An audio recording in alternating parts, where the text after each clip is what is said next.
Okay, so this is called Wanted Dead. It's part two, in some sense, to Wanted Dead or Alive, the hunt for Diomedes Pharn. So we just rolled Destiny, and for those of you who are new to the game, Destiny kind of works like a fate point.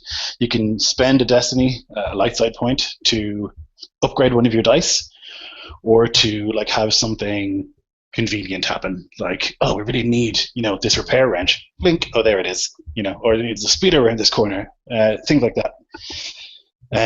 But then I can use the dark side points. So whenever you use a light side point, it flips to the dark side. Whenever you use the dark side, it flips to the light side, and I can use them for similar things on my end. So you guys have been contracted, or you've taken the contract, I guess, to hunt down Diomedes Pharn, who is a rogue force user.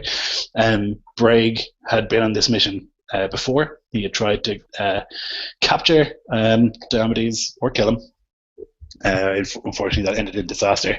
Not so much for Braig, but for the Empire, who sent troops after him, and all the troops were killed. So you would have, on the report, it would tell you that his last known location after Wake, since he took an Imperial shuttle to get out of there, since his ship was destroyed, they traced that to a space station in wild space called Senacru. And you can find your way there if you so wish. Now, I would say currently you're probably in core space. If there's anything you want to buy or prepare before you leave, now's the time. You'd be in orbit around Corellia.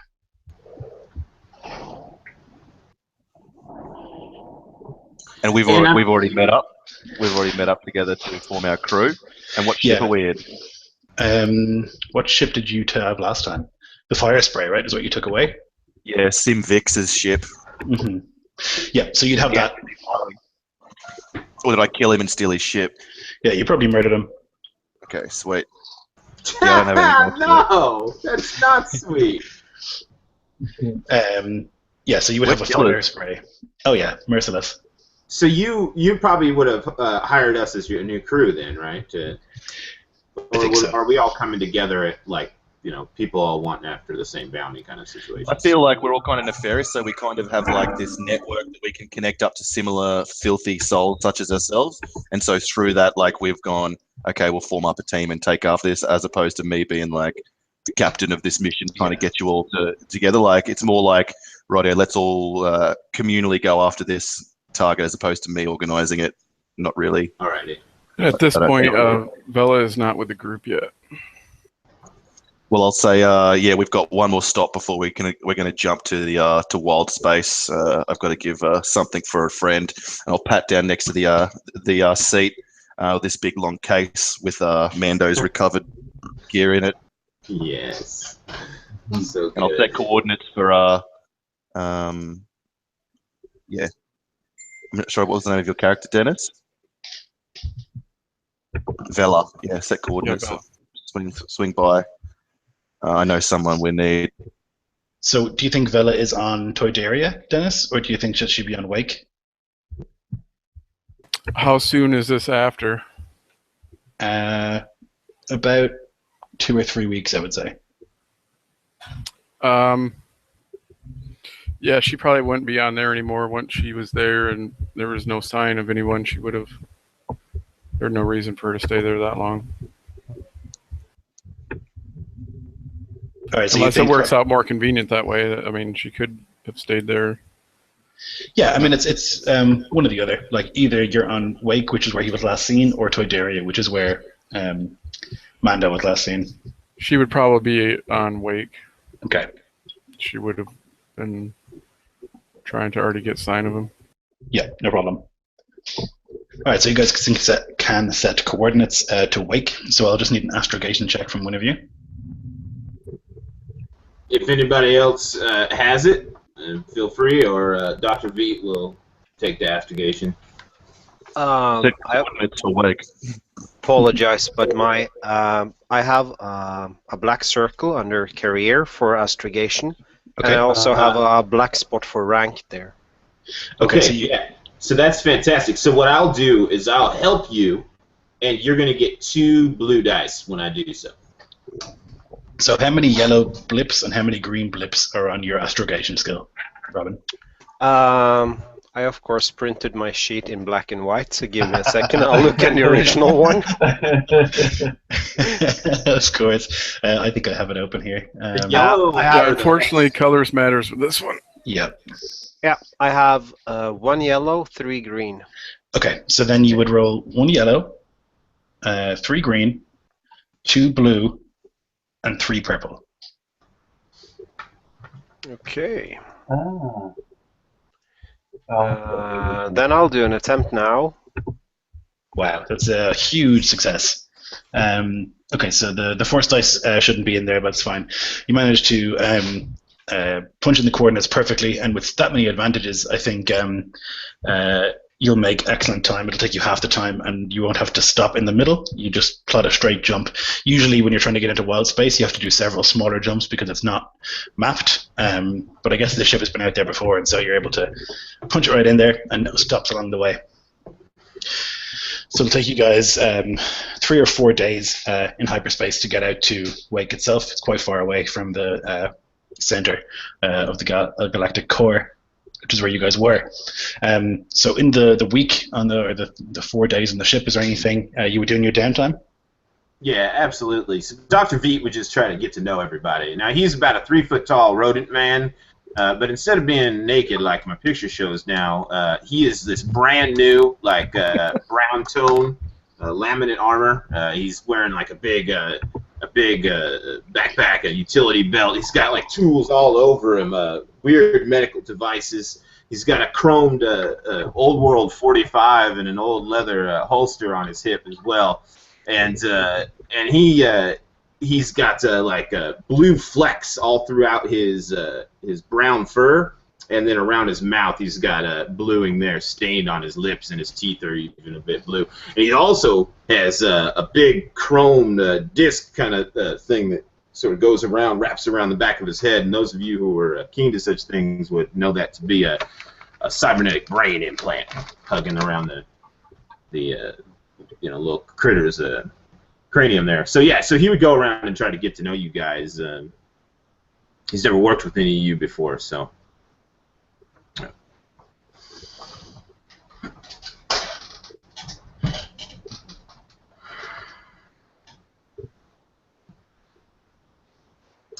I guess Sorry, you would. I'm just quickly looking over my character sheet still. Kind of getting it. Nicholas, what's your guy's name, man? Brago. Brago. Okay, I'm gonna do that way. Yeah, so the little rodent dude would approach you and he'd say, "So I've heard you've seen our quarry." Yeah, I've seen him. What do you think our chances are? And he would kind of look around to this ragtag crew and then back to you, and he would have lowered his voice a little bit when he asked that last question. He'll look you up and down, and then kind of turn away and say, "I think there's different odds for each of us." Yeah. You wouldn't see, but a shudder would course the length of the little creature's body as he turns away, kind of forlornly, and goes about his business. They do not underestimate the power of Pharn. He flits and dabbles between the dark and the light, and rather than weaken him as you'd expect, it in a way makes him more powerful. He's not as what is the word? I don't see him like losing his passion to the dark side in a fight. Keeps a cool head, and even when he was totally beset by us, we were pounding him with all types of lasers and barrage, and he still kept a cool head, and off he went. So he can preserve himself just as easily as he can slaughter us if he wishes. So we're gonna have to try and outwit him somehow. Sheer force won't do it.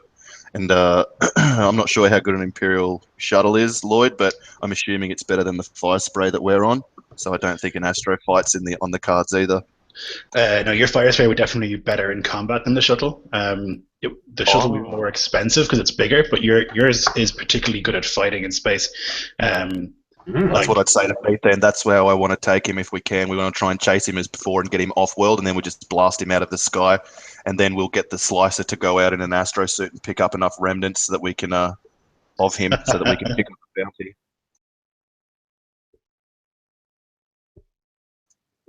You just need to get us close enough for the gunners, and I know just the girl. Very cool plan. So who Tell else do me, we have on the have you ever crew? killed anyone? Sorry? Sorry, go ahead.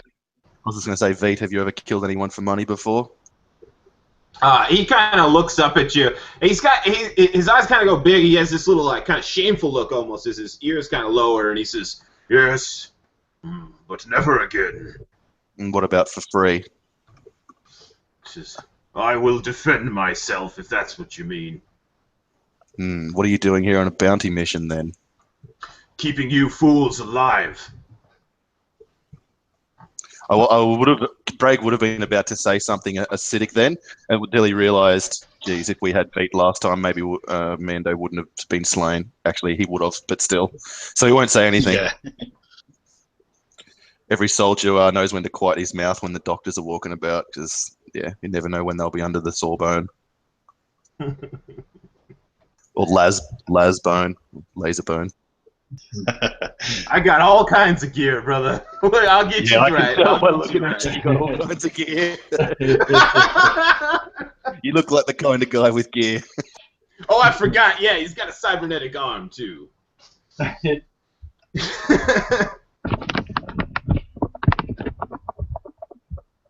Oh, Yes, Nico, I have one more question for you, man. Are those cybernetics on your arm? Are those on your character?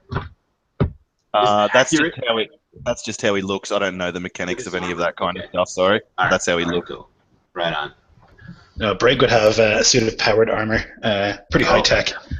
So it would have like advanced sort of like hydraulics and stuff inside, so it would move really smoothly, but it would it's definitely powered. Oh man, badass. Yeah, I'm going to nod to Veet and make my way to the cockpit to, is it Devon flying? And just like walk up behind him and breathe. How long till wake?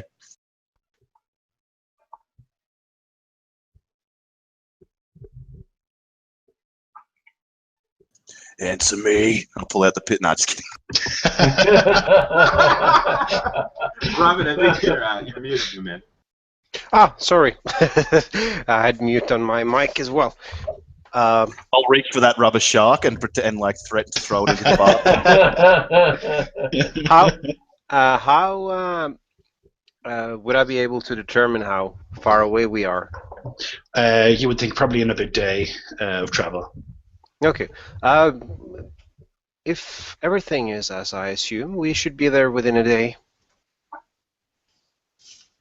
Good. And so after he's like, and everything kind of seems in order, I'll kind of relax and sit down next to him. So, Devon, what brings you on board?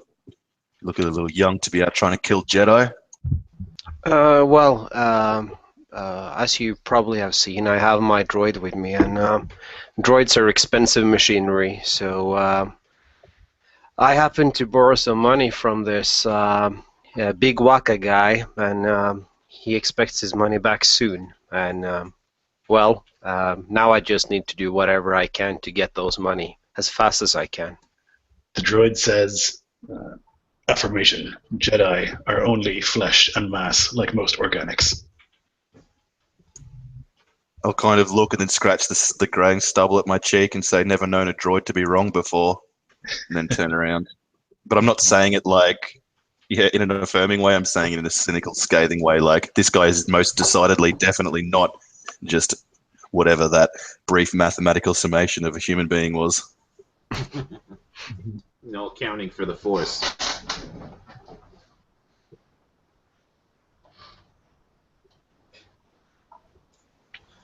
Yeah, so I guess actually, now that I think about it, Fist was on a mission with Dr. Veet once, so we would have conversations about how that went. Of course, you weren't playing him then, so you have no idea. But we're buddy. We know each other. We've worked together before. Yeah, so Fist, you had been on a mission to rescue a droid from the center of a super Star Destroyer, which amazingly you guys managed. So I think both of you would be keen to not encounter the Empire for a while, but yeah, you made it out of there alive. Mm-hmm. Good old Fist. He was my first Star Wars character. Superstar before. Yeah, that's it, man. Veet's all ready to rock and roll, though.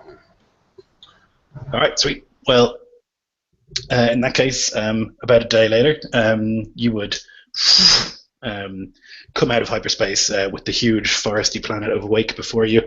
And it would be mundane for you guys to fly down to the site of the temple, which is where, well, Braig would remember anyway, where they had encountered Diomedes before. Now, landing there, you would see that there is a sort of base there now. There's just like a small prefab sort of building built outside of the temple, and you can see that there's a stormtrooper standing inside of the building, and he like weighs down these sort of glow rods as you approach, showing you where you're allowed to land. This is Empire, you said? Stormtrooper, Yeah. right? Mm-hmm. Dr. Veet's going to put a cowl over his head.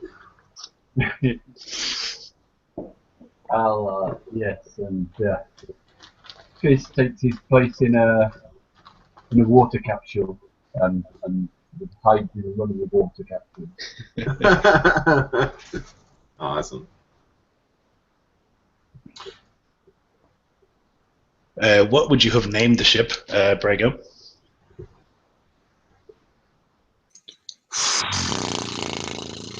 I don't know, something mean. Or anyone really, like, can contribute, obviously. Is fire spray? I thought that was the name of it. Is that a class? Fire spray is the class of ship, yeah. Damn, I like that name. Yeah, that sounds like I'm not sure. Vic Spain. Okay. So yeah, there would be a hail then toward you, Devron. You'd get a hail as you're beginning to land. Fire spray class ship Vix Bane. You're approaching Imperial Base. Imperial Base Wake 4. What is your purpose here?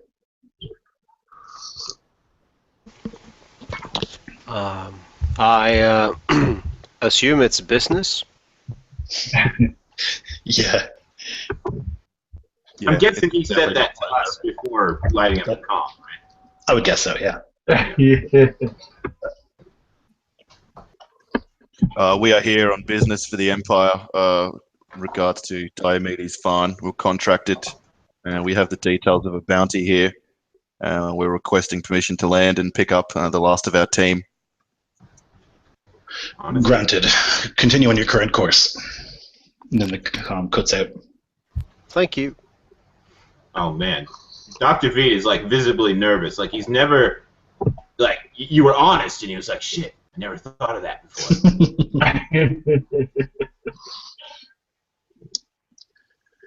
All right, now Vela, you can kind of be wherever you like on Wake. If you want to be sitting here chilling in the Imperial Cantina, that's fine. Or you can be like out in the woods or whatever. It's up to you. Well, would I have any indication of his trail in any kind of way? Yes, I think you would have been successful in talking to the people here in quite an intimidating way to discover that they had tracked his ship to the Raku station out in wild space. Okay, so then I guess I would be just like chilling at the canteen at this point. Yep, no problem. So you guys can land, and you're greeted by a pinch-faced lieutenant who comes to the ramp of your ship with some stormtroopers.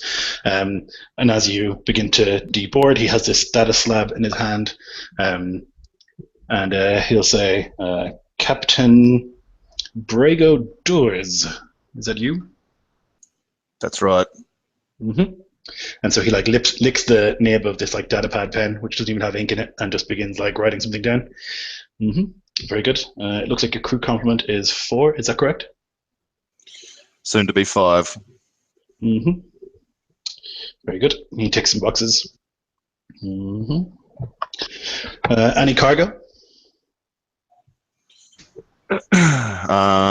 No, nothing that's not on the manifest. Like, we're not purposely trying to smuggle anything or the like, unless anyone wants to get handed over to these stormtroopers by me now. So I'll say no. Okay. Would the droid count as a crew member? That's what he said 4. Yeah. Yeah. Yeah, he would. Very good. All right. Well, this all seems to check out. All right. Make yourself at home. I'm looking for a girl, Vax. Is there a citizen on this rock? I'll describe her. Oh yes, you'll find her in the cantina. Jax, sorry, not Vax. Excellent. Thank you, Lieutenant. It's Lieutenant, but no problem. Lieutenant? That's just how you say it in an English accent, I think. Yeah. And the Imperium are snobby like that. Apologies. Still got to blow the cobwebs of wild space out.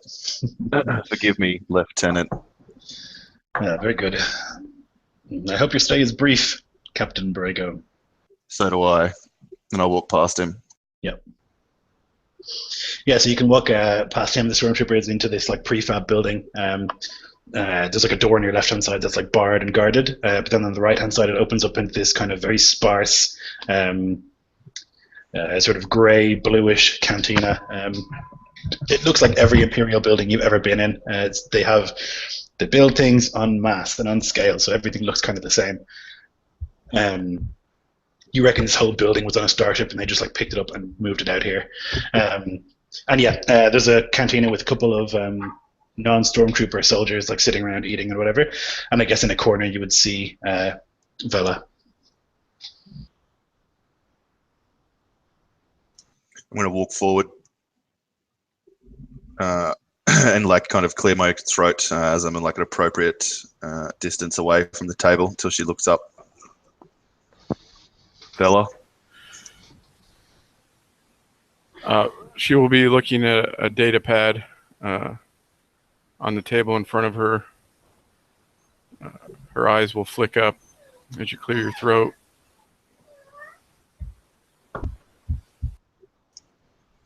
We'll kind of look down at the chair, and then with the kind of the slightest of nods from her, I'll take a seat and just kind of look up to the barkeep and just raise a finger. And then I'll look back to her and say, I'm sorry.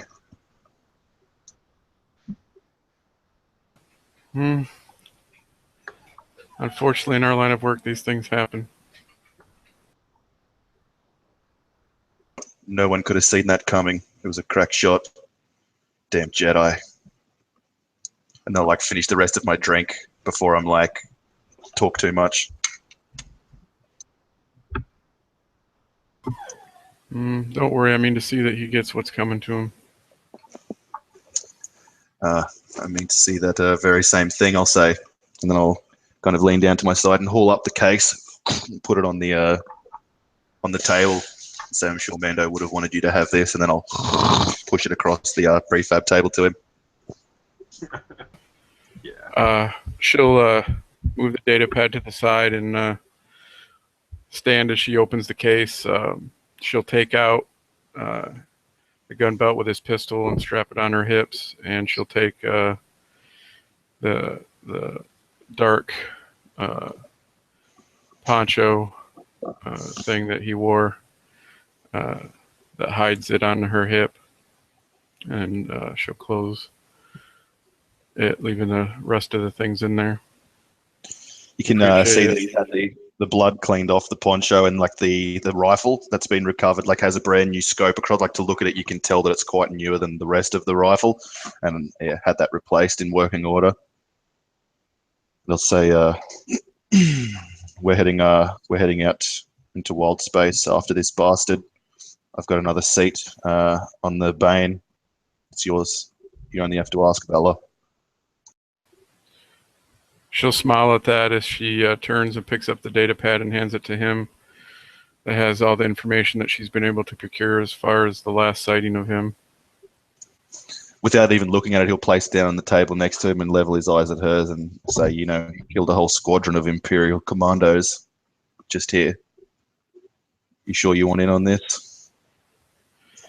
Her smile widens slightly as she turns to this a box made of the similar material of what you have, but longer, as she pushes the other one away and slaps it down and opens it up, revealing a long sharpshooting rifle.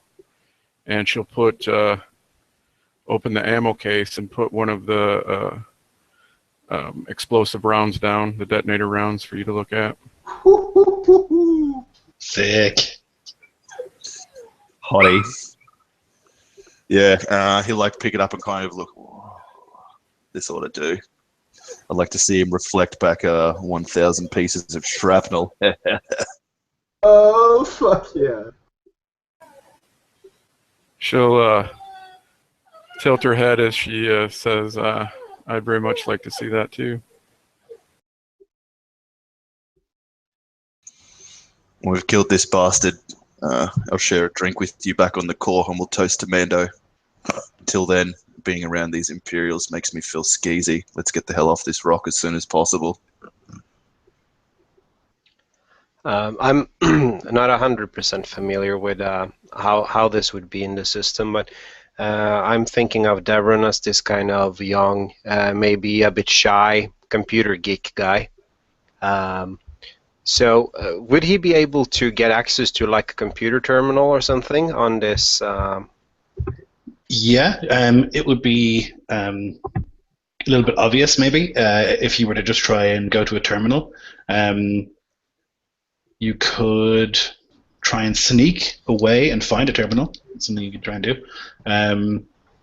Because so basically, most of the time to hack something, you have to be at the terminal. You know, so you can't generally use your computer to hack someone else's computer. You have to be at their computer, because otherwise it would just be the most powerful thing in the world. But I think, yeah, there'd be different. You could see from where you are that there's like several just in this room, like general terminals for people to use to like look for, you know, surf the web, look at propaganda or whatever, stuff like that. And then there'd be a bigger terminal behind the bar. Okay. I would like to go for the terminal which would be easiest to reach, and I'll ask IG-42 if he could go on the opposite side of the cantina and making some kind of distraction without killing anyone. Affirmation. Affirmative. So he walks to the other side of the cantina. And the Imperials are nervous looking at him because he has an IG chassis, which means that he's recognizably an assassin droid. So sometimes people will, you know, get a protocol droid and give them a gun, and that'll be like a sneaky one, but not so with you. You've chosen correctly in making a proper assassin droid. So the Imperials are kind of nervous, and a lot of them are looking as he just like walks over to the bar and just like reaches behind and grabs like this thing of oil and plops it on the counter and begins to consume it. And the guy's like, "Oh, you can't just do that." Yep, so you have a distraction. Okay, then I would try to sneak up to the terminal, and I would like to try to get access to it. Okay, so you're going to roll your computers. Okay. Difficulty will be 3 purples. Okay. And you think you have a data? I have 2 ranks in data, and I have 2 green and 2 yellow spots. So do you have? I think you have a talent called a talent called Data Breaker. Yes, you do.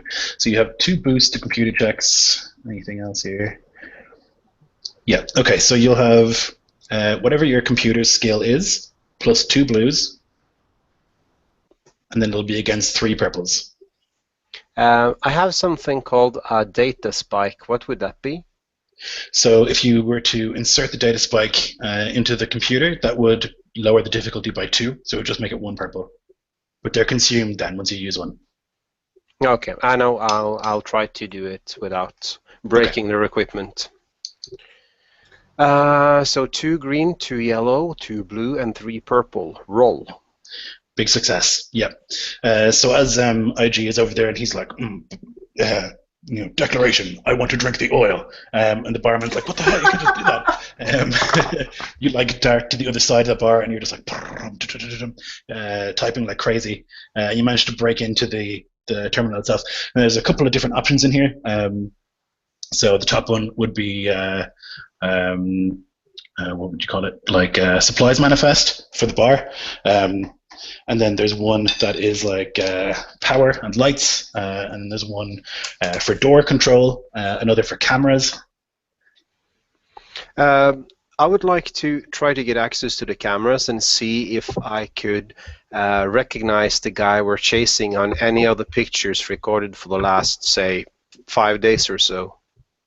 Okay, sure.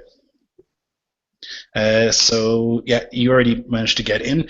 So you punch your way down at the cameras, and you can see like just records of like Imperials walking around. Nothing exciting seems to have happened in the last 5 days or so. Mostly just like people coming in, having lunch, having dinner, you know, going out again. There was a fight at one stage with some sort of off-worlder who came here. But that's pretty much the most exciting thing. It definitely wasn't the guy you're looking for. Okay. I'll just log out again then, and I'll. Would I be able to say? I guess it's some kind of key access system on all the doors here. Would I be able to say give that access to some kind of card I have, so I could easier if I would like to go into a room in the future, it could be easily done than hacking the entire system again. Mm-hmm. Go ahead and give me another computers check. This one will be 4 purples though. Okay, 4 purples and the same stuff.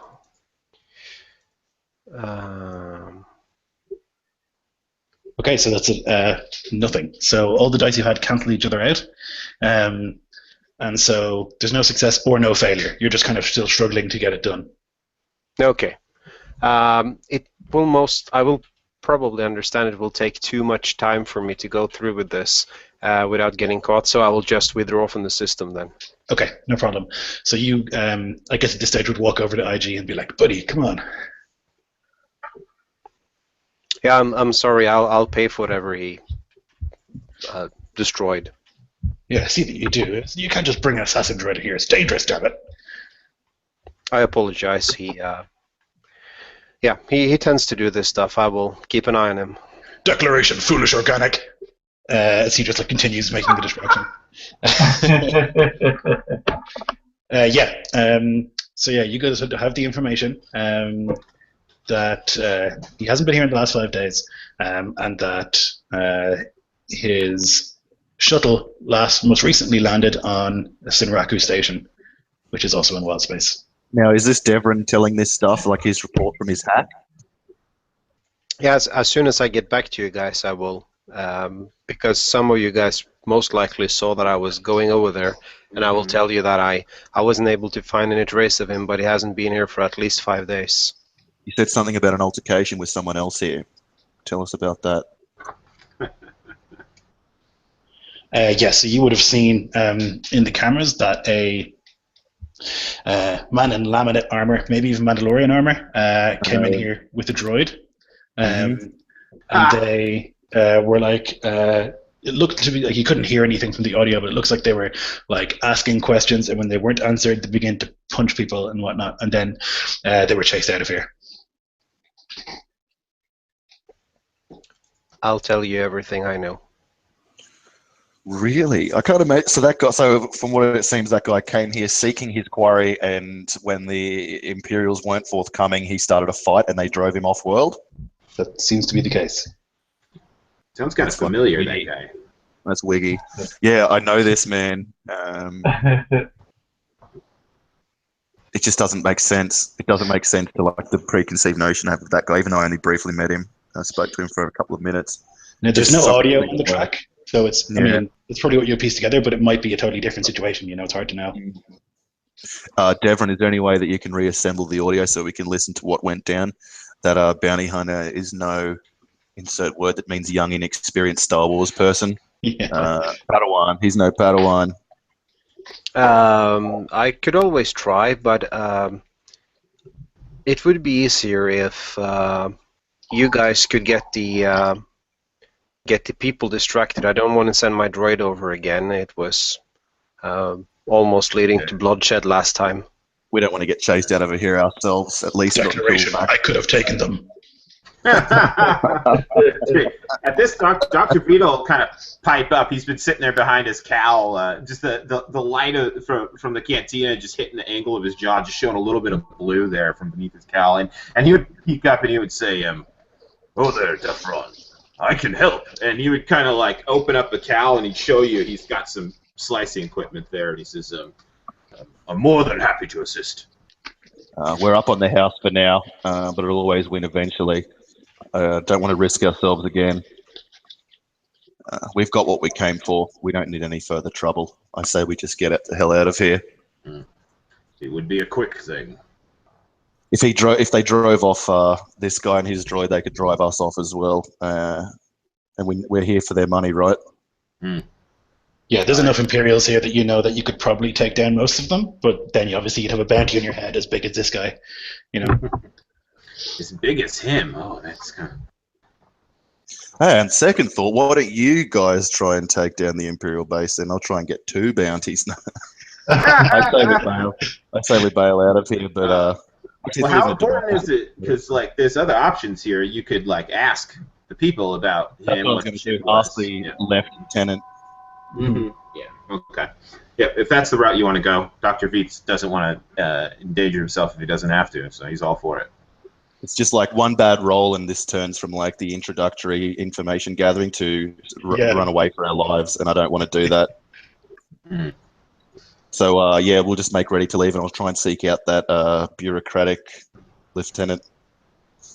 Yeah, you'll find him standing outside, and he's looking at a data pad in one hand, and he's writing something in on actual paper in the other. And he's just like double checking and you know, crossing T's, dotting I's, that kind of thing. He'll look up Captain Brago. Lieutenant, a moment, if you will. Certainly, have a seat. The Mandalorian, insert name, and the HK assassin droid that you guys drove off here a couple of weeks back. I heard about that. What's going on there? You heard about that? I used to know the guy back on Ukumpu. I'm not sure. Toydaria. On Toydaria. Yeah. Indeed, you knew him. Well, I shouldn't say know him, but met him. We were going to work on the farm job together, but he wanted too much. That seems to be his MO. He came in here asking for information about Pharn, who told him that we had last tracked him to Sunraku Station. He demanded more money. We said more than no. 500,000 credits? He did. Did he give a reason? He said that the hunting of such a powerful foe, combined with the fact that he had taken out a troop of a squad of Imperial troopers, leads him to believe that he's worth more money than that. He said also that the Hutts, as well as the Black Sun, are also looking for this gentleman, and that if we won't pay him more, they might. I can assure you that is not the case. That the Hutts will pay more, or what's not the case? That they'll pay more. Now, that's his belief, right? I'm not taking that as fact. He believes that the Empire will pay more for a bounty than the Hutts would? Yes, definitely. Yeah. Well, he believes that the Empire has the ability to pay much more than the Hutts ever could, which is true, you know. Yeah. I'll say to him, you do know that a month ago the bounty on Pharn's head was 100,000, and when people asked for it to be raised, the Empire scoffed until 40 of their bucket heads were laid slaughtered on Wake. Then you raise it up to 500,000. Indeed, I have been stationed here to oversee just that matter.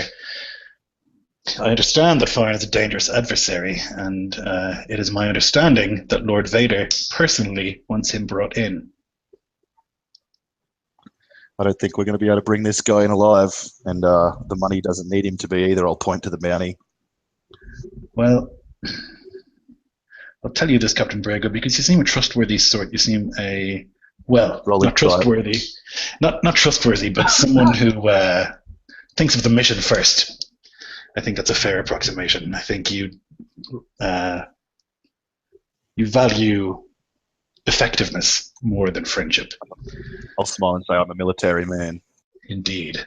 If you are able to bring this man to me alive, I could certainly... Well, I've heard some of the Imperial chatter that if you were to bring this man alive, the bounty would be doubled. We have kept that quiet because we don't want everyone. All the best bounty hunters in the galaxy to come after him and succeed? No, we don't want all sorts of random people screaming about the 1 million credit bounty. Now, that's your word, and now I'm never the kind of man to call someone I hardly know a liar. But what proof do I have that we'd get the 1 million? If you'll give me a few moments, I can double check. Certainly. I'll step back an appropriate distance away so he doesn't think I'm an eavesdropper or the like, or a neck breather. Yeah, he turns to the computer at his side and he begins typing, and then he puts his hand to his ear. Yes. And he spits out a bunch of code, 347-2A894. Affirmative. Yep. And then his face drops and he says, "My lord."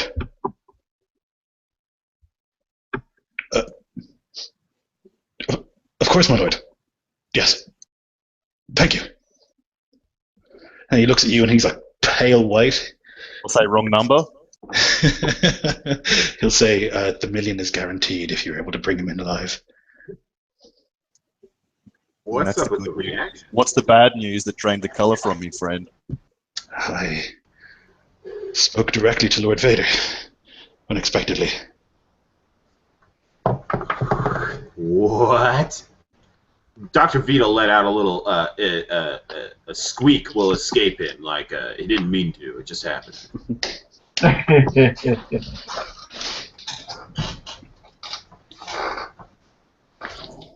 If that's the case, we'll do our best to bring him in alive, though I'm not going to risk any of my crew to that end. If it doesn't seem likely, I'll lie to him. Well, either way, I'm certain you'd be rewarded greatly if you were able to bring him in alive. Alive, that's a fairly loose term. Maimed, that's okay? I believe so, as long as he's able to have a conversation. Okay. Yes. Oh, yeah. You don't need hands to speak unless you're deaf, I'll say. Quite so, Captain, he'll say, and he looks now as nervous talking to you as he was to Vader. That'll give me the biggest ego boner ever, and so I'll walk away clutching it. Oh my god. Fucking Christ. All right. And I'll keep that information to myself. Okay, right. Oh, we weren't there? All right. Okay, do you guys want to do anything else here?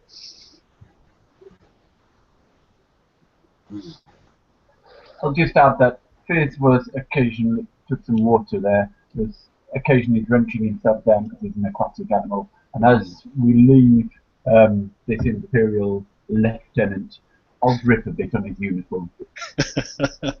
Yeah, you would tower over him, Fizz, and he would look up and then look down, and he would just have this look of fucking aliens. He's disgusted with it, wipes it off his uniform. You would all know that aliens are not popular in the Empire, despite being much more of the population than humans.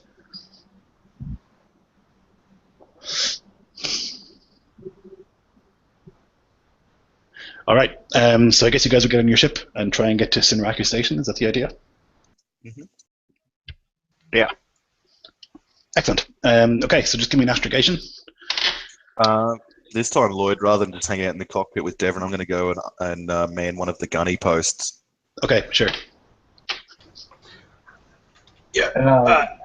This time, Dr. Vito will come up to your fists and he'll say, "Do you mind?" And he'll point down at the astrogation controls. Of course not. I can give you a hand if you like. No, astrogation for fists. Sorry, not. Were you're pilot, right, Robin?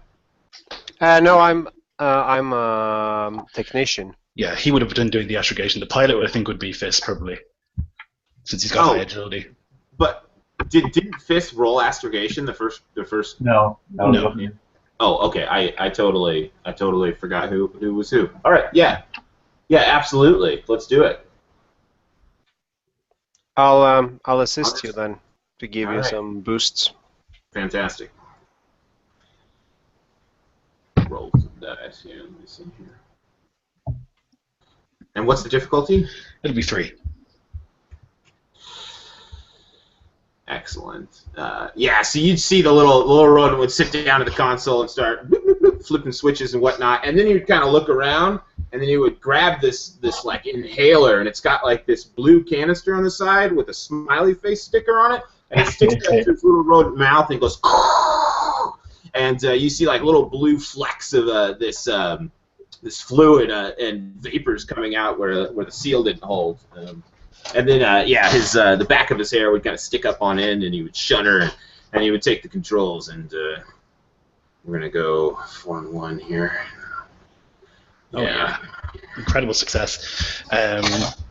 So you managed to get the coordinates bang on. Again, as I said earlier, usually in wild space because it's not mapped, you'd have to do several small jumps. Because the amount of successes you have there and the advantages, I think you'll get straight to Sinraku Station without any interference. You won't have to drop out of hyperspace once, which is a big deal.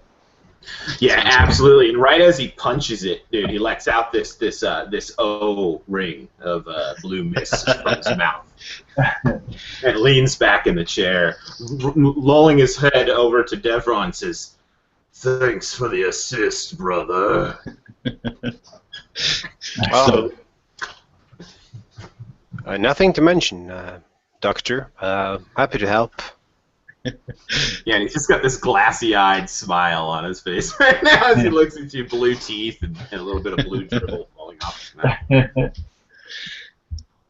Yeah, a couple of hours later, you would come out of hyperspace, and you would see before you an ancient space station, not an Imperial one, certainly not, much older than that in its design. It's kind of like a cylinder with a circle around it that's connected by several different paths. Yeah, and it looks like it's in bad shape. It looks like it's old, and it looks like it's in bad shape, like it's bad in bad repairs and stuff like that. But nonetheless, you can approach and you'll be hailed. Yeah, what do you want?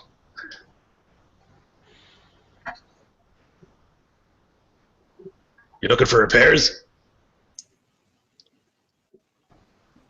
Wait, what are we doing here? This is where Pharn was last seen. Did not do. Oh, okay, yeah. Yeah, Dr. Beat would look to the military man on board. I'm in the your gunny part. thing, so it's up to you guys. You guys are in the cockpit. I'm on the guns. Okay, so Robin, who's driving? Is it Fist that's driving then? It's a face. Fist is driving there. You're a military man. What the fuck's going on? Yeah, we have some shields that are faulty. We need to replace them. Some of the power units. Yeah, I think we can help you out there. You got credits? We have credit. All right. Yeah, maintain your current course. You're clear to land on hangar 843. I'll pilot it in there, but just because I'm a little bit bored, I'll do a roll before we land. Excellent. Perfect. All right, you can give me a piloting space. The difficulty for doing a barrel roll, I think. Barrel roll. It's gonna be 4 purple. Oh, use a light side die. Don't use our precious light side points for barrel rolling. Oh man! If I'd have known you were going to do it, I'd have given you a stim pack. Go, just. If I would have known he was going to do that, I wouldn't have been in the gunny station. It makes sense. Like driving through hyperspace is boring. You just have to basically sit at the cockpit and occasionally press a button. You know, the most boring thing a pilot can do. Yeah. I think he's got it. He's got it, guys. He's got it. So piloting Space. planetary or space? It's space. Okay.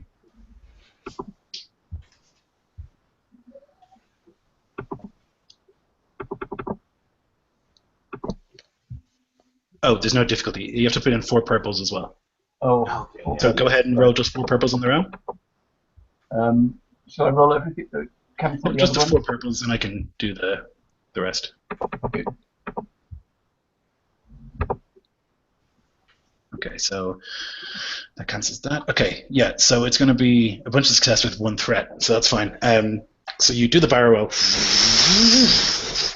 Difficult. It's a big ship, and you're getting very close to the hangar itself. So you do it like right as you enter the hangar, and it's really impressive. You like, but just as you do so, you're just going to like clip, which is a threat. You're just going to very lightly clip one of the sides of the hangar bay door. And it's just going to just like screech a little bit as you roll past.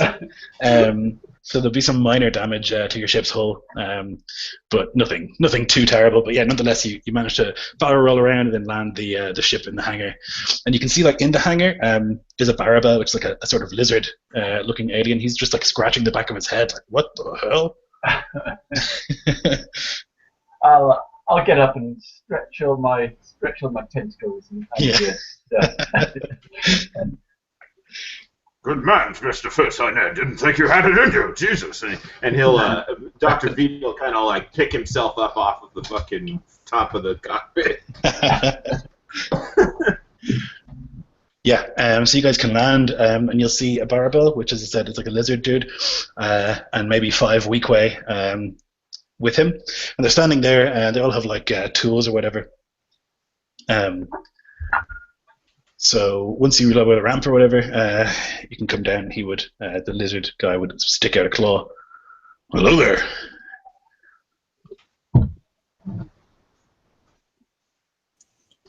Greetings. This is the Bane, Captain Durs. These are my crew. Could you point us in the direction of a cantina? We'll need some lodgings while we're here for some repairs.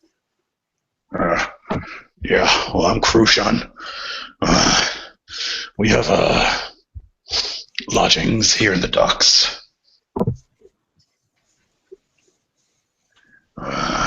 Looks like your ship took a bit of a hit there. It's going to be expensive to fix. I'll turn around and look like, huh? What do you mean?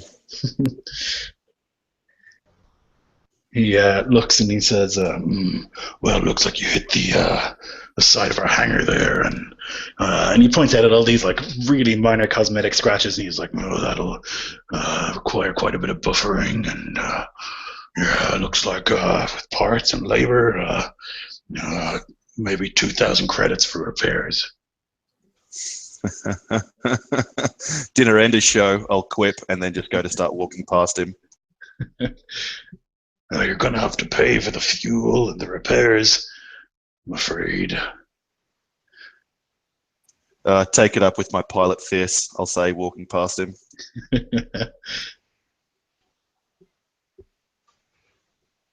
Which one of you is Fist? As he asks the question, Devon will pass him and like give him a slight nod and just hurry up to keep up with the captain and try to avoid any situations where you have to pay up credits.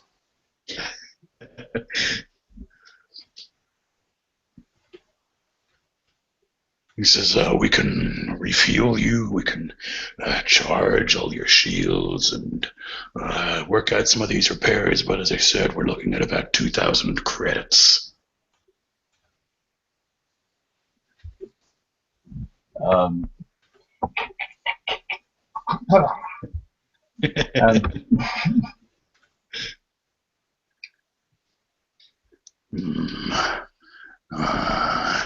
Yeah.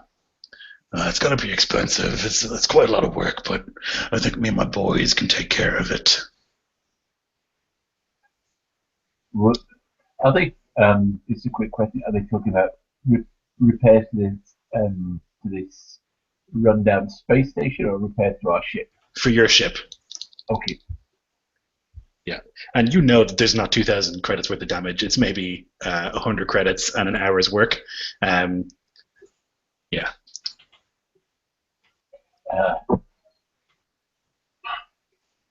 He looks over this guy and says, "It would take 2,000 credits, probably for the training to teach you the mechanics to do it as well as I could." And I'll walk past him. Oh, you can't just dock here for free, he says, licking his lips as he refuses the repairs. Docking costs, power to keep the ship up, and I think that'll be about 500 credits. 500 credits. Does it say where you have your credits on the sheet at all? Let's see. I think you still have quite a few. You easily have like 2,000 or 3,000 credits to spare, Mr. Fisk, because you didn't buy that much after your last adventure. But 500 is still pretty ridiculous. Still too much. Yeah. It is, yeah. Yeah. You're just getting the feeling that this guy wants money, and he's willing to kind of point out whatever he needs to get the money. So what's the standard docking fee then? Well, if you were in like a core planet, you'd talk about maybe 40 credits a day, but you are very far from the core. This is probably like, for most people who are out here, it's their last resort. They have to stop here if they want to get back to core space.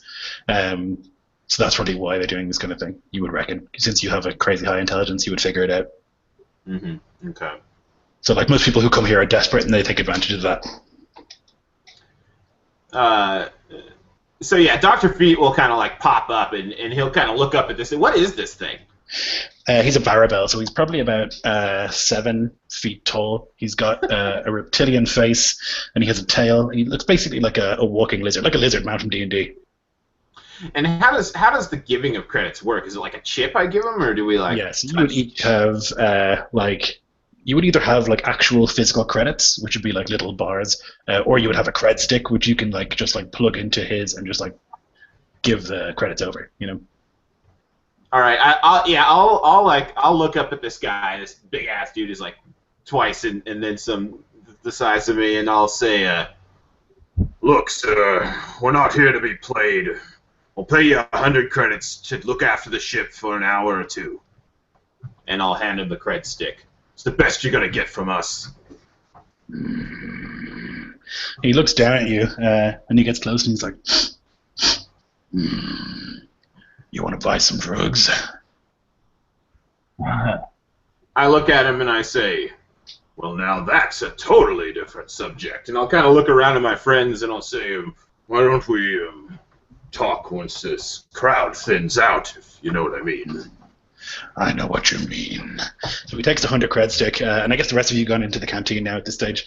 And he would lead you aside, Dr. Veet, into the shadow of the ship. I'm gonna die right now. Say, what do you need?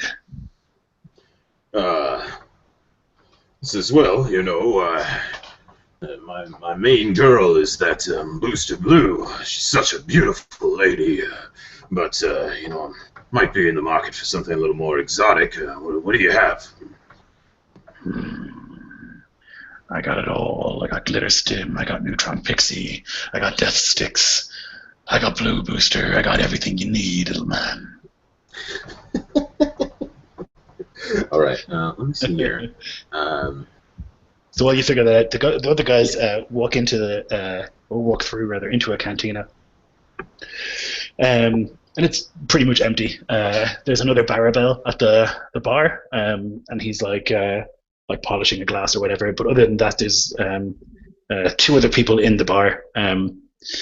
One is a Basilisk, which is a big 4-armed creature, and the other one is a Rhodian, which is Greedo from Star Wars, like sort of alien-looking dudes with a snout. And they're just sitting at one of the tables near the bar as you guys walk in. Together or apart? Together. Go up to the bar and order a smoky beverage. And after I take my first sip, as nonchalantly as possible, ask the barkeep what's the story with those 2. Those 2 run the place. Reminds me of a joke. Is that so?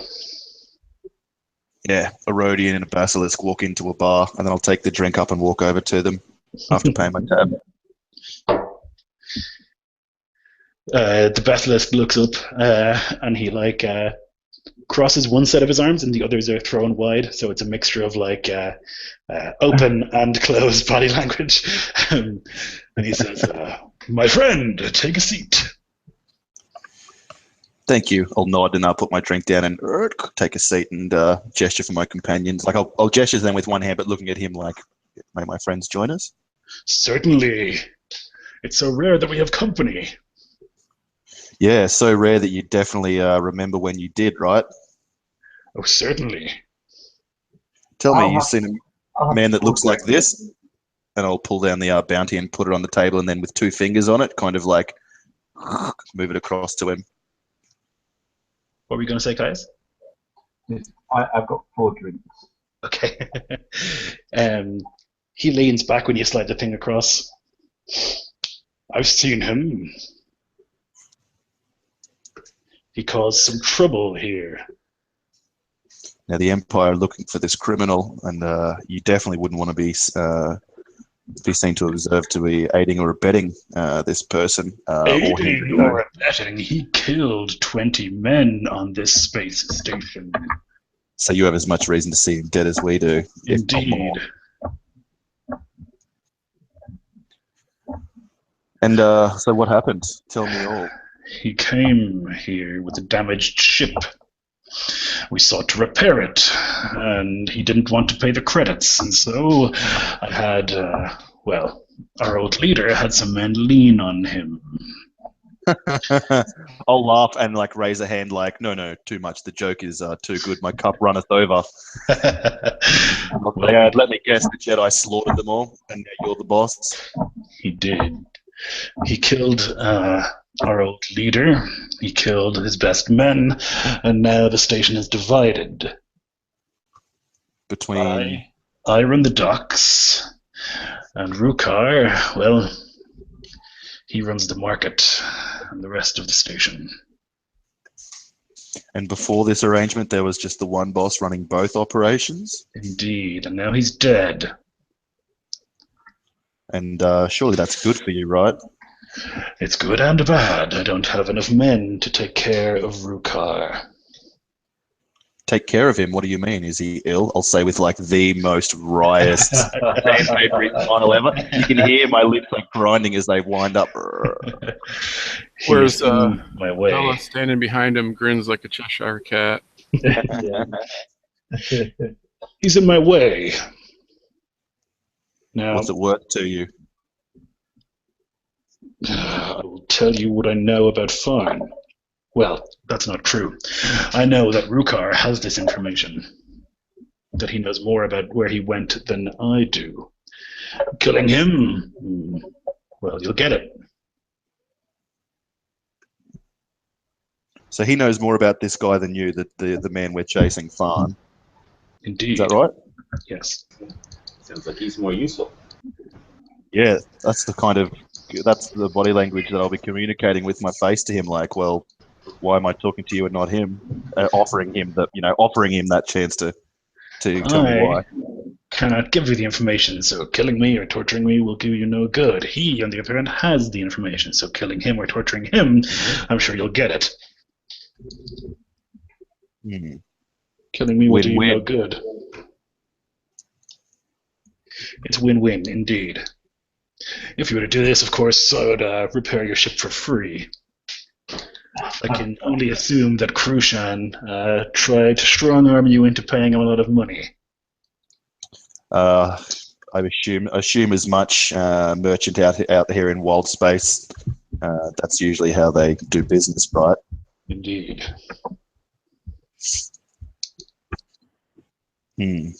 Well, when you barrel roll your way into a hangar, you've got to be prepared to pay for a little chipped paint, right?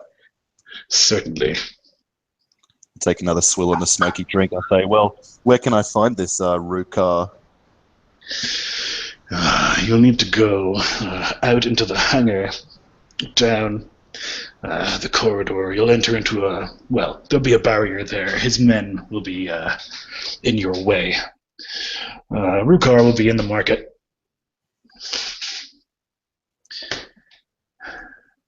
He's a Wookiee. You'll recognize him.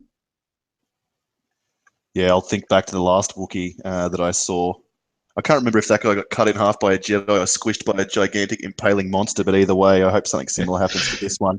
And to that end, I'll raise a glass to the basilisk. Very good. Now, did you buy 4 glasses for him, Fizz? No. Okay, yeah. He'll pick up the 1 glass then as well, and he'll cheers with you. A pleasant arrangement. Indeed, I'll say, and I'll put down the empty glass and shake each of his, or I'll shake 2 of his hands. Yeah.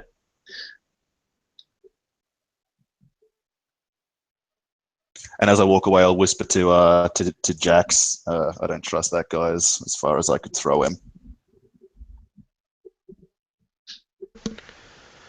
As soon as you walk away from this guy, I will sneak up to Brago and say, this fella he wants us to fix for him.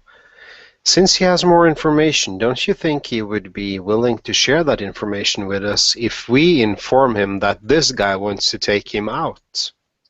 I'll turn and smile, like proudly. There doesn't seem to be any kind of like satire or fakeness about it.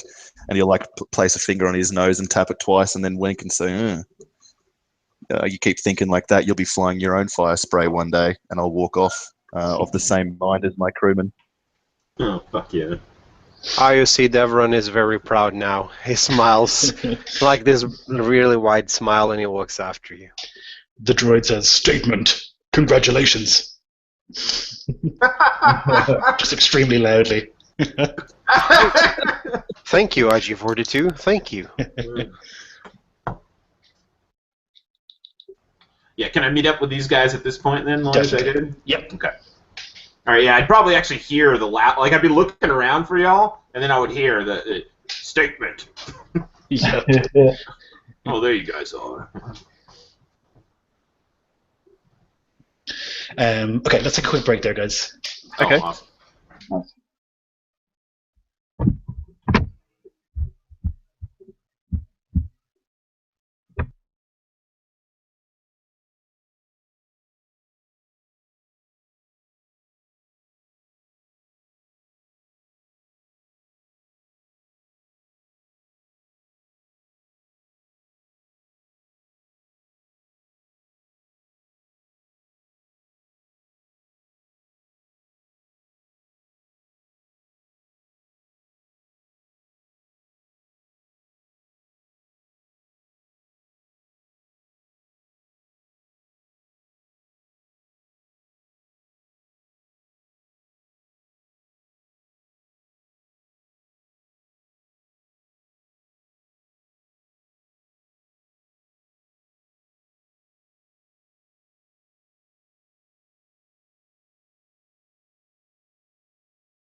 Alrighty.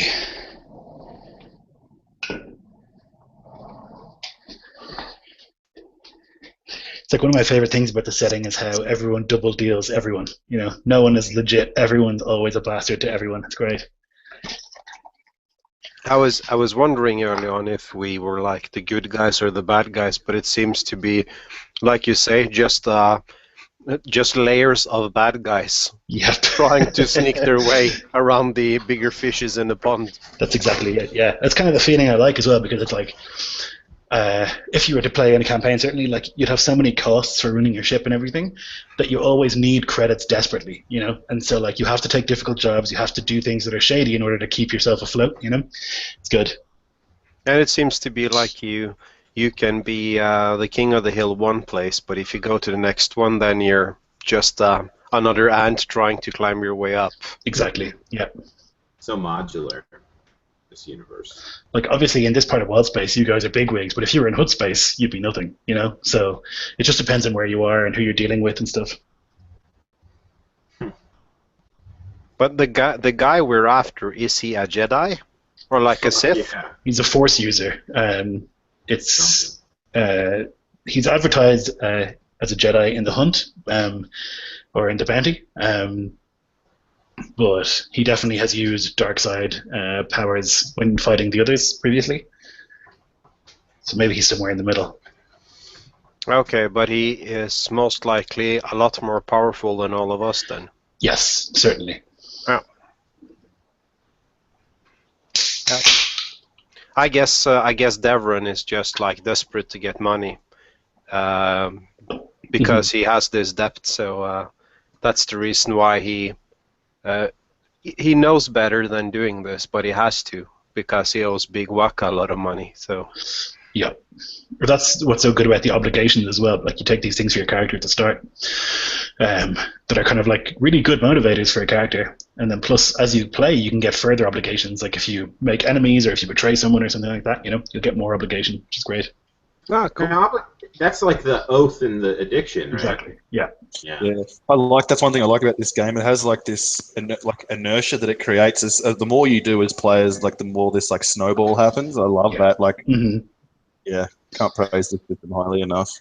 It's like it's all good backstabbing people, but every time you do, you make more enemies, and the more times you do that, the more likely it is to catch up with you, which is good. It's just like the more time you do anything, the more chance there is either you or the DM can draw upon that to do stuff afterwards, like again and again and again, more and more.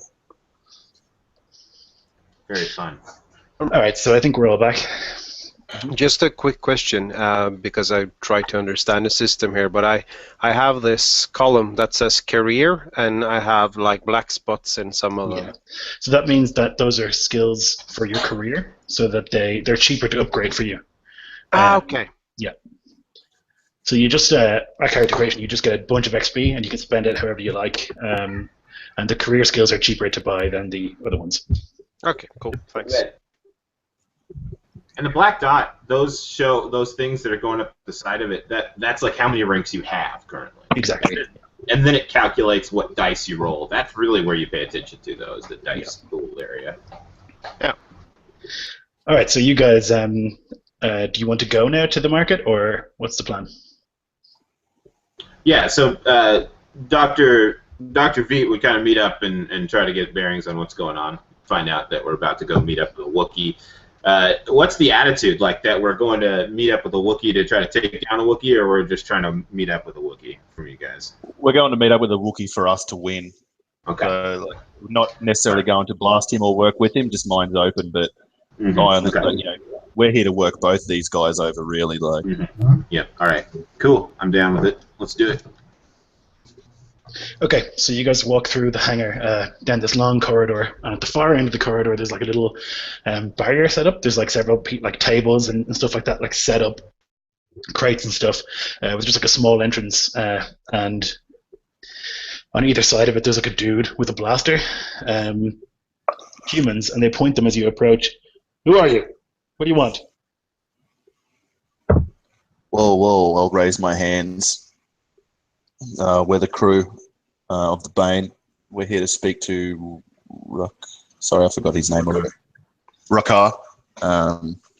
He won't be expecting us, but he'll want to hear from us. He lowers the blaster. All right. I thought you were some of Krushan's men. Sorry about that. Go ahead. Make yourself at home. Say to this guy, if we were Krushan's men, you would have seen us around here before. We only just landed. We're new to this planet, and certainly don't mean you any ill will, friend. Absolutely. You're more than welcome. Apologies. Please, go ahead. As this man points their gun at us, you can see Devron reaches over towards IG and puts a hand on a poison gas grenade he has pulled up and say, wait, we'll try to talk this out. That comes later. IG says, threat, just try it, organics. Not yet. Yeah, so you can walk past these guys into this big, sort of huge circular room, and there's like stalls and stuff. Most of them are abandoned, but you can see like on your right hand side, there's like 3 or 4 stalls that are all set up. There's a shady weapons dealer. There's like a dude dealing in spaceship parts. There's all sorts of stuff like that, supplies and things of that nature. But it looks again like you're the only people who don't live here that are here. So as you walk in, all these hawkers are like, "Hey, come over here! I got some sweet weapon deals. I can hook you up with like some really nasty shit." And they're all just like screaming as soon as you walk in, like trying to get your attention. I would like to do something right before we like enter the main market, if I may. Sure. Just real quick. So yeah, Vito will be like walking alongside you, and then like he'll reach down on his hand, his cybernetic arm, and he'll hit a couple buttons, and his backpack will like pop open. It's like this hard top on the top, and it'll pop open, and this tiny little drone will take air flight, and it's going to go up above us and give me a tactical view of the area as we Perfect. It's my camera drone. Yep. I'll pull that up onto a pad, my data pad, and I'll hand it to Brago. So he has a feed as well. Yeah. So looking at it, you can see that there's like a bunch of people around these stalls, and then further at the back of the room, when he flies over the top, at the back of the room, there's a big sort of actual building in the place, a couple of life forms in there, and then behind the stalls that you're at, and also on the other side, there are like people armed. Excellent. Fizz goes over to the arms sellers and has a look, sort of starts picking up the heavy ranged weapons and throwing them back down, looking at one and sort of just listening to it rattle and throw it back down, and in disgust. And finally he'll say, "Where do you keep the good things? The good stuff." He looks at you and goes, "Oh, my friend, these are high quality weapons. They'll turn them on inside out if you point them in the right direction. They'll fuck you up. Don't worry about it." And he's like showing you this like rifle that's far inferior to yours. And he's like, "Oh, look, if you just like, it's got a custom sight and everything like that." I'll sort of unscrew parts of them and just get together a small collection of the few good parts that there are there, and start assembling my own. Anyway, go over to the others. I just like writing. Yep. Yeah. So it doesn't take long for a big, burly, what are they called? Trandoshan to walk your way, and he walks over and he says, "You were talking to the basilisk."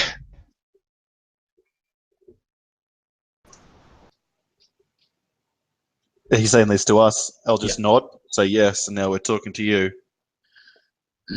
You'll want to speak to Rukar. You must be a mind reader. That's the very reason we're here. Could you point us in the direction of the Wookiee? I can. Follow me. So he leads you to the end of the square where there's a building, and he says, "You'll have to leave your weapons here." That's not going to happen, Fred. There's no law out here in wild space that says we can't carry anywhere, and I'm not going into a room with a Trandoshan without my gun, unless he's leaving his out here too. He goes into the building, and there's like a array sort of like of a Wookiee from inside, and then a couple of seconds later, like out the door, the Wookiee appears, and he just begins screaming at you in Sherlock. And then a little translator on his neck says, "It seems that you have been speaking to the basilisk. This displeases me." You think you could have afforded to go in for like the badass voice translate? It makes it scarier. It's got C3PO around his neck. Yeah, That's fucking awesome. I'll say, look, we're here to talk business. I hear you're a man who likes to make money. Let's talk.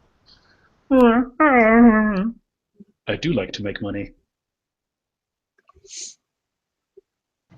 We're looking for a shuttle, namely the pilot of that shuttle. We're told to speak to you that you might have information about this.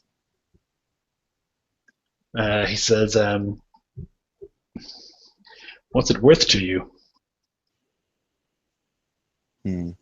Time and money, and a little vengeance.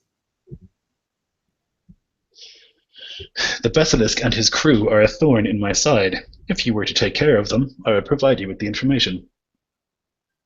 Now, take care of them, you mean kill them? Kill them. Hmm. Now, what's to stop you from killing us once we take care of your problem? You have my word. Well, it's actually your translator's words, right? I just have your yowls. Ha, ha, ha. Hmm.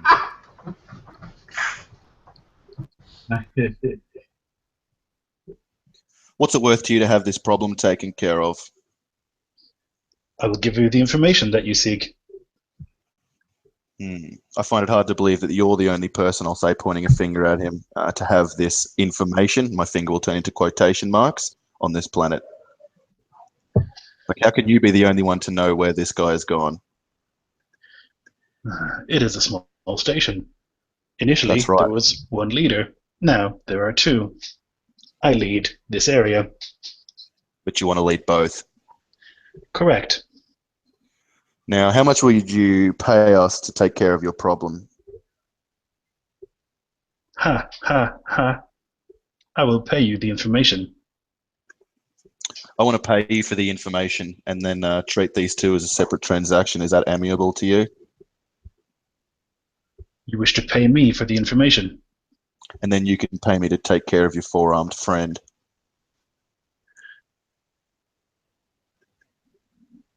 He says, very well, the information will cost you 20,000 credits. Now, that 20,000 credits, I'm feel inclined to only pay you that if your information leads to the recovery of this guy. Otherwise, it's just hearsay. In the same vein of thought, if you give you the information you don't return, then I have gained nothing. But if you pay me, I'll stay here a bit longer with my crew and take care of the basilisk issue. And he screams in Wookiee, like, you're a tricky one. While this is going on, like Dr. Veet's gonna use his drone to try to find like some kind of like he's looking for a terminal that's like well concealed or off the beaten path that we might be able to get our hands on whilst they're talking. Let's see. So each of the stalls will have a terminal, but they're probably only for what's in the stall. Other than that, like in the big, it's a big, huge open room, there's like a terminal at a far door, or like different doors around the place, but you reckon they open the doors. In terms of like an information terminal, not looking good. Mm-hmm. Okay.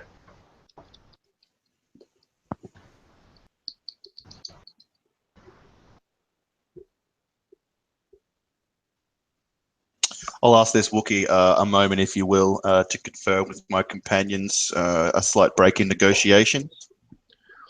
Take your time. I'll turn back, a little huddle with the crew of the Bane. Okay. What do you guys think? Speak freely.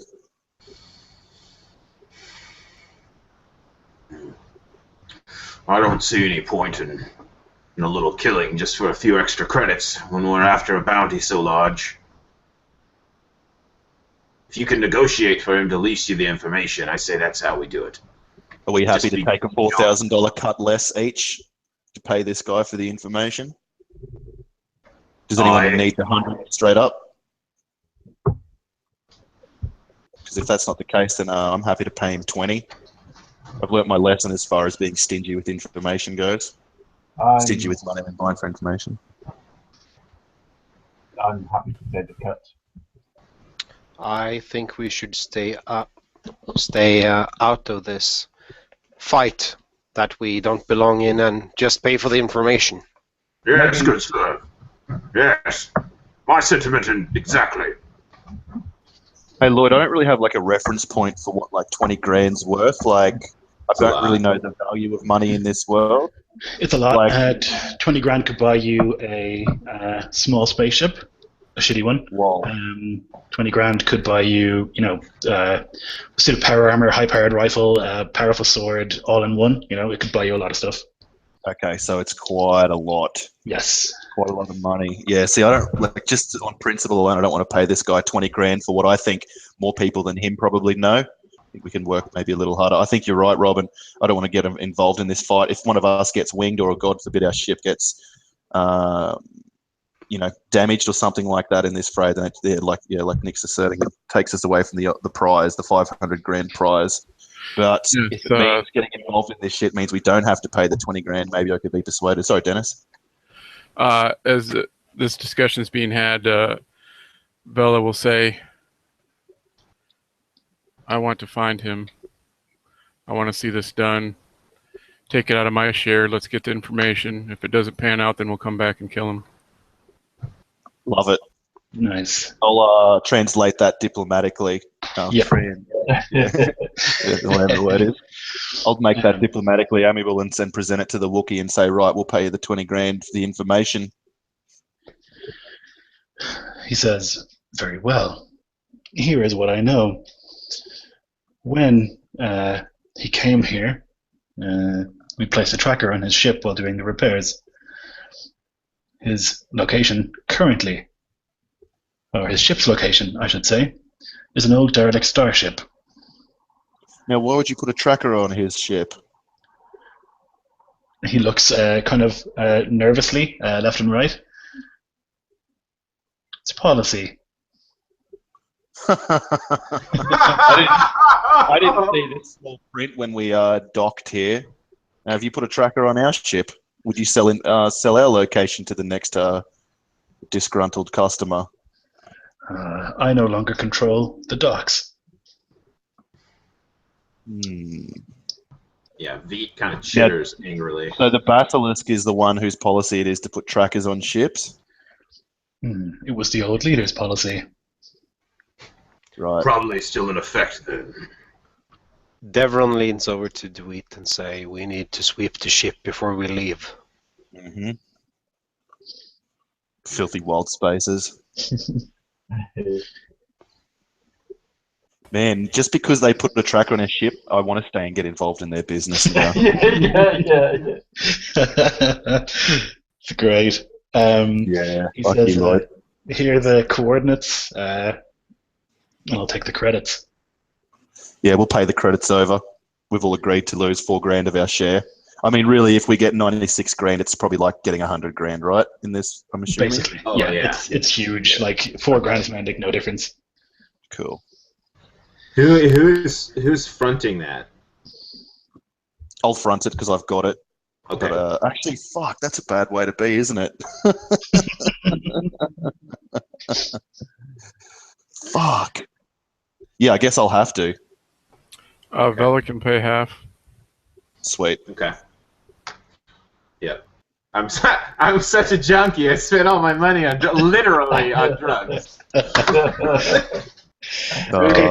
turn them upside down and give them a shake. Something might fall out. I mean, I Probably have a few a smoke rings. couple. And a plea for food. But it's it's not. It's paltry. It's not 20. I can't do share on 20 right now. Okay, we'll pay this Wookiee. We'll pay this Wookiee for that information and like put the coordinates.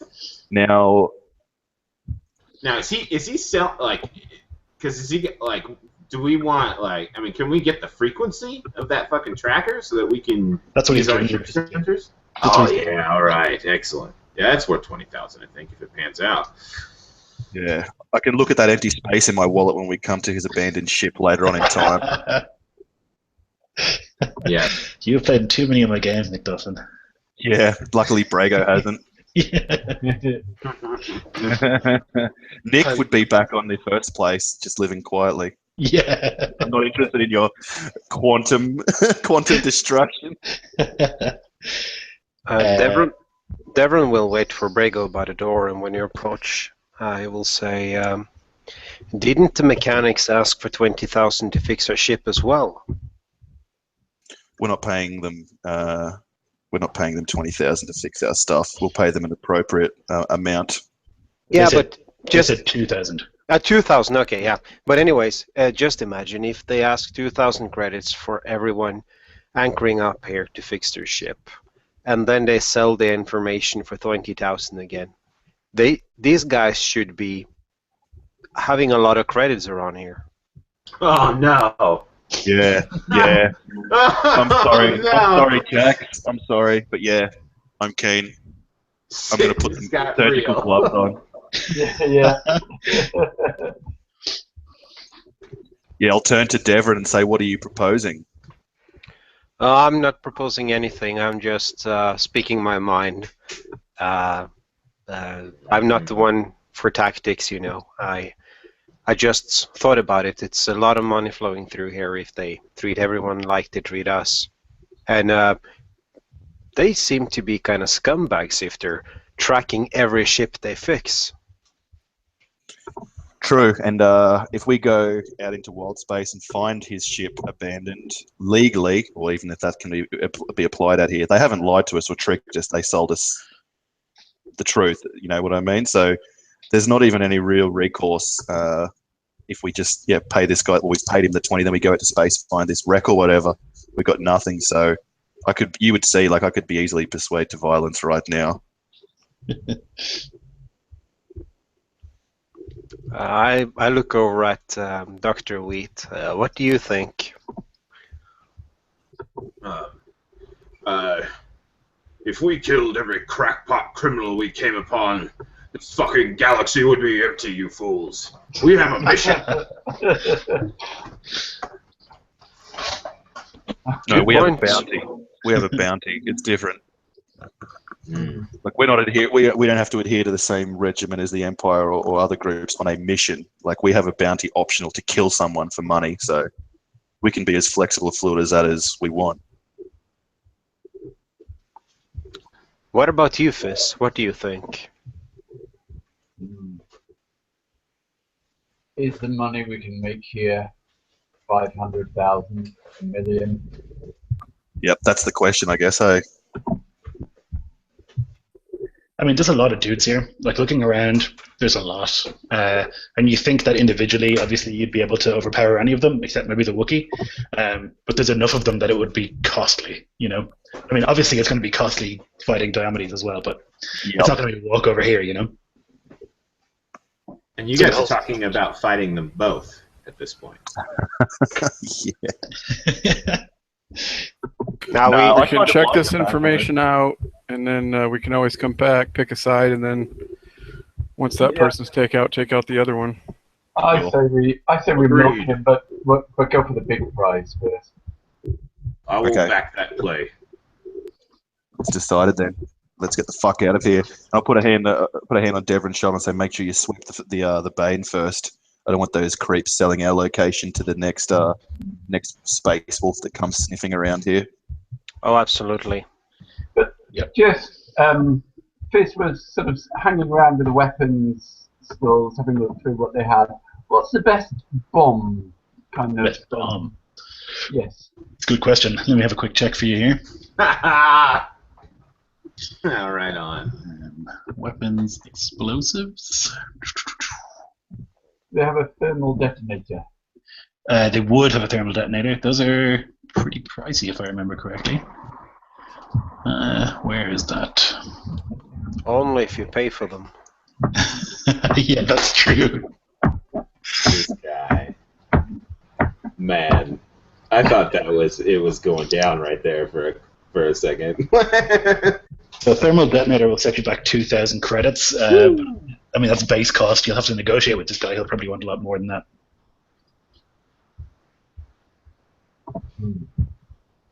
I'll go for it. I'm just checking and seeing if I've got. It doesn't say on my character sheet credits. Anyway. I can't find the credits bit. Where would it? Maybe I didn't put them on there. Where is the money? I mean, I haven't found the money section if there is one.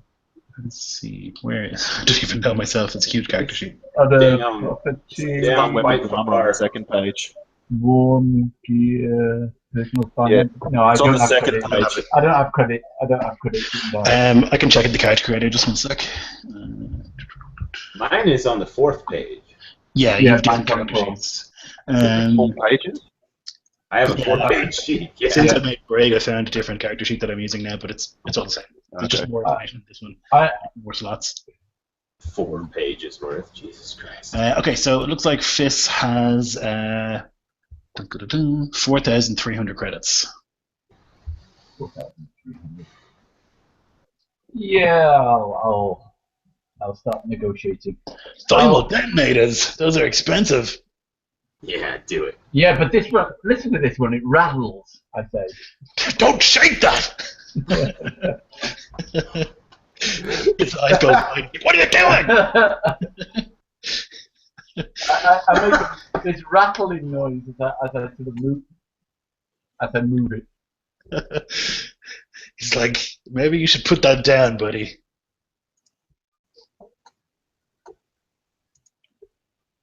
He says, thermal detonator.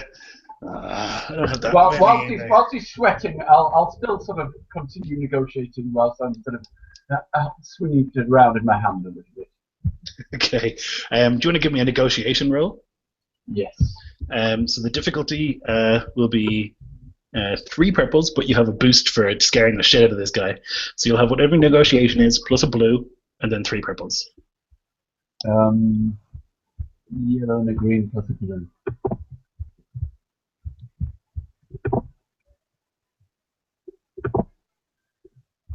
Three purples, you say? Yes. Okay.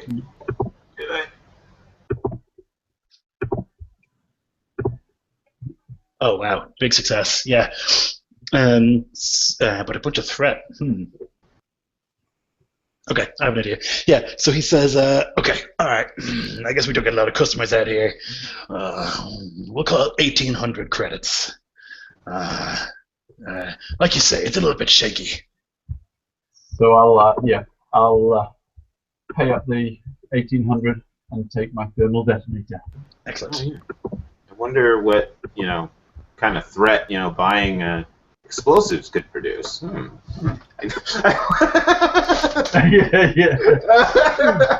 Exactly.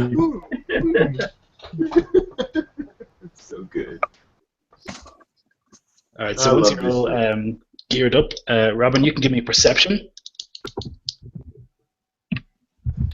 Yeah, quick question there. I have 2 green in perception. Will I only roll 2 green, or do I have to add any? Yeah, you'll have to add a difficulty as well, so purples. How many? It's going to be 4 purples to find the hidden thing.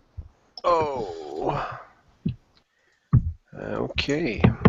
4 purples, and perception, that's 2 green, not 2 yellow. Okay.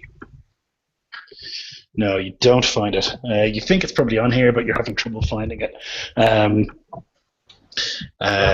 They must have hidden it really well. Can I use my cybernetic scan arm in this instance? Would it help at all? Yes. Yeah. Try to pick up the give me signal. a computer's check. Okay. It'll be Little 4, lady, I love you.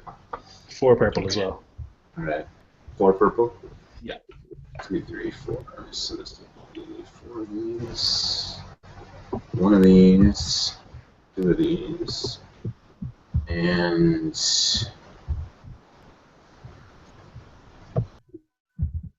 Oh yeah. Okay. So you find it, and you're able to like disassemble it to the point where you can use it yourself on someone else's ship.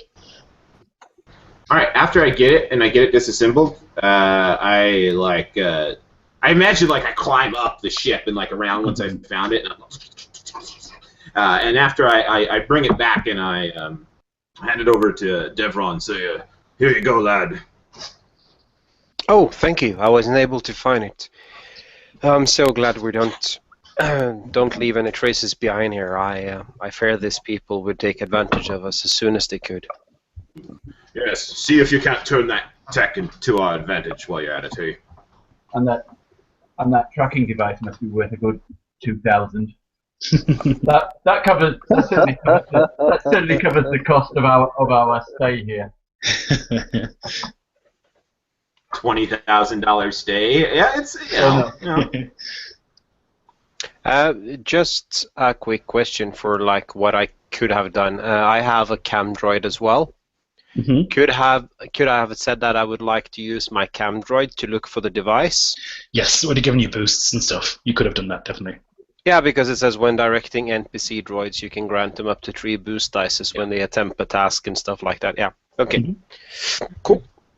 Okay, doke. Yeah, so you find the thing, you take it off, you get up on your ship, and you set course for the derelict. Is that the plan?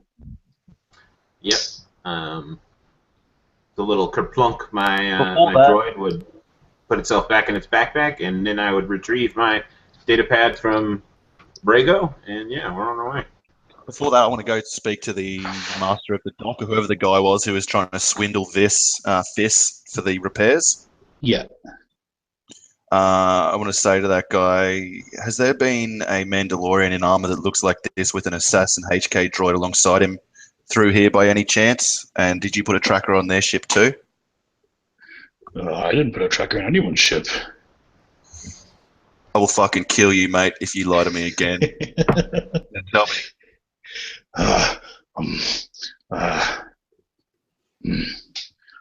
Yeah. Tell me the coordinates or how I can track it. Put it here on the data pad, and I'll hand it over to him, just with like the cold look in my eyes. Yeah, 2,000 credits.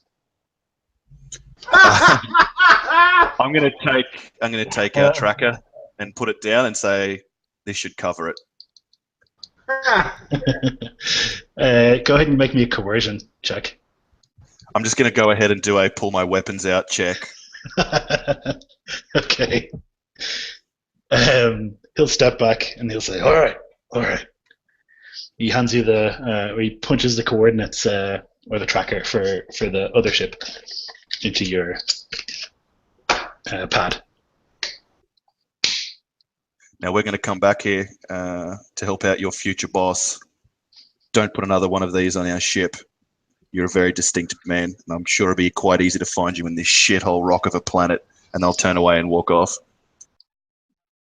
Yeah, he's left standing there, like looking nervously at the weak-way dude next to him, like shrugging. I'll hand the data pad to Devon when I get back to the Bane, and just ask him to confirm it's all good before we take off. Because if this guy has tried to swindle me, then I gotta be true to my word and go back and murder him. Would I be able to figure that out without any tests, or do you want me to roll anything? No, with the coordinates and stuff from the derelict, it looks like the Mandalorian ship is also there. Yeah, it's there. Whoa, same place, same time. Oh man! Convergence of scene 3, I believe, gentlemen. That's what we're looking at there. Let's power up the Bane and move cautiously. I'm going to take one of the gunny turrets again. Now, as much as I respect this Mandalorian, I'm not above taking him out of the equation if he's already got the prize. Yeah. That would cost me a second of indecision. So you guys can some reloads. Yeah. You guys can punch it to the derelict, and it's maybe an hour or two when you come out and you can see it. This big ship of a design you've never seen before. Let's see if I can find it actually.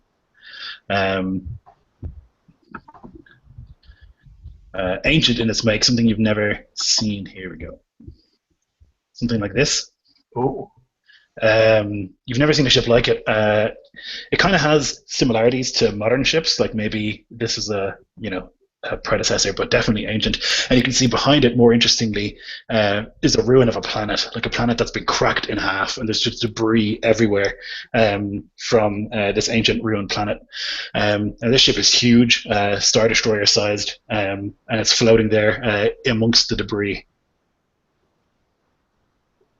Whoa. Yeah, shit. That's an end-game scene right there. Holy moly. Any sign of energy or life? Can we do scanning or not? Somebody could do me a computers check. It'll be difficulty 2. What do you do one? Yeah. Go ahead, and I will play sidekick to you, and you'll get 2 blue. Okay. From that.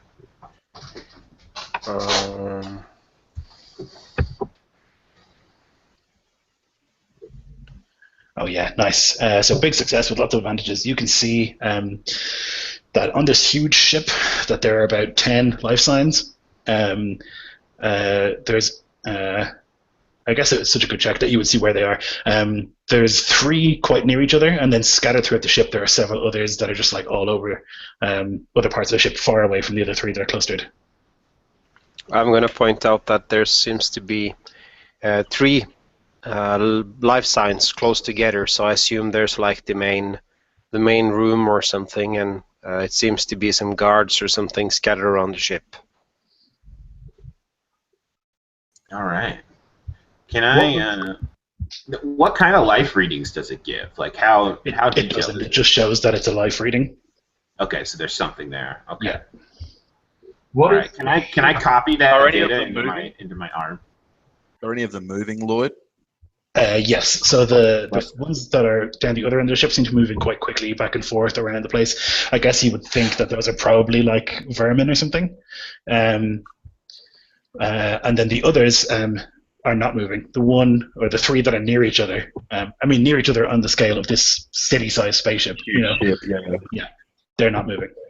Right. And if we were to watch it for, say, 20 minutes, they wouldn't move? Yes, 2 of them would move very slowly in the direction of the other one.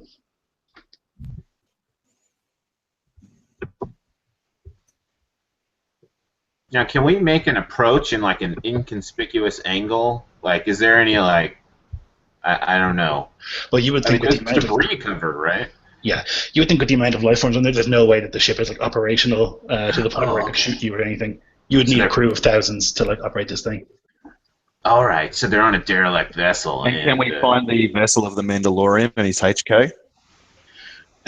You would have to like look through the different hangar bays. You could like fly close and look in the hangar bays and see.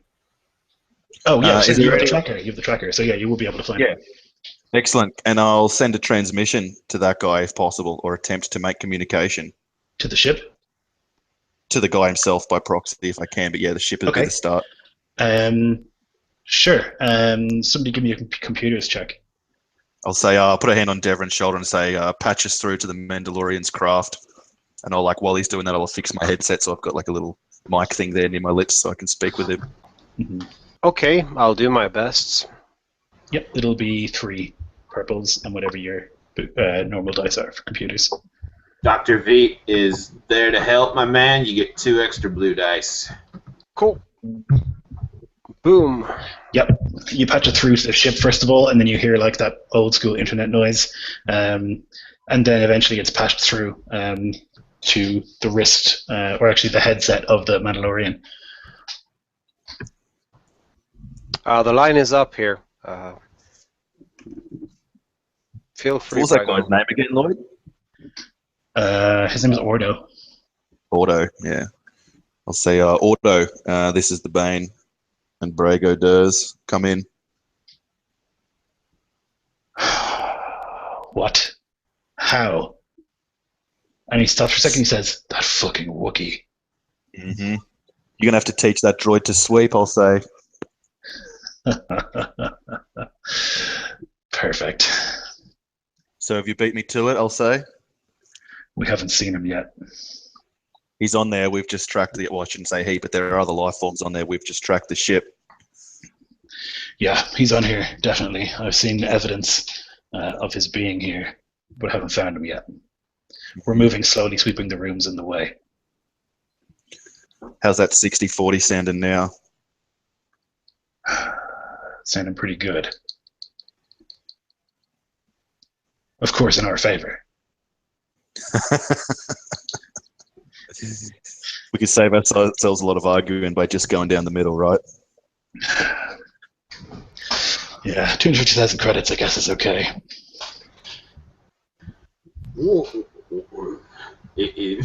Dr. V is. It looks a little. He looks a little shaken. He doesn't like it.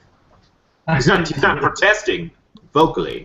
But he looks. He's like, what's going on? He's got that look on his face. Yeah. I'll say, how did you track him to out here? Who'd you press? The Basilisk or the Wookiee? The Wookiee. How'd you get him to tell you he wanted 20 grand off us, which we paid him? Yep. Is that what you paid too? Paid him that too. Fuck, man. We're going back there after we finish with Pharn one way or another if you want to come. That sounds most agreeable. Well, this all Just is give me rather a- touching, but can we get down to business? I'll say, give me a second, Auto, and I'll turn off the transmission and turn back to the crew and say, someone's closer to the prize than us, and he's no amateur. This HK droid could probably take half of us out before we got our weapons to stun. I propose we cut a deal with this guy, take the 250. I understand if that's amiable, not amiable to you guys, but I urge you to speak now because I think that'll give us the best droid percentage of success. I trust IG your decision, Captain.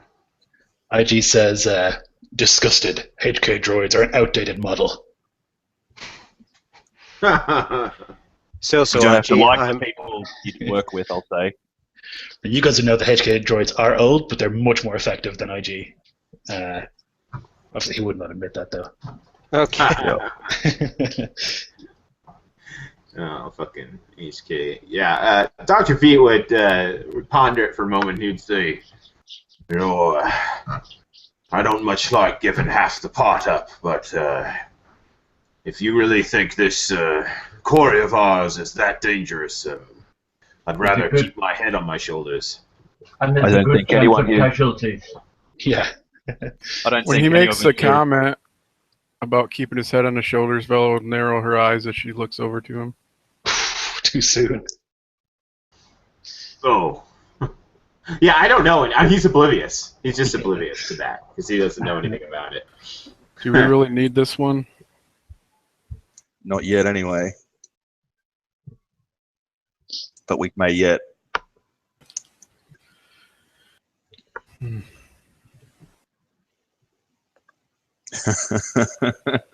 Although he is just like a drug addict. No. I'll say we need everyone to make this work. I don't even know if what we have here on the Bane is enough. That's why I'm open to negotiating with Auto and his HK. Despite your bias software, IG, the HK will be quite an asset. And this Pharn represents the powers of both sides of the Force. I've seen him strike back a laser beam over a parsec. I don't even know if that's a kilometer, but something like that. Yeah, I've seen him pull down or attempt to pull down spaceships. I've seen him withstand a hour-long fire spray bombardment. We're going to need everyone and more. But if everyone here's not in agreement, then I'll tell Auto that to the best man go the prize. Though if he beats us to it, we get nothing. Unless you guys want to, well, I left that unsaid because I don't really want to contemplate it. In a way, I kind of like this guy. Mm-hmm. In the way, like dogs of a kind. Yeah. Yeah, he's a professional. You know, similar to Breaker in a lot of way. But yeah, it's up to this crew what they want to do. My vote is we take half and help this guy rather than risk to get all or nothing. But yeah, we've all got to be of one mind if we're going to do it. More than now than ever, we need to be focused and work together to take this guy down. That's even if we can. Half of something is better than all of nothing. I'll nod at that, smack my lips, and look to Veet, Devron, and Fizz. Veet answered. Yeah, he. That's how I offended Jax. He's for it. Yeah. Excellent. I trust your decision, Captain. And Chris is just sorry. working through the mathematics of half of nothing, and and once he's worked out the mathematics, he nods. I'm into. And I'll say with a smile, once the last Democratic vote is cast, we can always go back to that smuggler's den and take whatever money we need to fill in the other half, right? With a wink. And then I'll turn back to the comms and press a button and say, Auto, you've got yourself a deal. 50-50. We help you with the bounty with Pharn. What do you say? Sounds about right. Even with all of us, I don't like our chances. I only need 2 of us to bring him in. I'll see you soon. Transmission in. Yep. So then you guys can land, if you want to, in the same hangar as the bounty hunter.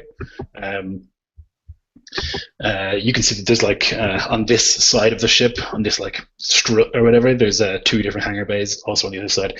But on this side that you're facing currently, you can see the ship of the bounty hunter, a fire spray like your own.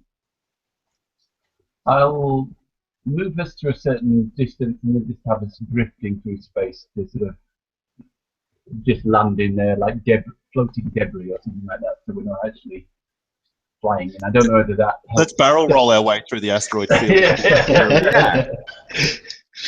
Yeah, you can just give me a piloting space, difficulty 3 to avoid all the debris and stuff. If you, it's easier obviously because you're going slowly. Bring us in slowly, Fizz.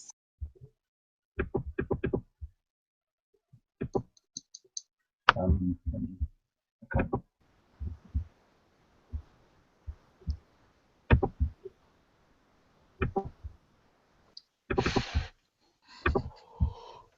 Oh wow, huge success.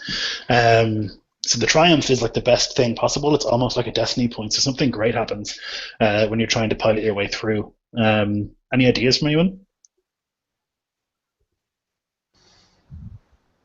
We catch a glimpse of our quarry, or a blip, or Maybe, yeah, maybe he moves. Maybe his life sign begins to move. I'll say, Auto, he's on the move, and I'll give him the location on the derelict. And I'll say, we're sending a recon droid now, and I'll nod to Veet as we land. Well, yes, we've decided on that now. Yep. The hunt begins. Yeah, absolutely. So I'll pop mine,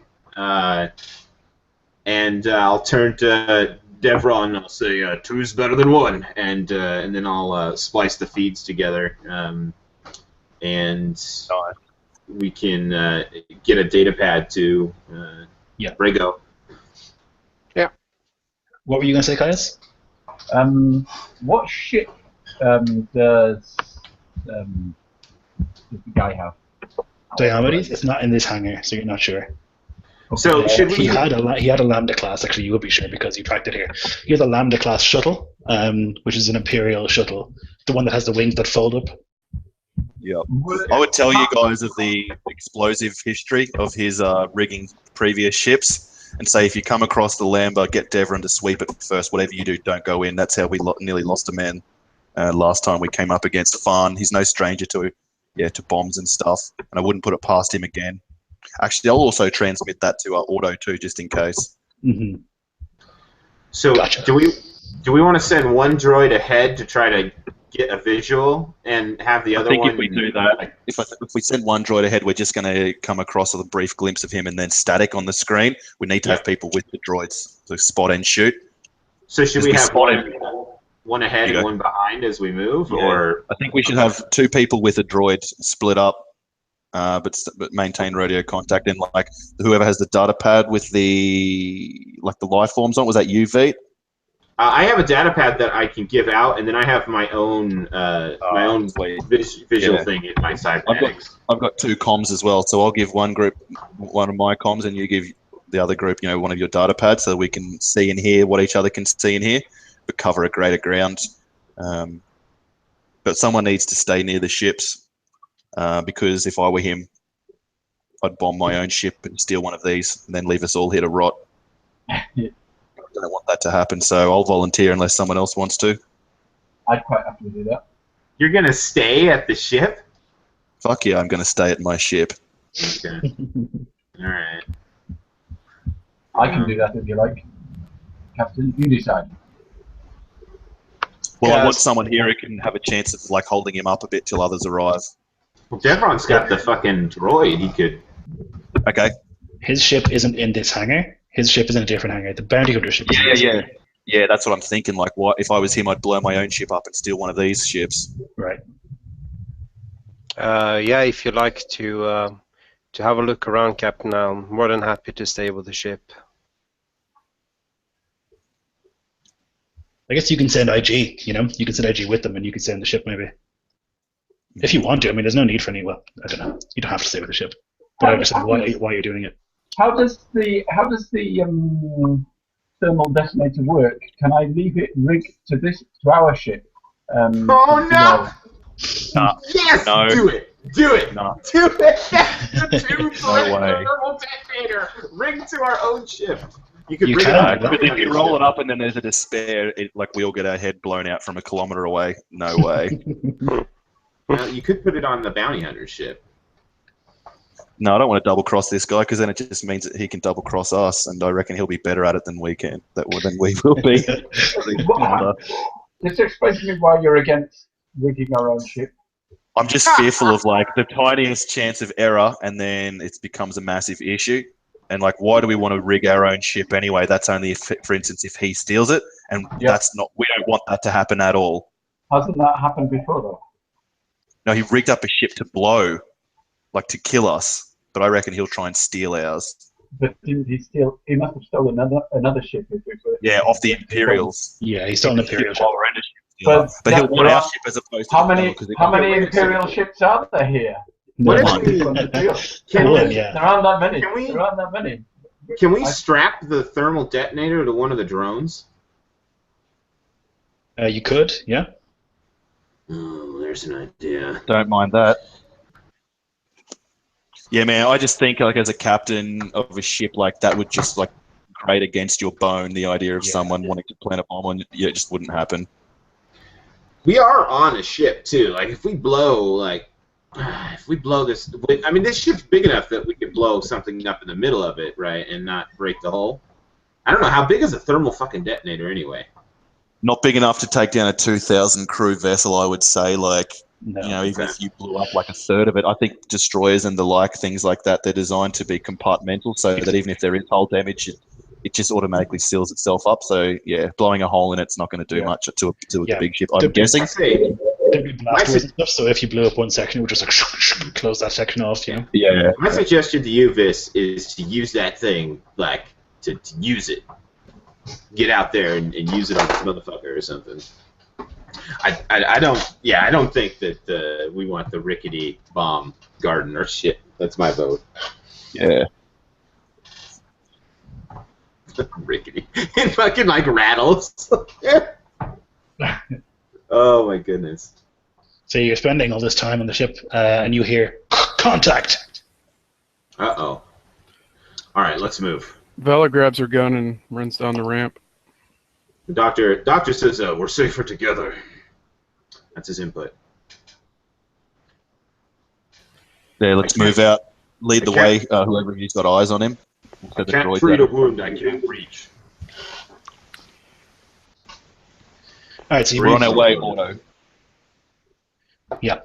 You guys can move through the ship. It's weird in its layout. The ceilings are a little bit taller than you would expect. It feels quite alien, very industrial. There's like it looks ancient in the fact that there's like a lot of it's just like grating and like red emergency lights or whatever. And there's also like water dripping in a lot of places. Like the ship in Alien, actually, that kind of feel. It's just like it's dark most of the time, and you move kind of tensely. I guess you're running at this stage through the ship until you come to like this first sort of common room, and there's like a flickering holograph of an alien with a sword held high. He's got like the head of a hammerhead shark almost, and it's just like flickering as you walk through that common area. You keep running, and eventually, after maybe 10 or so minutes, you would come to a room where you would see the other two slightly beaten. Like the HK droid is standing vigil, but the Mandalorian is like on the ground, like catching his breath. What happened, Auto? Alpha feet, attend to him. Oh fuck! He, and you can see he's like clearly in pain. He used his fucking magic. I couldn't move. Yes, the beat will bound over to him on all fours and immediately whip out his tools and begin triage. Yeah. I- So I'll just get that dice put together. What's the difficulty on that, Lloyd? If necessary, I could help you as well. This disappears into Oh, yeah. some. So you said there are dark bits and dark patches. He just disappears into a dark patch and observes the scene, looking for his sentry in the dark. Okie doke. Yeah, and the beep boop boop. I'm gonna send the drones up, or my drone up high, so we can keep like a bird's eye view of what's going on in this chamber as we move. Well, Vete's standing.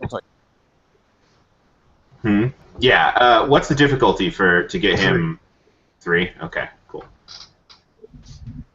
And yeah, absolutely, Devron. If you want to like come up and help the doctor, like he would like hurriedly, he'd be like holding you things. He'd be calling for certain instruments as he moved and worked on this guy. First taking readings and then digging in and applying whatever he needs to. And I'll get that up here in a second.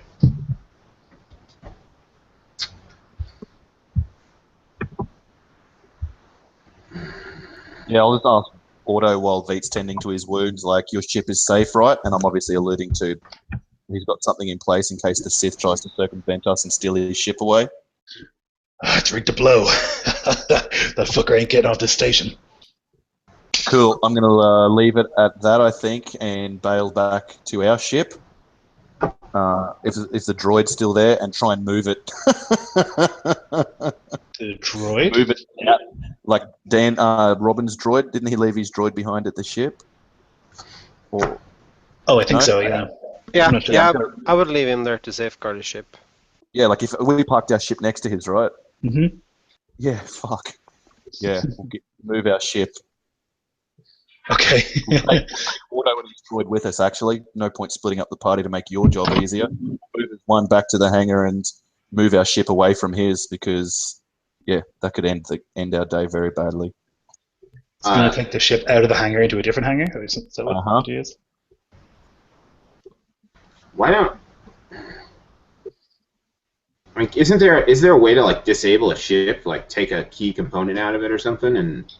Definitely, yeah. You could like remove a fuel compressor or something like that so it wouldn't start. I mean, someone could fix that potentially, but it'll take some time. Okay. Quick resolution. It's going to be 9 wounds healed. Oh wow, nice. And a triumph. It's a triumph. So I want my triumph to be that this guy realizes my true potential and ability, and he recognizes me for my skill that I am. So that if this crew doesn't like my services, I find myself a new one. Yeah. Yeah. He'll look to you genuinely. I mean, he's got this Mandalorian helmet on, but he'll look to you and he'll say, "Thank you." Yes. Anytime, Dr. Fate lives for this shit. And then I take a big puff off my inhaler with the.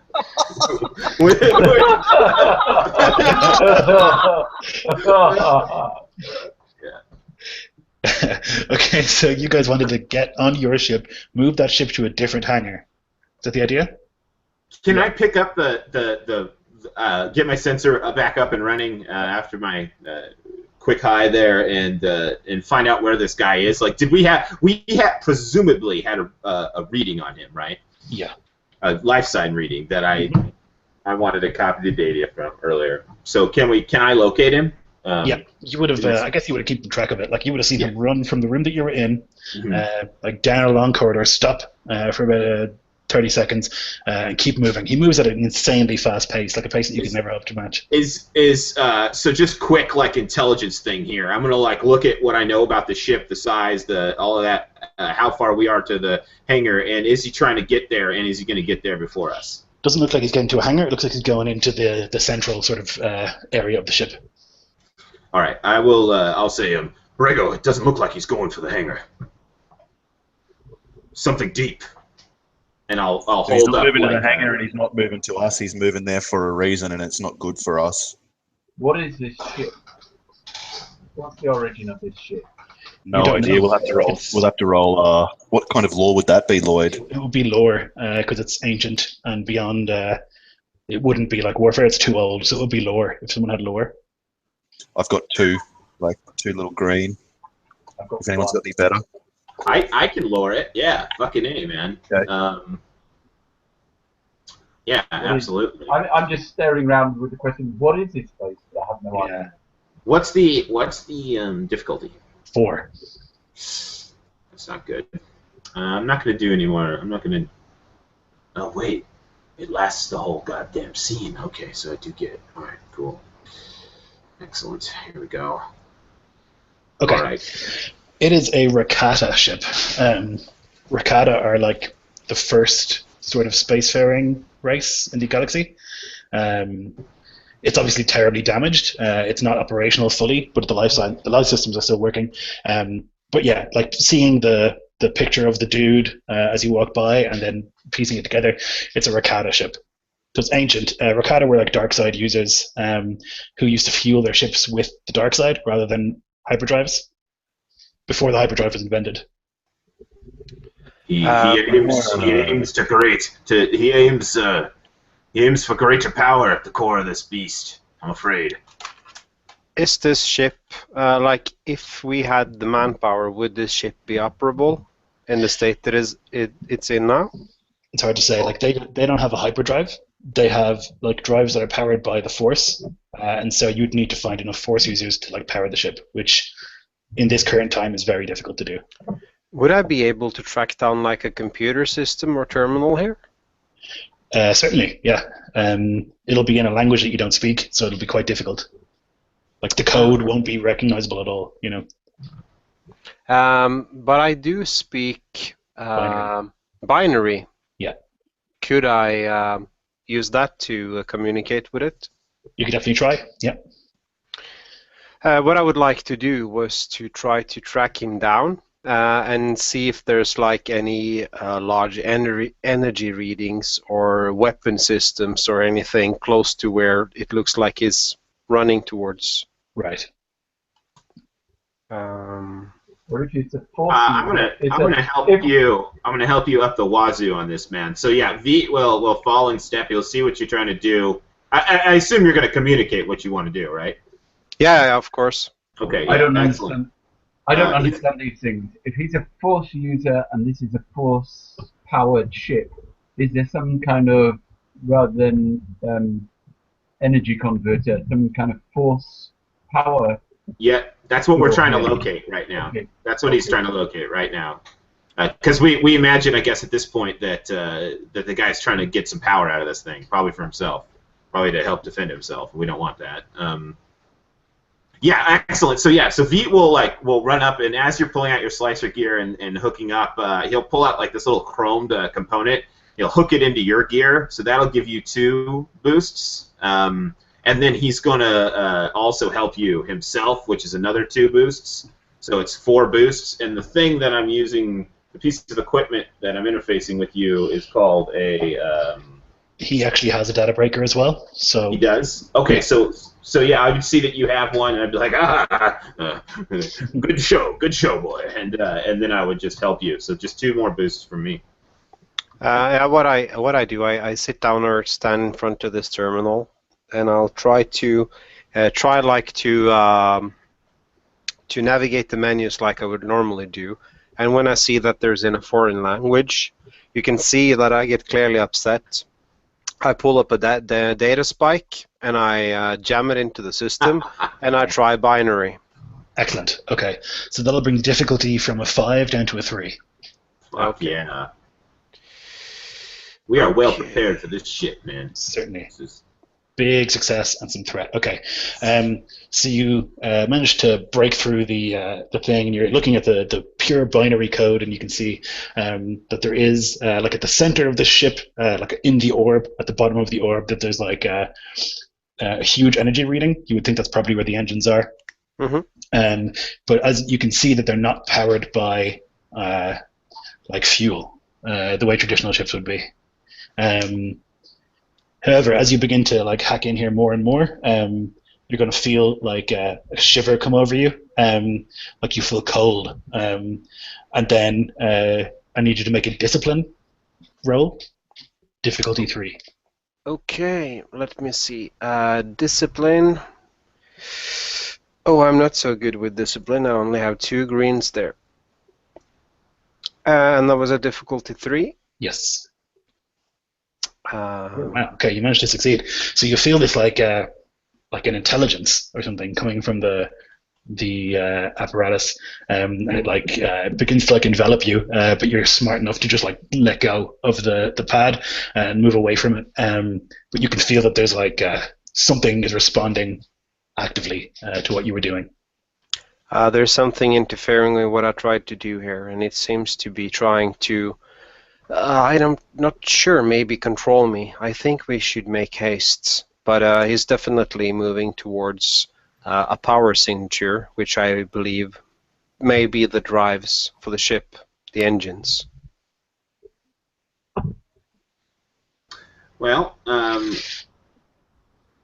why don't we blow that shit up? How is he going faster than a camera droid can go? He is. User?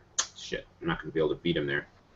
All right, well, we have all the information, and yeah. So while you're kind of sitting around doing this, and you're kind of trying to figure what the fuck you're supposed to do, he stops, and then maybe a minute later, your camera droid comes in, and there's this huge room, big circular sort of dome room, and there's all these weird-looking. I guess engines, but they don't look like engines. There's no power. It's not plugged into anything, if you know what I mean. It's just like these weird kind of devices, and they're glowing. And he stops, and he just like sits down cross-legged before them, places his lightsaber onto the ground, and just like looks up at them. Okay. So that droid was probably not the one with the thermal detonator on it, because we didn't actually say we were going to do it. But Veet would look around at this point. Did we do it? I don't know. You discussed it, I think. We discussed it. I don't know if we actually did it or not. It's up to Fitz what he actually did with his product. But yeah, I remember saying, like, we're definitely not going to put it on the ship, and then someone suggested the droid, and I was like, yes, sweet, that works. You can use a light side point to have put it on the droid, if you want.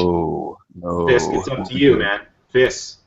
No, the final thing I remember hearing and that I kind of went along with was that I'd keep it with me and use it as a hand weapon or not. Yeah, it's not. Actually, I remember that too. Yeah. Okay. All right. Well, then, yeah, Dr. Veet would turn. We have one more camera droid. Dr. Veet would turn and look to you all and say, "Should we not just blow this thing all to hell and scrape his corpse from the debris if we can?" He turns from his waiting position and he looks up at the camera droid, and he just makes eye contact with the droid and just shakes his head, and then he reaches up to the droid and makes a closed fist, and it just into static. Picked it. Yep. Yeah. That one can be mine, Devron. No problem.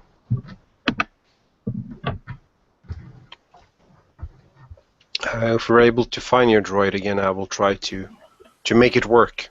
So, the information love to that see we that have, is it going to everyone's data pads?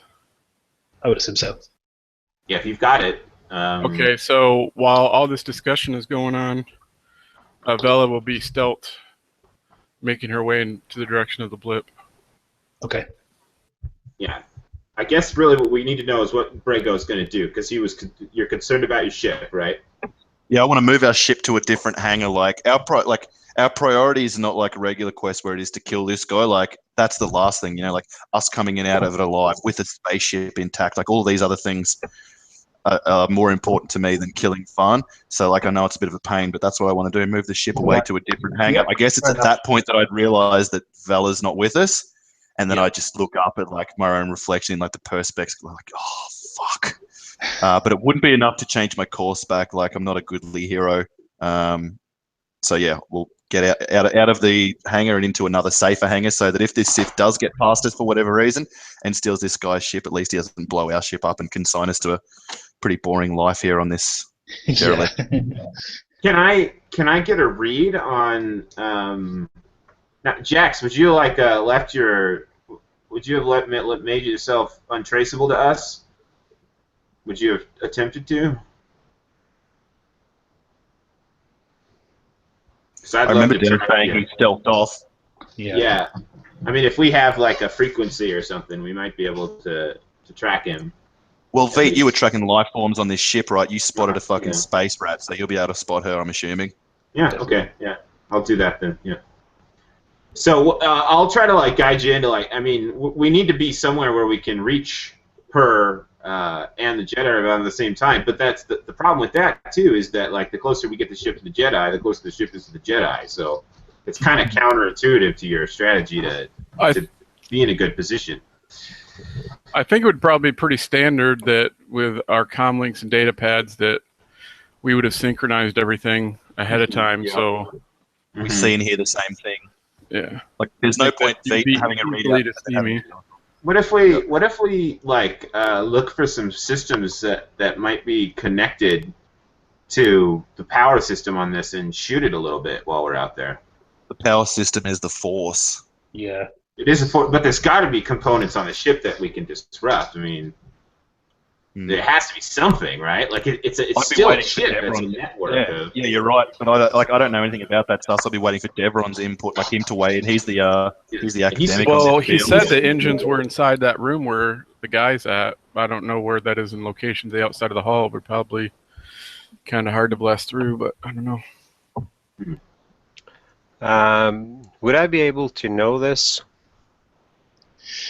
So your main takeaway from that is that there's something sentient in the computer, and that it's not powered by a traditional means. It's powered by like the Force, and so you would think that damaging the outside of the ship would damage the outside of the ship, but it mightn't actually stop the engines from working, since it's not powered by electricity. It's powered by like force of will,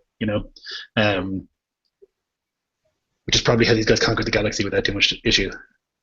Awesome.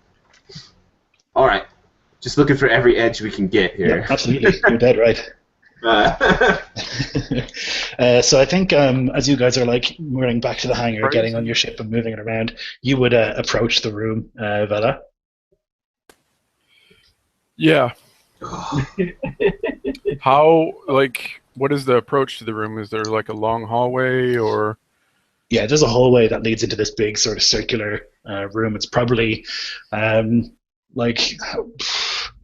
or 900 feet or something across, circular sort of radius, diameter. And he's like pretty much at the central point, and beyond the central point there's like a huge drop where these massive sort of floating engines are. So yeah, if I can spot him before I get there, then I'll drop down to a crouch and sight in the rifle, and I won't speak, but I'll just send a message through the data pad, a coded signal that I have sights on him. Basically, target acquired. Do not fire. One quick clarification, Lloyd. Where is the Mandalorian and the assassin droid? They're with you. They're with us? Yeah. With us? Okay. Yeah, I mean, like, I probably popped that guy almost up to full, I'm guessing. Like, well, close. Fine. Yeah. I'll look up to Auto and like put my fingers up to my ear and then nod and say, yeah, our shooter's got eyes on the prize. As soon as we like relocate our ship away from the potential blast radius of your ship, we'll move in together. Is HK good to go? It's good to go. I think is it right that you guys, is it Fizz or Devron, can like upgrade droids?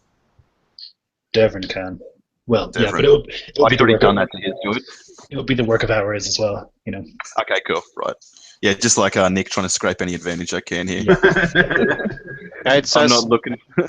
it says that I can, once per encounter, you can attempt an average computer check to reduce or increase a droid characteristic by 1. Yes, that's so. Like if that's something that you could do an initiative, kind of. So it's in an encounter. Okay. So, yeah, something you can do for sure. Yeah, I'll just tell Jax, like, I'll be typing furious in the data pad, do not fire. Like, do not fire until there's another distraction. He'll send it back at you. It's just what happened to Mando.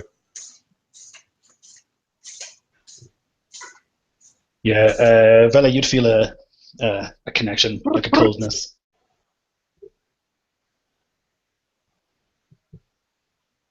Do I get any sense of where it's coming from? Yeah, you would probably think it's coming from him. He's not looking in your direction. He's still looking at the engines. He's like sitting samurai style before it. But But yeah, you get the like a sort of sense of connection.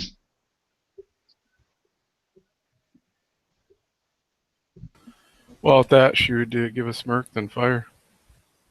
Okay. All right, so it's 2 reds and a purple. I'm going to use a dark side point to make it 3 reds. Reds, huh? See how this is gonna go. Is this the HE round?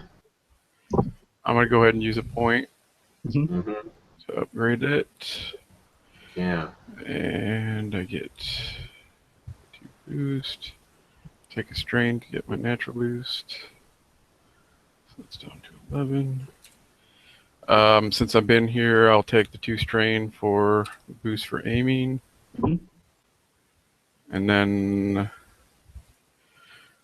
for, let's see, don't have an issue with range. I don't need to use that.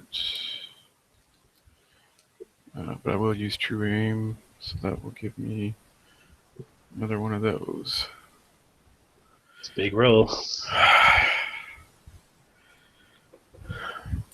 Did you just spend 2 destiny points to say that you kill him? I could probably need more than 2. Nice work, guys. Good mission. Good mission. Okay, man. All right. Looks like we're heading back to the. Holy shit. Oh my god. Okay. Oh, but even if I miss, I can use 3 advantages to make the blast go off. Okay. And it's blast 5. Okay. So he will suffer damage equal to the blast rating of the weapon. 5. Okay. Yeah, so I think maybe even though you are calm, and you're ready for this, seeing him there and like feeling a sense of connection, there's just like a shudder of fear, like from the connection. And I can imagine like hands almost shaking a little bit as you, and like it seems like it's forever before the bullet gets to him, but it just misses. Connects to the ground next to him, and big explosion will blow him away from where he is, and he'll come land standing. Well, it does. The blast does knockback. I don't know.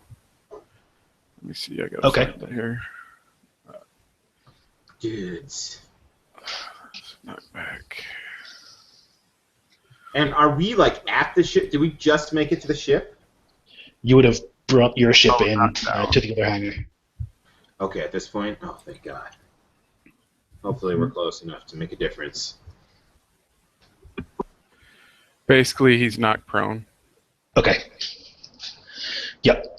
So yeah, he's blasted back, and he lands on his back, but immediately will jump up on his turn, and he'll say, "Why can't you just leave me alone?" And then he will use a maneuver to move towards you. And he'll use his second maneuver to take some strain and move again, becoming. So you would have been long range away, I guess. It would be long. Whatever the longest range I could have been, because I could go up to extreme. So yeah, I think long would be the most. So he would 1 to go to medium, 1 to go to long. So yeah, he'd be in your range band now, moving just like leaping to land pretty much in front of you with the lightsaber in hand. He would say, "Why couldn't you just leave me alone?" You killed my brother. We will not rest till you are dead.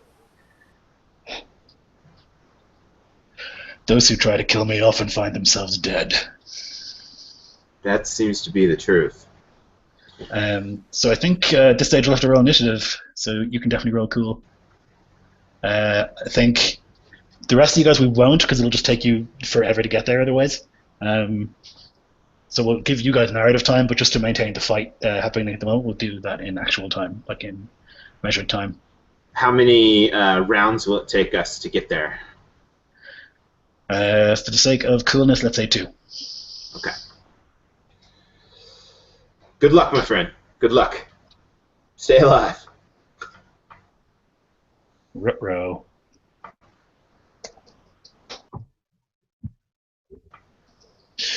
Okay, he is going to look down at you, and he's going to put out his hand in like a ringing gesture. So I need you to make a discipline. Difficulty 2 purples, 2 red. Trying to kill a motherfucking Jedi. Oh, actually, sorry, I think I roll, don't I? Yeah, I roll. What's your discipline? 1 green, 1 yellow. Okay. So that's 1 purple, 1 red. Difficulty, is it? Yeah, okay. Mhm. Oh, Jesus. Oh, no. Oh, no. Okay, so he reaches out with his hand, and you just are unable to move. Let's see. This is gonna, I think, hurt. Yeah. 1, 2. Okay, you take 4 strain. Oh my God. This is gonna be bad. It's 100. Oh. What's the percentage for? When you lose the discipline check against him, he inflicts a critical injury. Oh man. Just crumples some part of you. That is going to be...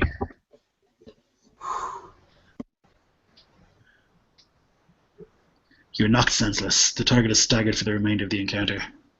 Oh, that's great though, narratively, right? So I think, I don't know, we'll have to check what staggered means. Okay. I can look it up. Yeah, sweet. So he lands next to you, and rather than murder you, he just... and you can feel like your lungs closing, and like your muscles like being wrenched in nasty positions, and you are staggered for the rest of the encounter, whatever that means. Okay, basically it means that I cannot perform actions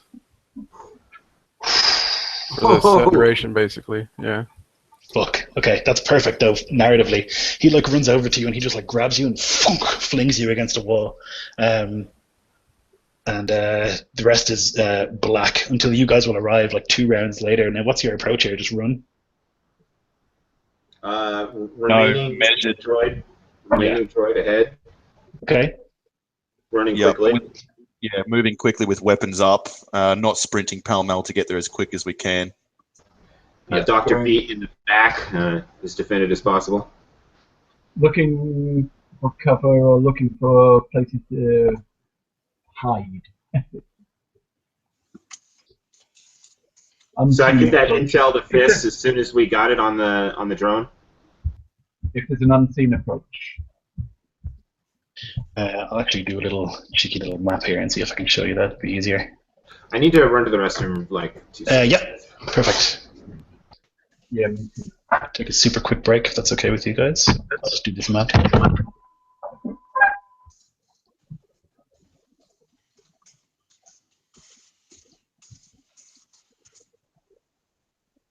I fear for our character's life now.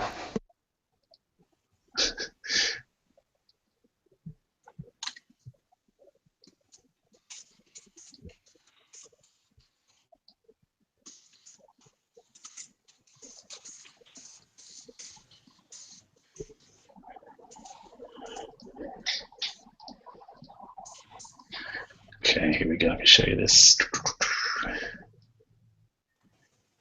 So you guys would be down here. You're approaching from this area. And this is them. I'll do it when they get back. I just do need to go to the bathroom as well. 2 seconds. Dun, dun, dun, dun, dun, dun, dun, dun, dun, dun, dun.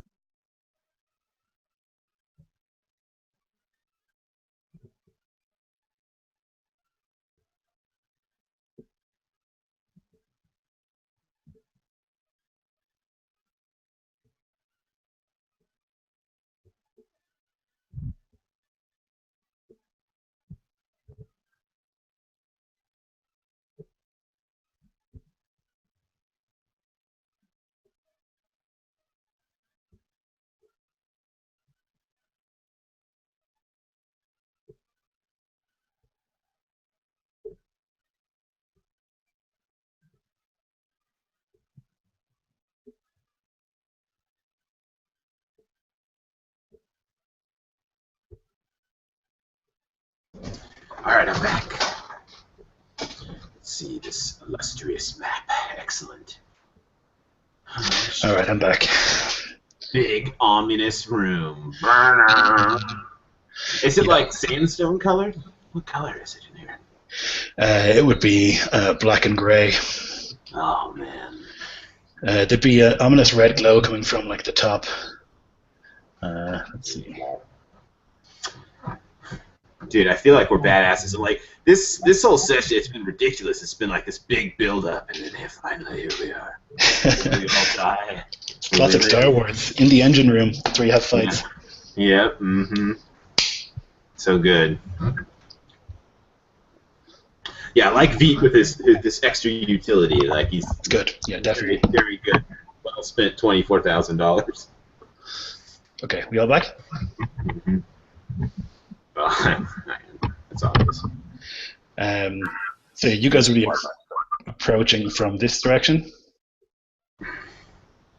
And this is probably like 40 feet across. All right, is there any like cover or terminals or anything inside the vast space? It's just like a horizon of blackness. It's there'd be like a huge box on either side, like here. And then I guess one here. But this is like almost a, what do you call it? Like it's like down in the floor. You'd have to like go down some stairs to get into it. It's not actually up, you know? Is this the same place where the cam droid was destroyed? Yes. Am I able to see the cam droid? Yeah, you would see it crumpled on the ground like, I don't know, like here. Unless something was like aiming at me, I would try to make my way there to see if I could fix it. So as you try and walk into the room, he says, "Halt!" It echoes, "Halt! Halt! Halt!" I will halt. I'm lying down and try and aim at him, basically. Okay. I'm crouched down behind the battle droids. He says, "This has gone far enough. Your friend doesn't have to die."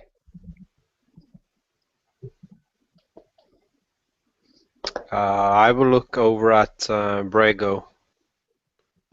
Neither do you, Pharn. Surrender, and you'll be brought in alive to Lord Vader. Alive to Lord Vader. Do you know what that means? Our friend alive beneath a Sith. Do you know what that means? There are many lives at stake here. All of yours or this one. Mine is more important than yours. There are mysteries at work here, ancient things that I'm trying to discover. I don't want to go back to Vader. I don't want to go back to the Empire. I just want to be left alone. Those who don't want to go back to the Empire often find the Empire coming to them.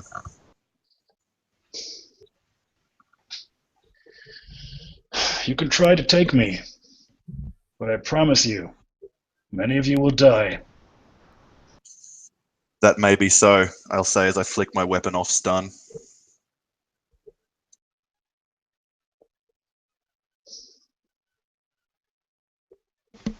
Will you let me... Do you know what this is? And he points to the thing behind him. This is a ship powered by the Force. Yes, our doctor has informed us. Devron will look at this guy and say, will you let me bring the cam droid? He like moves his hand and flicks, and the cam droid lands at your feet. I will pick it up and I will walk backwards back to my friends and I will start tinkering it with it. If I'm able to, of course. If I don't need like an hour to do something with it. You can try and make mechanics, but it's been totally destroyed, so it'll be 5. Okay. And I'll use a dark side point to make it 4 purples and 1 red. I will help you. Oh man, that red. That's Dr. Veet will see what you're doing and he'll come over and be like, timing's a little odd, my friend, but here, let me lend a hand. He says, there are mysteries to the living force that you cannot fully comprehend. There's light in the dark, but we've forgotten so much in the years since the fall of the great empires. They knew things that have been lost to us, things that we do not think are possible. I do no harm unless harm is done to me. Did you say 4 purples and 1 red? That's right. Okay. Boom. Ha! Okay, success with a bunch of threat. So you managed to fix it up, but it's like it's like functional but barely. All right, I will power it down and stick it back in my backpack where we can fix it up more thoroughly later. And I'll thank you. Thanks. Much appreciated. Oh no. I seek these mysteries, and that is all. Simply let me be. Give us our friend unharmed, and I'll take you to Vader dead. You cannot be reasoned with. I can be, but not with rhetoric, only with credits. That makes sense. Base desires. I don't have credits.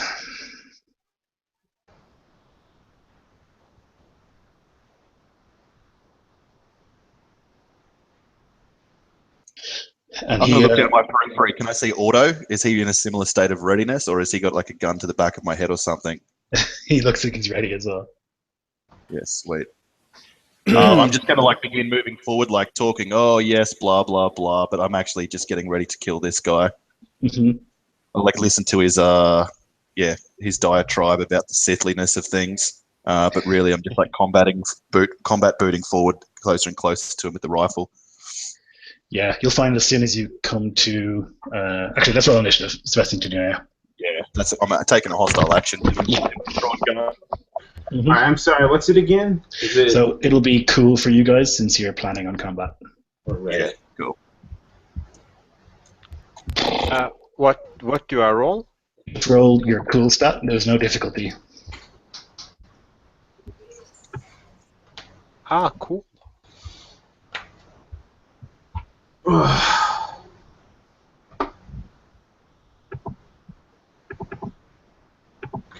One advantage. That's not very good. I'm going last.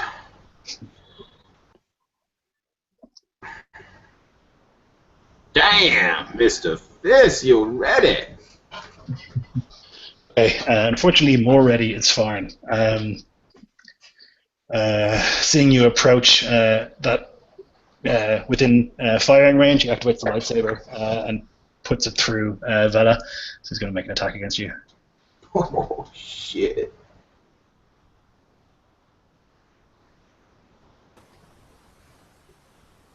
I do have a defensive one. Okay. Okay. So it'll be 14 damage. It's got breach, so your soak is not effective. But I think the threat will be that he's... How much did you say it was? 14? Yeah. I think the threat will be that he is still looking at you. He's like not convinced that you're dead, which I guess you're not. So he's looking at you rather than the approaching hordes. Oh, I should have rolled for the other guys.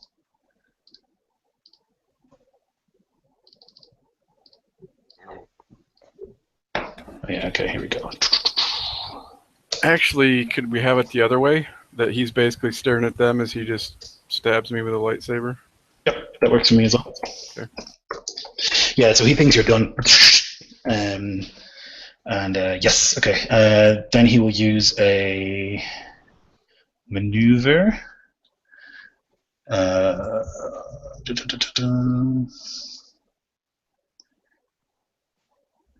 Yeah, he uses a maneuver to leap forwards. Let's see how far he goes. It's far. And he lands... let's see, you would have moved... Would you have used strain to get even closer when you were moving? Actually, you wouldn't use strain. Would you trying to get like within firing range, right, Brego? Yeah, that's right. Whatever the firing range of my heavy blaster DLS-12 is. Yeah. Okay. So he would be able to jump within another jump's distance to you. Would we have been fanning out as we entered here, or staying all clumped up? Okay. All right. Good. Yeah. I'll stay behind one of the droids, using it as cover as I'm trying to move up. I'm immediately.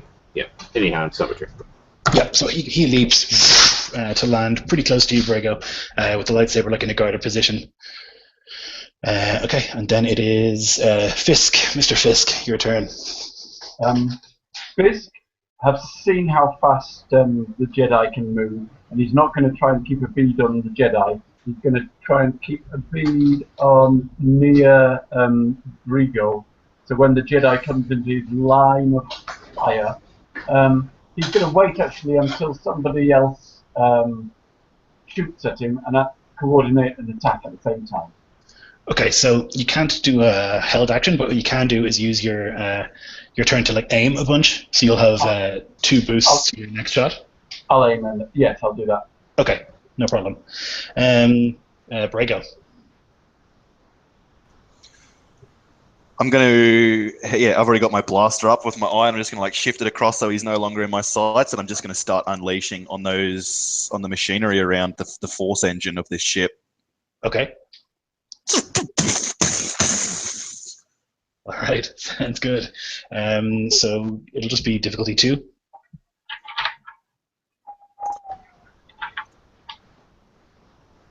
And this is for a ranged heavy, right? Yeah.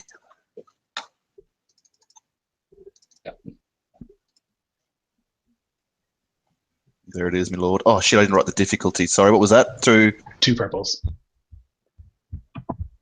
Okay, so it's actually a miss. So I think you'll connect. It's a room full of engines. Yeah.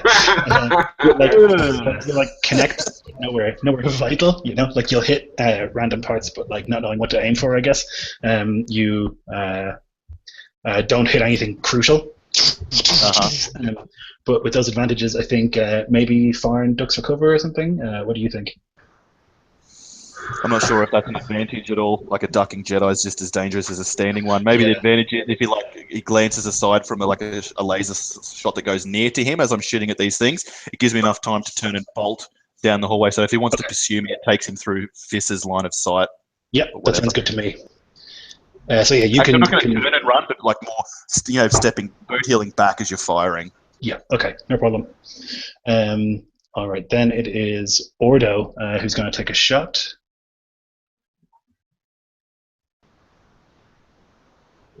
And he hits him. So Pharn will use his reflect. You block 7 damage. But he'll take some strain. Okay, so yeah, he deflects most of the damage. A little part of it will hit him. And I think the threat will be that Ordo's gun jams. He's like, God damn it, not now! And then it will be Vela's turn. Okay, so as Brago kind of steps back, he'll see over Pharn's shoulder, Vela now standing. Her features very pale, blood staining her chin. Her teeth red as she smiles and fires at the back of Pharn. Okay. Fuck yeah. Nice. Sister's vengeance. Now, unfortunately, because you were bound, you take 4 strain every time you take an action. Oh, I'm bound? Okay. Oh wait, no, he used. Sorry, no, that's incorrect. He used 3 points to jump, so no. Okay, so I'm good. Yep. Okay, so I forgot about that. Gonna use a point. Yeah, he was sure he had you like bound in place. I forgot you have to like maintain that. Rookie mistake. Yep. Makes sense for a Sith, though, just like pure arrogance. Yeah. Well, and in his defense, she looks pretty much finished off. Yeah. She did get. She's basically 1 point, or I guess 2 points away from being unconscious. So you said it's 2 red and a purple? Yes, I'm going to use a dark side to make it 3 reds. Of course you are. So let me just double check one more time. So it's 2 and 2, and my true aimer will regret it. I'll aim because I'm not moving. Take the strain for my natural boost. And the gun's accurate. Okay, I think this is the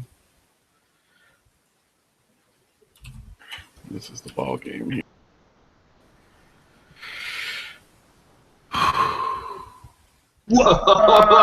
Whoa! Holy shit! Okay, so How many crits is that? that's that's 2. Okay, I need 3 to act like the blast. So that's 1, 2, 3 crits.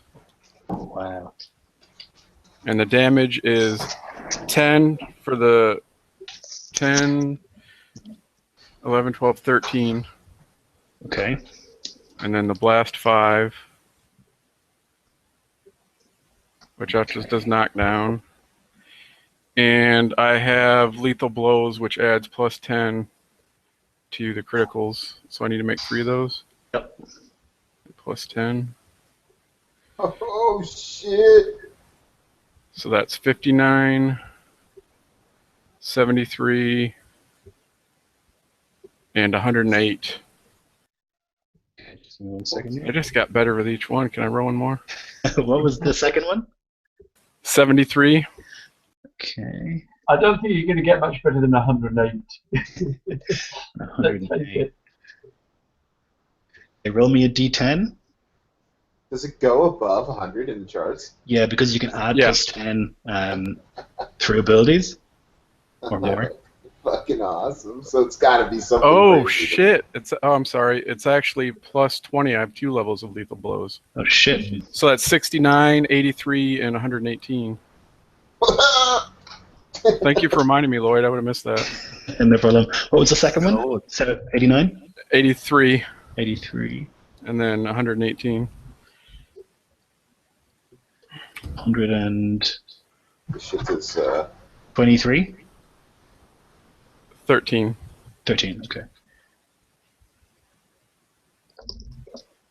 Wow, that's a big one.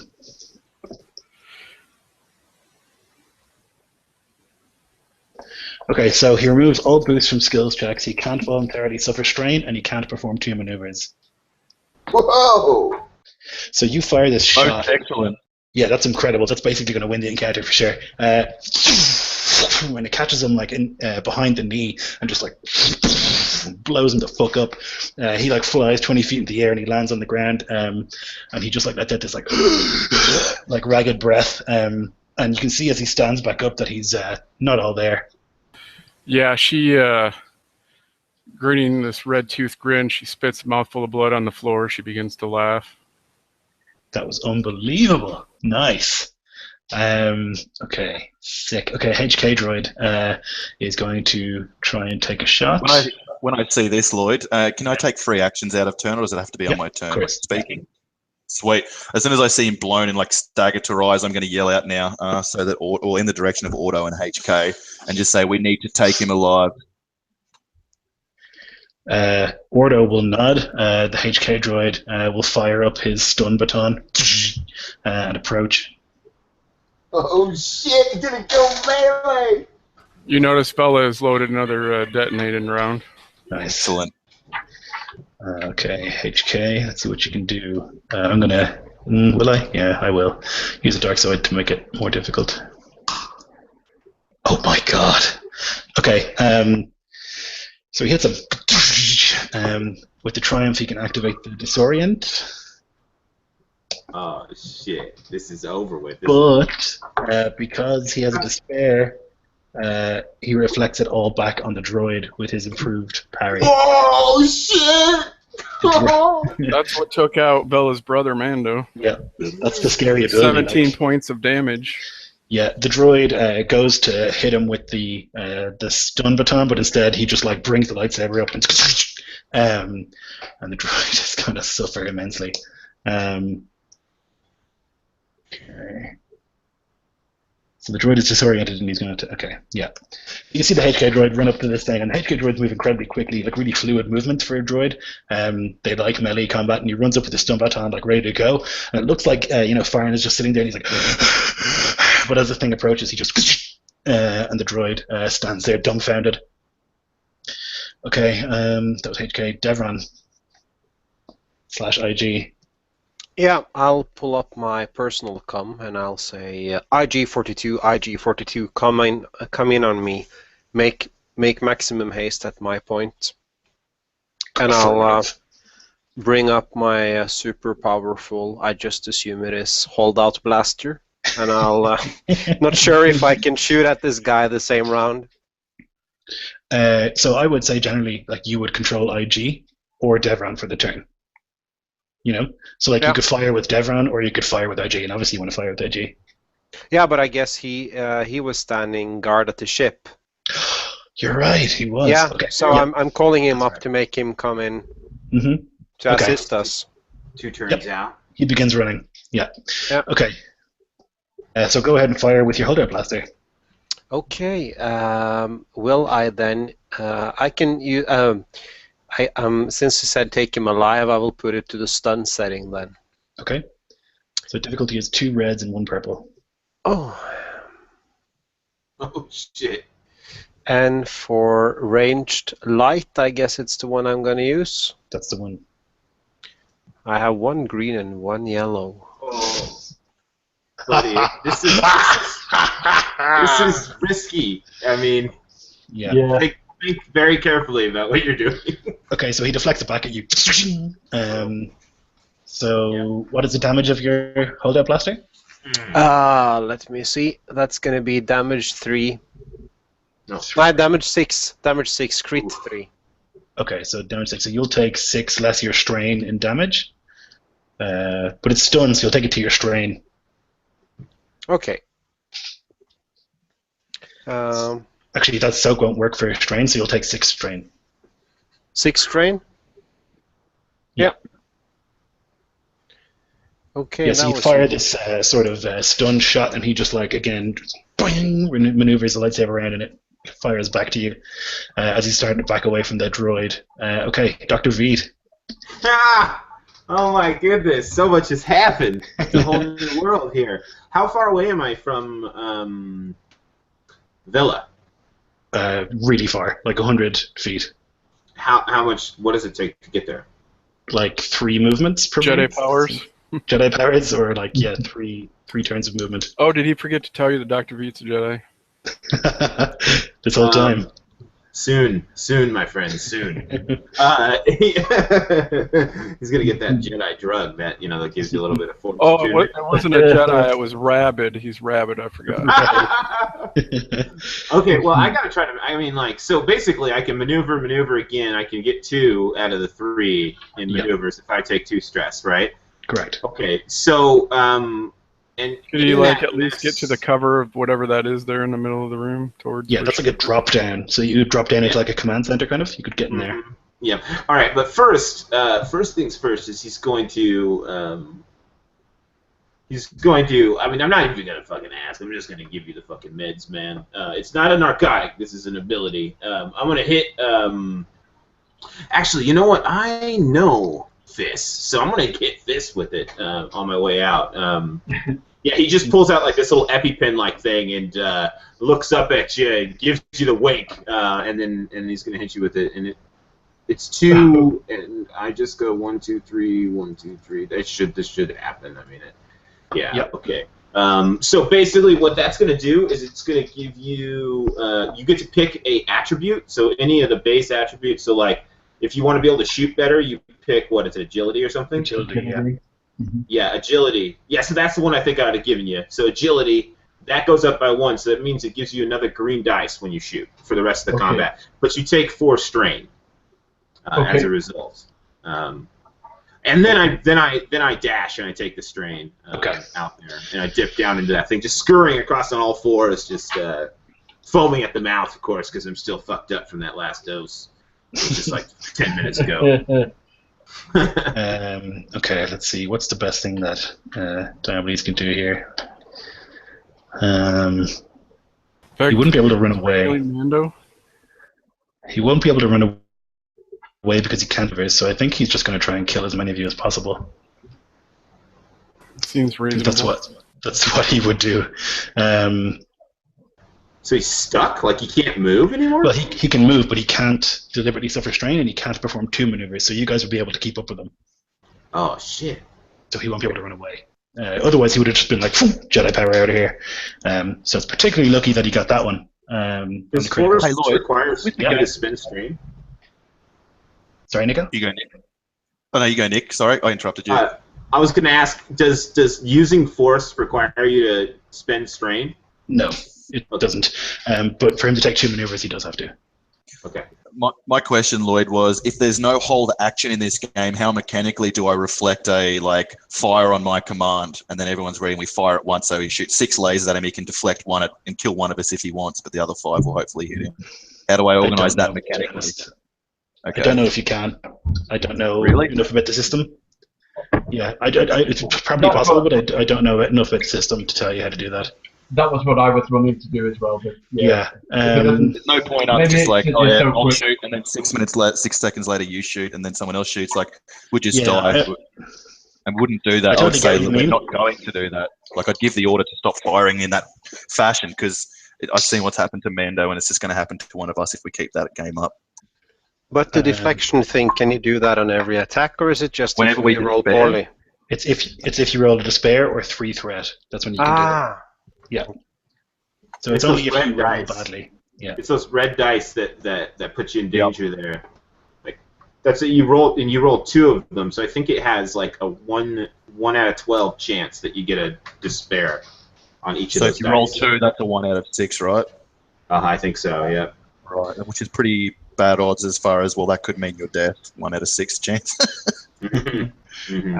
I'm just looking here through the action, and it doesn't have anything about a held action. So I'm honestly just not sure. I don't know the rules well enough at this stage. Mm-hmm. Well, frankly, though, I mean, to be honest, though, you would think that we are all firing very fast. I mean, It's pretty much- Yeah, I you've mean, seen Jedi's, right? Like they it's a block like distraction. Yeah. 70 people shooting at once. Like, I mean, unless they're not that good. I mean, this Yeah, guy could- but we're not those hilarious droids out of the first Star Wars movies, though. Like, we're fucking Oh murderers. yeah, we are badass. Well, you guys are. You're badass in your own way. Yeah, he's a pacifist in the middle of a battle, baby. Yeah, So I badass think to what he'll do is he'll move, because it's still his turn, right? He hasn't done anything yet. He's going to do closest, I guess, is yourself, Brago. Or actually, HK is right next to him. So he's going to attack HK. Yeah, that's right.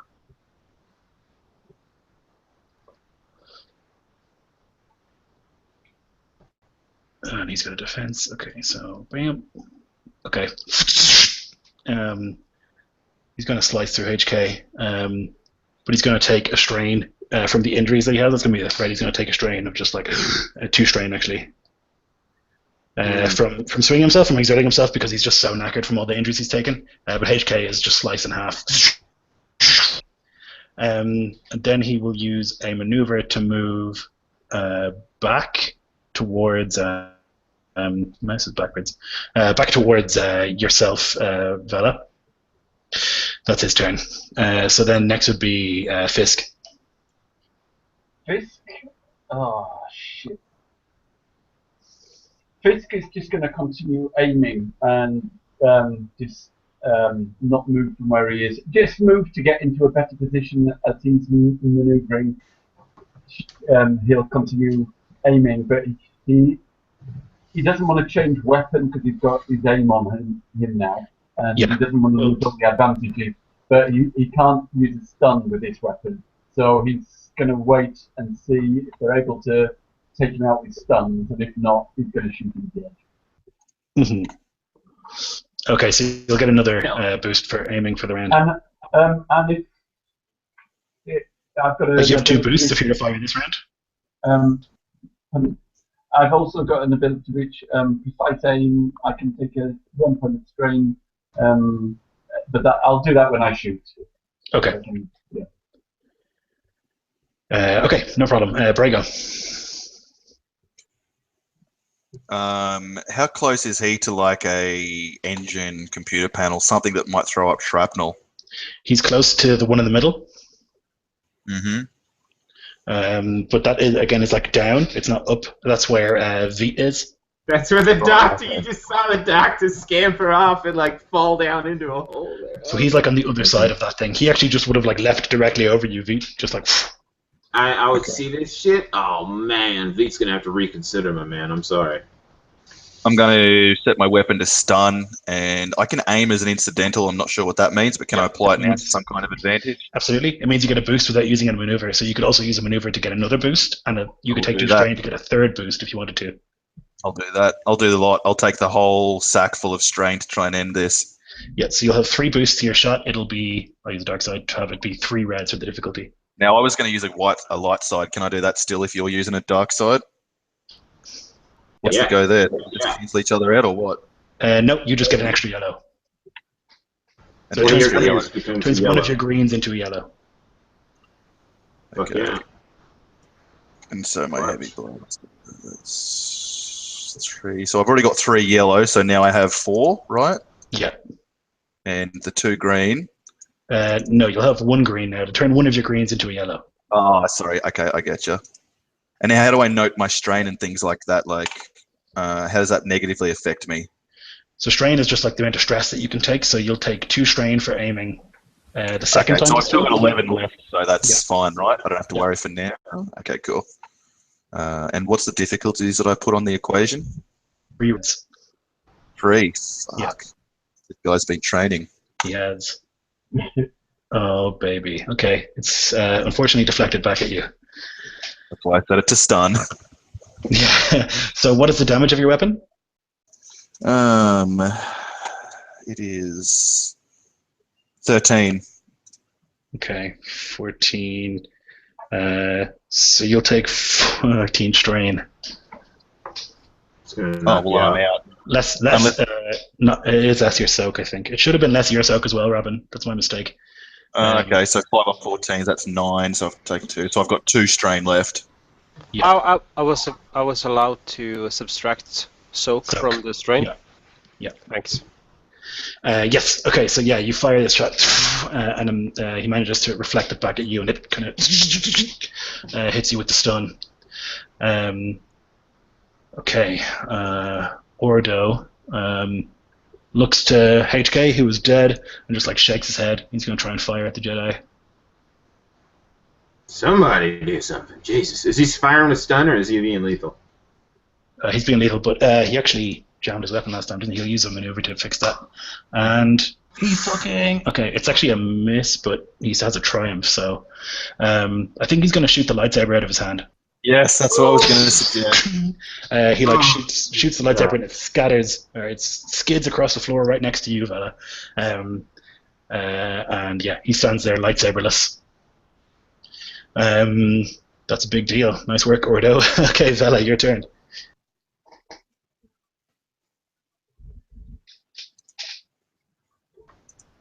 How close is he to me?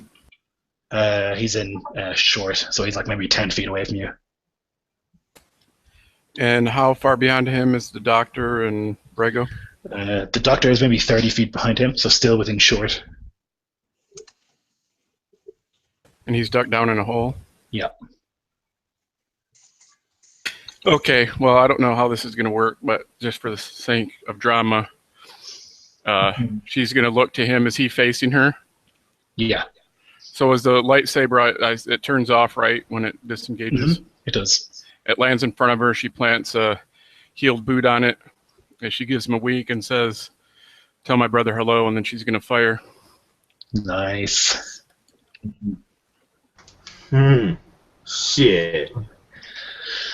Okay, 3 reds. Oh, shit! See your red and raise you with yellow. You just see these little rodent eyes popping up above this like austere black slate ridge, and just watch it. And then my little paw comes up to shield me from the blast. Oh my goodness. Jesus Christ. This shit's crazy. Just give me 1 sec, guys. While Lloyd's out, just check your Facebook, fellas.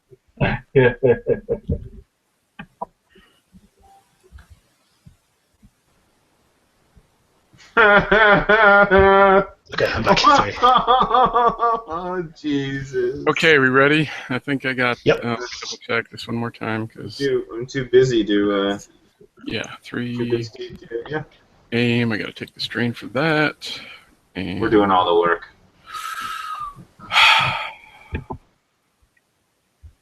Fuck me dead. Oh my lord! This Oh, one's no. for Mando, motherfucker. That has the. That's a big deal. My brother! Okay, so it's a hit with a crit, right?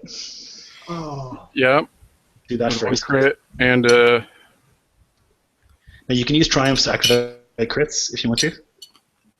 Remember, we want this guy alive. Is that. What's that? you want this guy alive. She wants him dead. Yeah, that, Inspiration, How if I did you could give make it. the name? You put like a caption above that shit. Yeah, Oh you my can brother. the thing on the roller where it says more options, I see it. I and see it it. gives you option to enter. And Awesome. so yeah.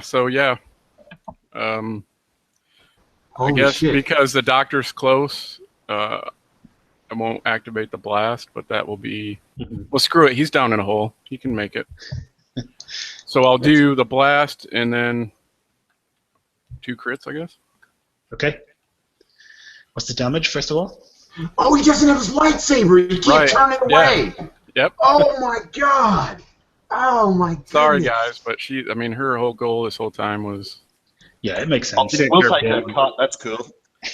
The glory. Yeah, she's fine with it. She wasn't taking any money for this anyway. This was about her brother. So yeah, it does 10. So Okay. that'd be 12. Okay. And then the blast is 5. Okay. And it'll also do knockdown, which means he'll be prone after this. And then what, 2 crits? Yep. So 63 and 70.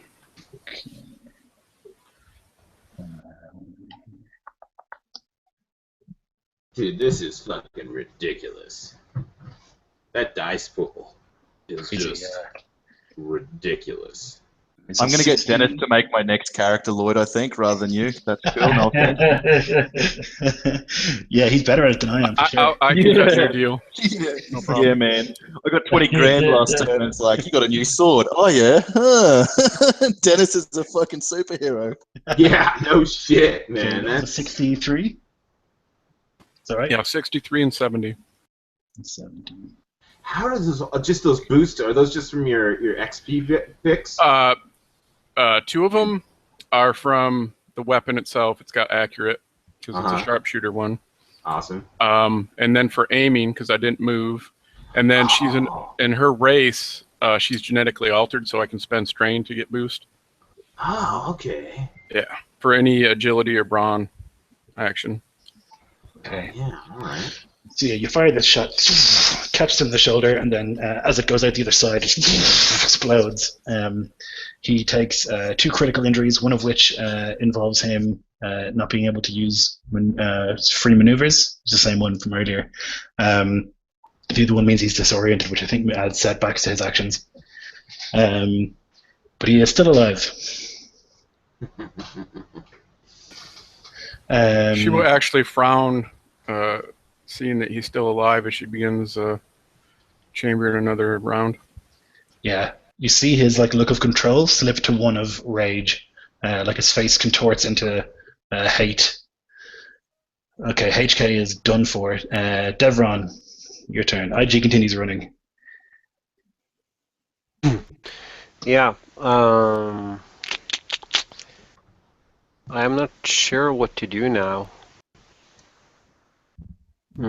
Could I spend my action aiming? Certainly. You can use a maneuver to aim. And I can take a strain to stealth fire the shot. You can take you can maneuver to aim and just take an action to fire. You don't have to take a strain to do that. Okay, yeah, I'll do that then. Okay. Yeah. So it'll be 1 purple, 2 reds, and a boost, plus your range light. What's the boost? A blue. Okay. So all the good dice are in the top line, all the bad dice are in the bottom line. Understood. Was that your shot just there? Oh wow, good hit. Yeah. It's actually a miss with a triumph, and a threat. So I think maybe your little held-up blaster overheats because it's not used to any action. I guess you don't often shoot it because usually IG does that for you.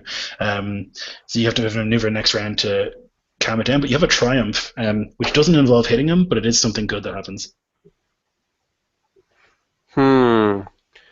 Could it like deflect off a surface and maybe hit Ordo instead? Hit Ordo? Yeah. What about the Jedi? The Sith throws his hands up like instinctively to ward off the blow, and your blaster like just blows his hand apart into a mist of blood, so that he can't force pull that saber back into it. That would hit him though.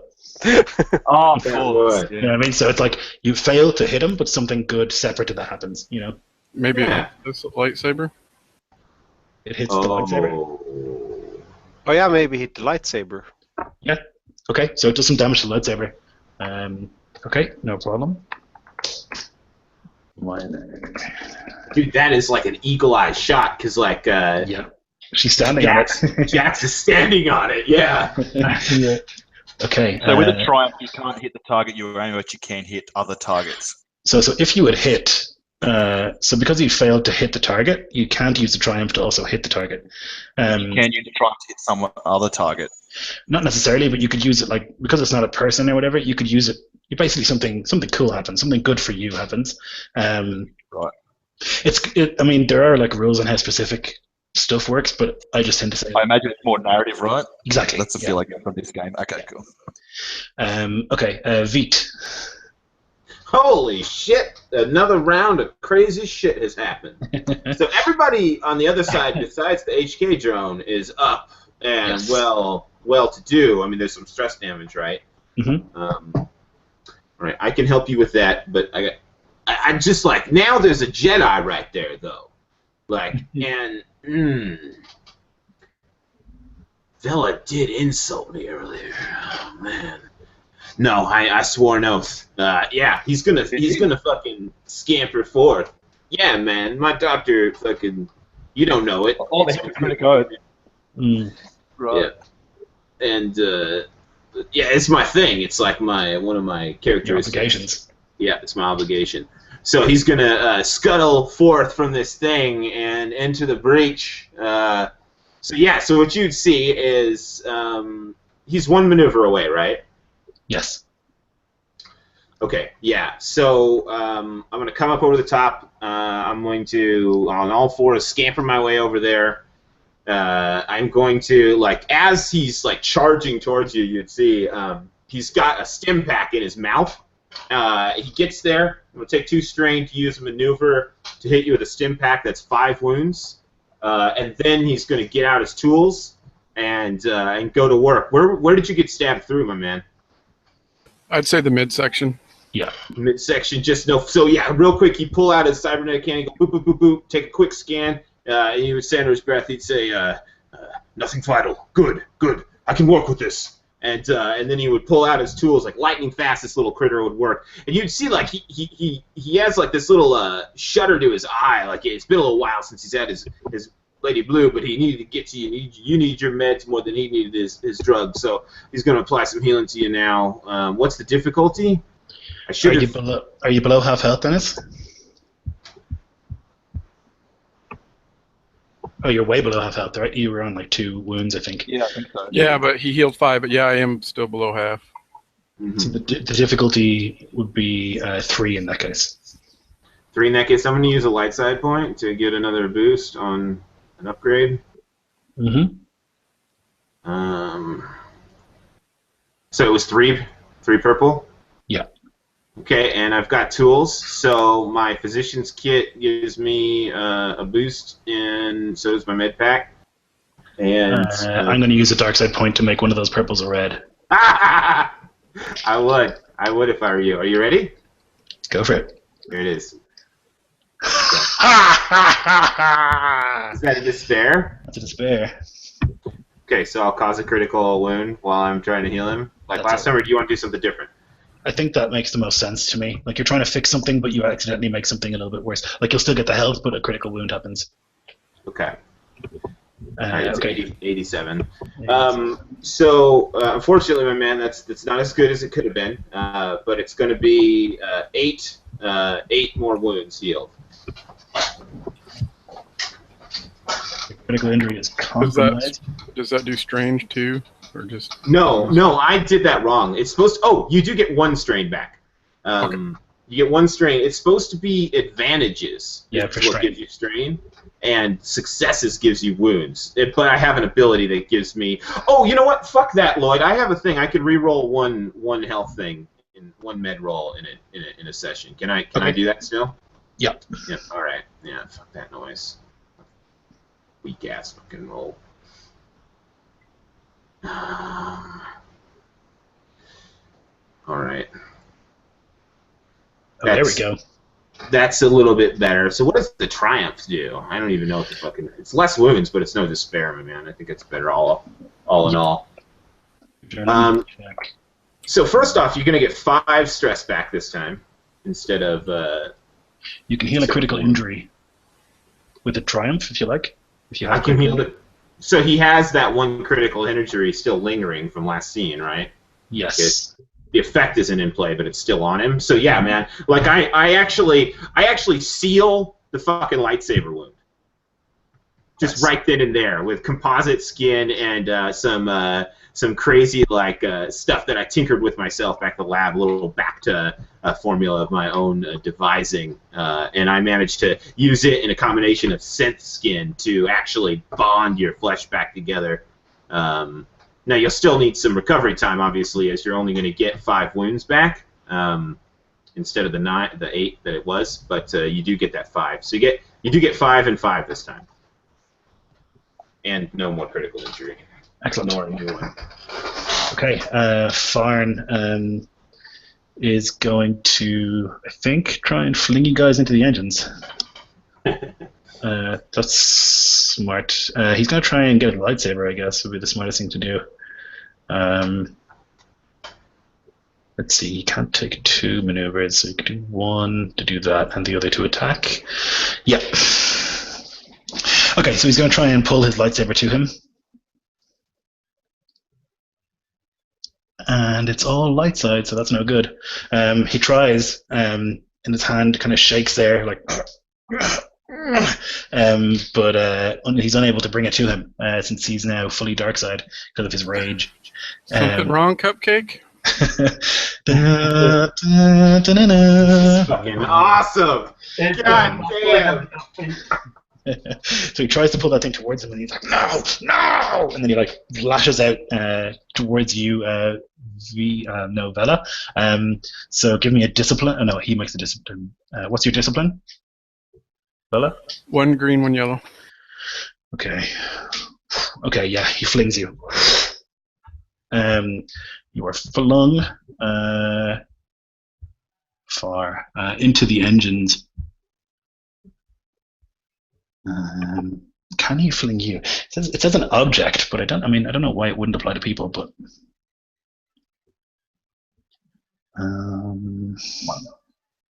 He got some kind of like save or against it or something, right? yeah, he sets the difficulty. Okay. See, it says objects. I don't know. I mean, they do it all the time in Star Wars, flinging people around, so I feel like it's possible. Strength, brawl, sort of athletics. Actually, he Holding on. needs to get the Force first before he does that. Oh, Jesus. Yeah, he manages it. Okay, yeah, so in that case, he reaches out towards you after he can't get his lightsaber, and now like he's just like pure rage and hate, like snarling, and he like just fucking moves his arm towards the engines, and Vela, you are flung into the engines themselves, and you begin plummeting through this hundreds of feet drop. And he turns towards the rest of you and just snarls. That's all he can do.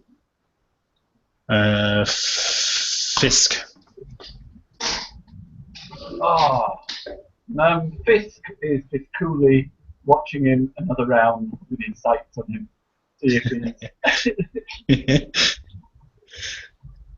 Yeah, you've got that kill shot on him, like ready to go, pretty much. But you're trying to see if they can get him down. I'm gonna give them one more round, and if they haven't got him down in a round, I'm gonna finish him off because I'm not messing around with a gin man. Yeah. All right, Brago. I'm going to drop the blaster and run, foot break into a run, drawing the vibra sword. I'm going to cut whichever hand he's got extended that's pointing towards where Vela was. I'm going to cut it off at the elbow. Nice. Okay, so give me a melee. I'm going to use all my hatred as well for that, if that applies, / a light side point. Okay, so give me a melee difficulty 2. That's making 3 reds. Oh, just getting crazy with it, aren't you, Lloyd? Fucking A, man.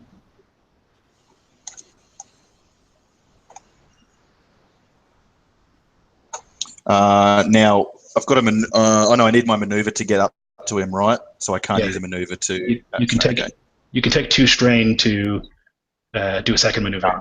I can't because I've only got 3 strain left. So if I do that, I'm like, I'll die next hit. So I think I'll save the 3.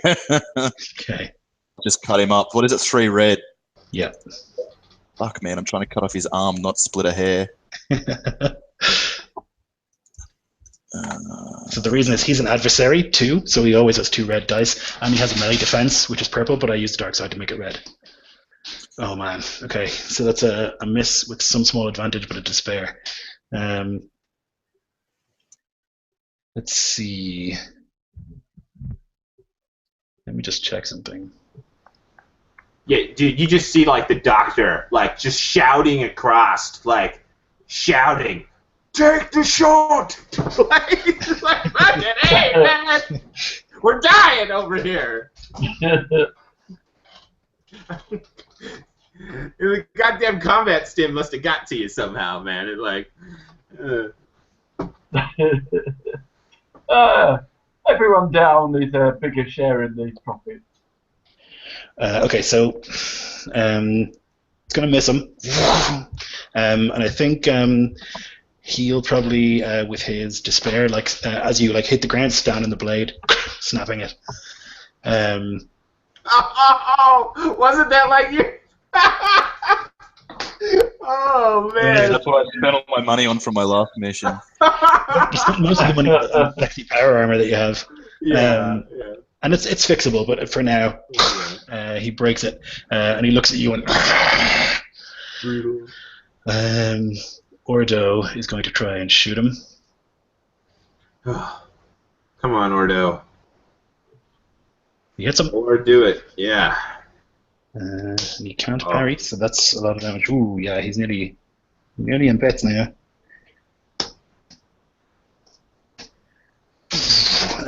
He's gonna smash into him as you're kind of fighting him up close, and he doesn't have a weapon. He's kind of like just like kung fu style standing next to you, and you go for the hit, and he steps on the sword. The second he does that, a blast hits him in the back. Like, all right, Vela, make me a coordination check to grab onto something. Like the doctor. Well, the doctor isn't flung. It was only you that was flung. I know. I was just saying grab onto the doctor, but I would just pull him with me. So I was just... It's a horrible way to fucking repay some serious, almost horrible bad, but it turned out pretty good. Hopefully you won't get flung to your death here. Difficulty here is going to be 3 purples. Man. I think I'll go ahead and use a light side point. I would. Okay, and I'll take a strain because it's agility. Since I got a nice pull of that back up, thank you, Doctor. Yeah, you betcha. Okay.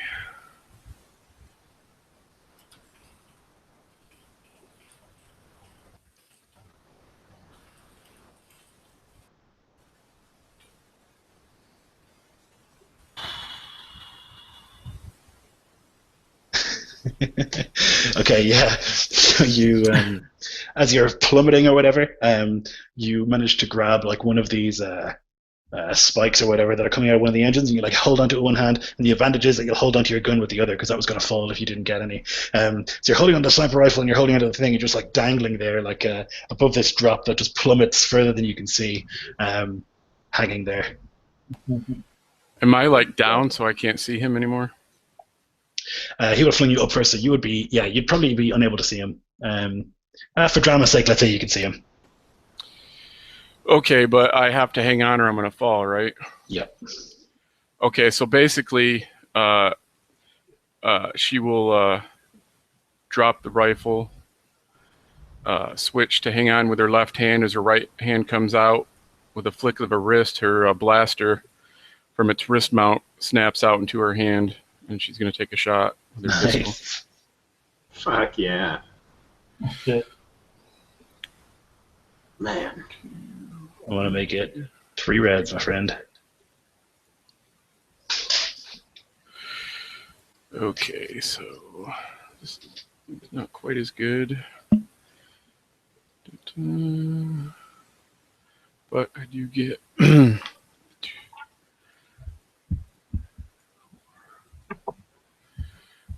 screw it, I'm gonna use a we're just tossing these. I've never seen a game where Destiny is tossed around as intense as this is.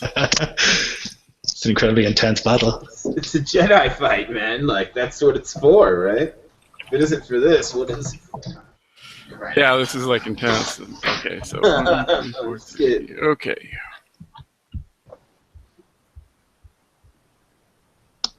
Good thing you don't have that saber. That's a good thing, yeah. Okay, so that's it does 10 damage, so 11, 12, 13, 14, 15. It crits on 2, so that's 2 crits. Mm-hmm.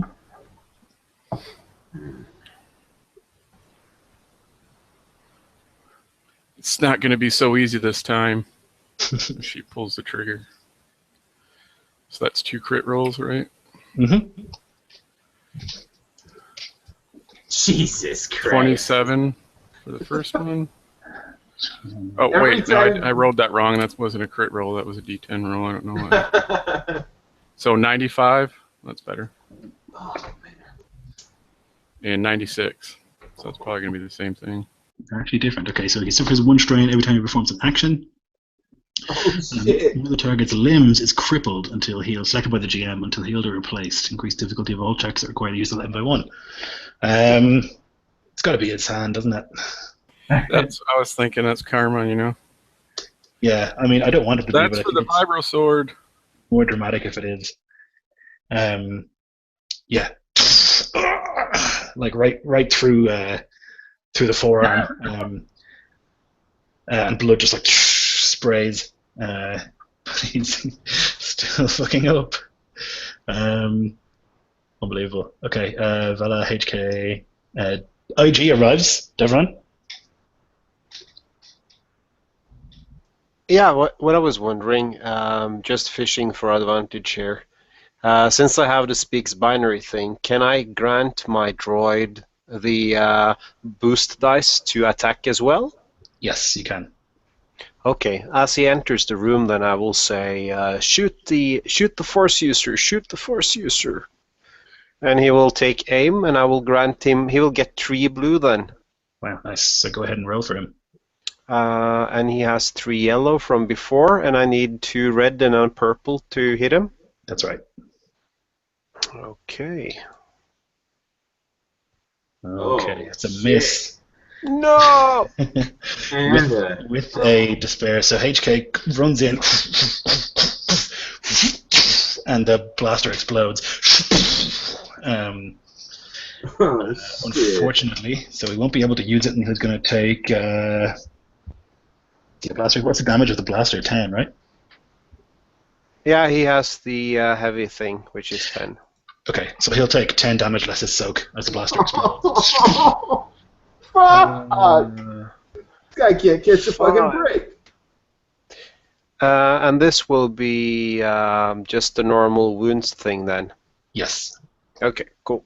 He throws the broken blaster to the ground then and continues to walk towards the guy if he can. You certainly can, yeah. Okay. Veet. Mr. Dr. Veet. Oh, Okay. Yeah. Yeah, you're standing there, and Brago is in like close combat with the Jedi. Yeah. I think what I'm gonna do now. What's the deal? Is there like a tax of opportunity in this game, or No. okay? So I can maneuver however I want without worrying about that. Okay. So yeah. So what I'll do is I will run back into that little drop in the floor and hide. But as I do it, like I flit between Brago's legs, and I hit him with a stim pack. Not a stim pack, but a I mean it's called the same fucking thing for some reason, but it's gonna give him the boost. It's a boost. It's gonna be an adrenaline boost for agility. I'm gonna hit him right in the thigh. Yeah, as I go. And it's just regular old difficulty. I don't have any kind of additions beyond my badass skill. So, yeah, it succeeds. So your agility is increased by 1. Uh-oh, shit. Shit. It does 4. It does 4 stress strain. I didn't know. I fucking forgot. Are you not a very good doctor, are you? Does that make you unconscious? Yeah. Any side effects, doctor? What the fuck? All right. So as he crumples, and I realize my mistake, instead of running, fuck, I can't actually. That is an action. Fuck. Yeah, man. Sorry. My bad. My apologies. I lost my cool, man. I'll get you back up if you survive. I promise. Okay. But I run for cover. Seeing what I've done and not being able to do anything else about it, I run for cover. I think that conflicts with your oath. Running away when he is like knocked unconscious by you, leaving him standing beneath the Jedi. What do you think? I think that I fully intend to circle back around, and if I can draw this Jedi away from him, that's better.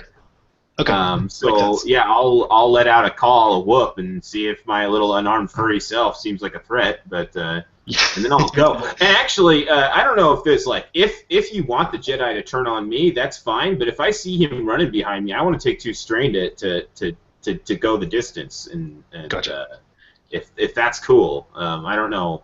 That's still this is again. It's getting into that like contingency. Yeah, no, it's fine. Like you run for cover, and you jump into the little hole. And then Pharn walks over and picks up his lightsaber in his remaining good hand. And he walks over to Braig and he attacks him. Ah, son of a bitch. Is it fully functioning after it got shot? It does less damage because it's minorly damaged. Okay, cool. Do you have any defense, Braig? Not sure. I'm unconscious. Well, it'd be from your armor. If you had it. Oh, okay. Sorry. Right. Yep. Where does it say armor class or the equivalent? It'll say like there should be like a box of like defense, melee, and ranged. Okay, it's 2 for both. It was 2 last time. Oh no, it was 1 last time. I see. Yeah, 2 is because you have the personal shield. Okay, that's actually really good. Okay, here we go. Oh wow. Okay. So he hits you for 10 wounds. 10 wounds. Okay. Yep. He's going to inflict a crit with that triumph. Roll me a percentile, please. Gladly. 7. Oh wow, very lucky.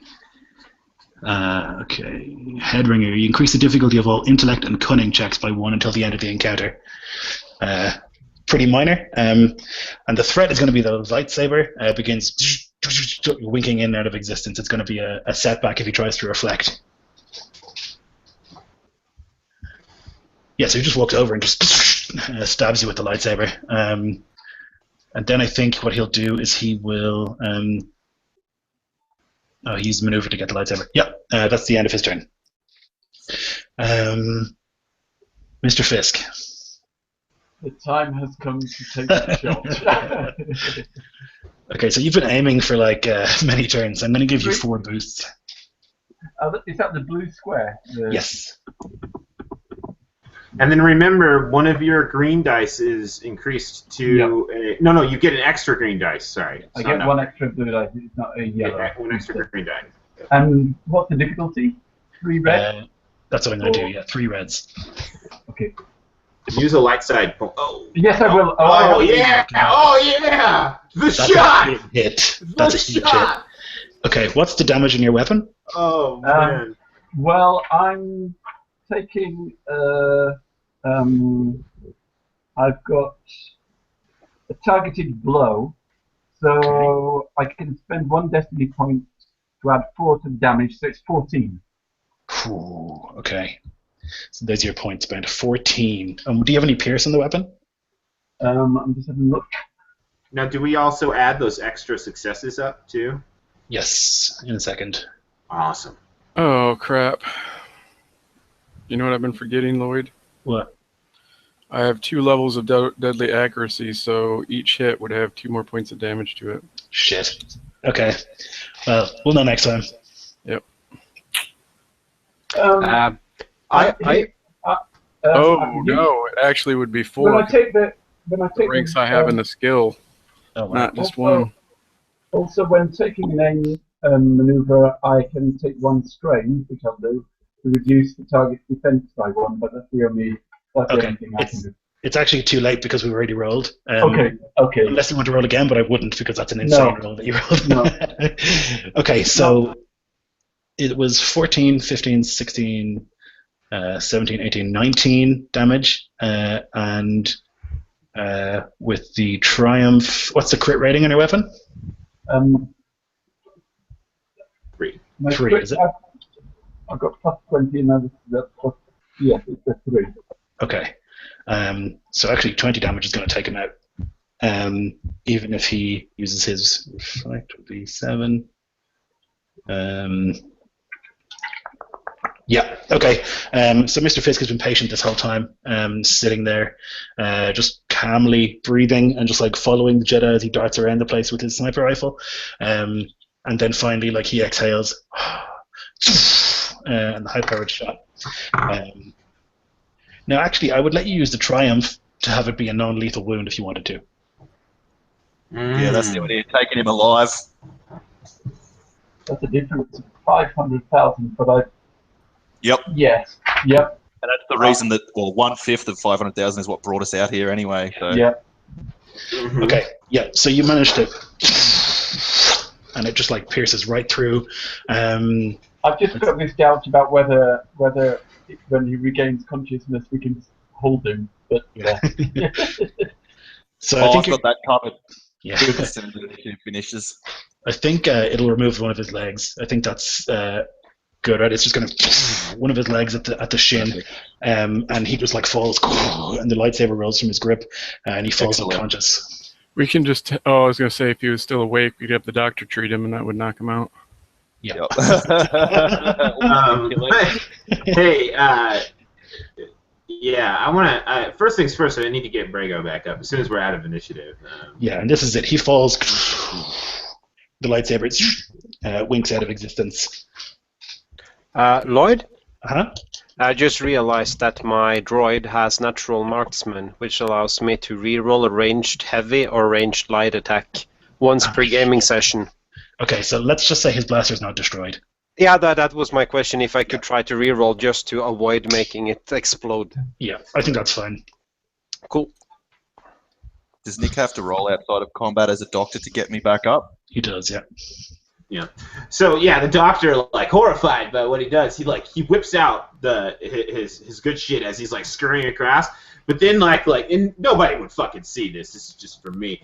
He whips out like this smaller canister and like just hits himself with it. And as he does that, like his whole body begins to like shake a little bit. But then it clears, and he's like looking down at you there with this big hole in you, and his little paw is shaking, and then it rock hard, and he's gonna go in, and he's got I just used 2 different narcotics to get, and I'm gonna take 2 strain to get a boost, or not a boost, an upgrade.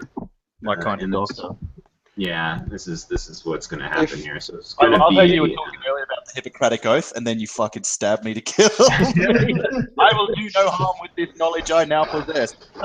If I'm allowed to help you, I would like to do so. I have 4 in medicine. Okay, yeah. So that'll give me another boost as you come to my side. And since we're there, man, I'm just gonna use the destiny. Since this is good. This is good. And We'll see what we can do at like maximum. What's the difficulty, Lloyd, for someone who's unconscious? 4, I think. Well, he's also. Would he have taken it? He didn't get a critical injury, so I think it's just 3 if you're below your wound threshold. But I'm going to use a dark side to make it I'm not red. below my wound threshold. I'm below my strain threshold. Yeah. What are your wounds at? I've got 5 left. Like I had 15. I've got 5. Okay, so yeah, it'll be 3. So 2 purple, 1 red. Okay. Oh, pure success! Amazing. Yeah. So you recover. Yeah, it's 7 wounds. It's 7 wounds and 4 stress. And I just basically like this probably takes a minute. Like this probably takes a couple minutes. It's a full on like surgical operation that gets done in like the course of 2 minutes probably. Nice. And then as like just as I finish, I snap one of those ammonia packets underneath your nose, and you would wake up to this like furry, like blue froth mouth rodent right above your face, and I look down and give you the thumbs up and say, "Good to go." And I'll stand up fairly quickly and reach straight away for that lightsaber, flick it on and like loom over Veet, but then I'll turn like an angry Kylo Ren and take to maiming all 4 of the limbs of the Jedi. I'm going to cut them all off, and then I'm going to take him. Yeah, and then I'll get the doctor, I was going to say, to cauterize them, and then we'll bind his face. I'll cut out his eyes while I'm there with the lightsaber. Jesus. And then once I've righted myself from that, I'll say, execute order 65. And whilst that's been happening, in case of treachery, Fizz has kept an aim on Ordo, the Mandalorian. Yeah. And when he mentions the number 67, he shoots.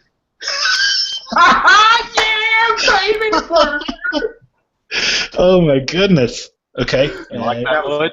That's good. It's very good. Go ahead and roll to hit him.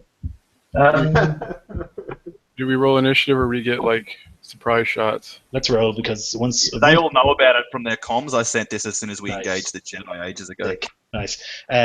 Yeah, he's aware enough that once someone points a blaster at him, he'll know. He's a Mandalorian. He doesn't fuck around. So let's roll initiative. But you'll get to go have your shot first, Mr. Fisk. Okay. Holy fuck. Do I have any aim on him or not? As well. From a previous round or not? No. Okay. Whatever. You can aim twice, take a little strain. Yeah, you can. You could aim twice if you want to. Okay, I'll take another strain and aim twice. Difficulty for the Mandalorian is going to be 2 reds. I can't remember. Oh yeah, cool. Because we were. No, I wasn't planning this shit. I didn't know what was going on. I told you to check your Facebook, but you must have been too busy. No. I knew what was going on, but the doctor was too busy to look. Because he would have bitched, and I didn't want to. So I'm taking a strain to reduce his defense by 1 again. Okay. What's the other one? He doesn't have any defense, so he just has armor. And does this count as I've got a +1 boost on attacks against enemies who haven't acted yet? Oh, hey, I got 3. Holy shit. It does definitely, yeah, so you get that boost. Is that the green one or the blue one? Blue one. Okay. Still did awesome. I'm going to run the rest of them. Oh, did I add the... Yep, that's fine. Oh, that's a big hit. So, what's the damage on your weapon? 10, is it? 10, and I'll use a point of destiny to increase it to 14. Okay. 14, 15, 16, 17, and 2 crits. Fuck me dead. Okay.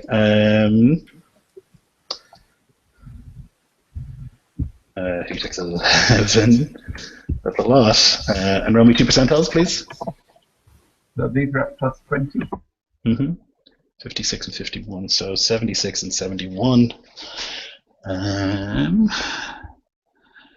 Hamstrung loses his free maneuver, and he leaves himself open. The attacker can immediately attempt another free attack against him. Good God. So go ahead and fire again. Nice. So is it exact? Will it have the aim or not? You won't have the boost. Yeah, using the exact same pool as the original attack. Okay. Nice. Holy moly. Yeah, he's dead. So yeah, quick as a flash, you say execute the order, and you just 2 sniper shots. The first one catches him in the shoulder, turns him around. The second one catches him in the faceplate and just out the other side, and just dead. Fucking brutal.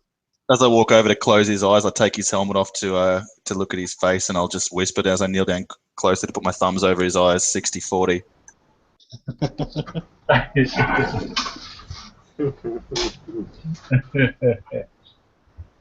Fuck. All right. Yeah. So you guys have the brutally maimed Jedi. Now, what about Vela? We have to rescue her from down the shaft? Yeah, she's dangling. Now we're gonna. How are we gonna do that? Camera drones and cord. I don't have the cord. Fisk has a jetpack, and so does the Mandalorian. Oh, sweet. We'll haul all the loot off the Mandalorian. Yeah, it's mundane for you guys to get her with jetpacks and stuff. Awesome. Sweet. Now I know that Vela said she didn't want to share in the 5, but does she want to share in the 10? I'll ask her as we're walking back down the flickering corridor to the ships.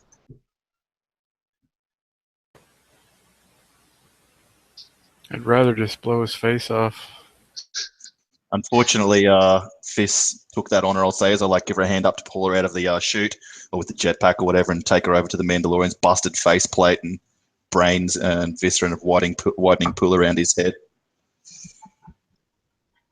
Oh, you mean the Jedi, of course. Yeah. I'll say, yeah. Look, I know you want to kill him, and that's probably what Mando would want too, but why give him an instantaneous sniper cell to the face when you can give him a decade of torture at the hands of Vader? You can always kill him when they turn him loose.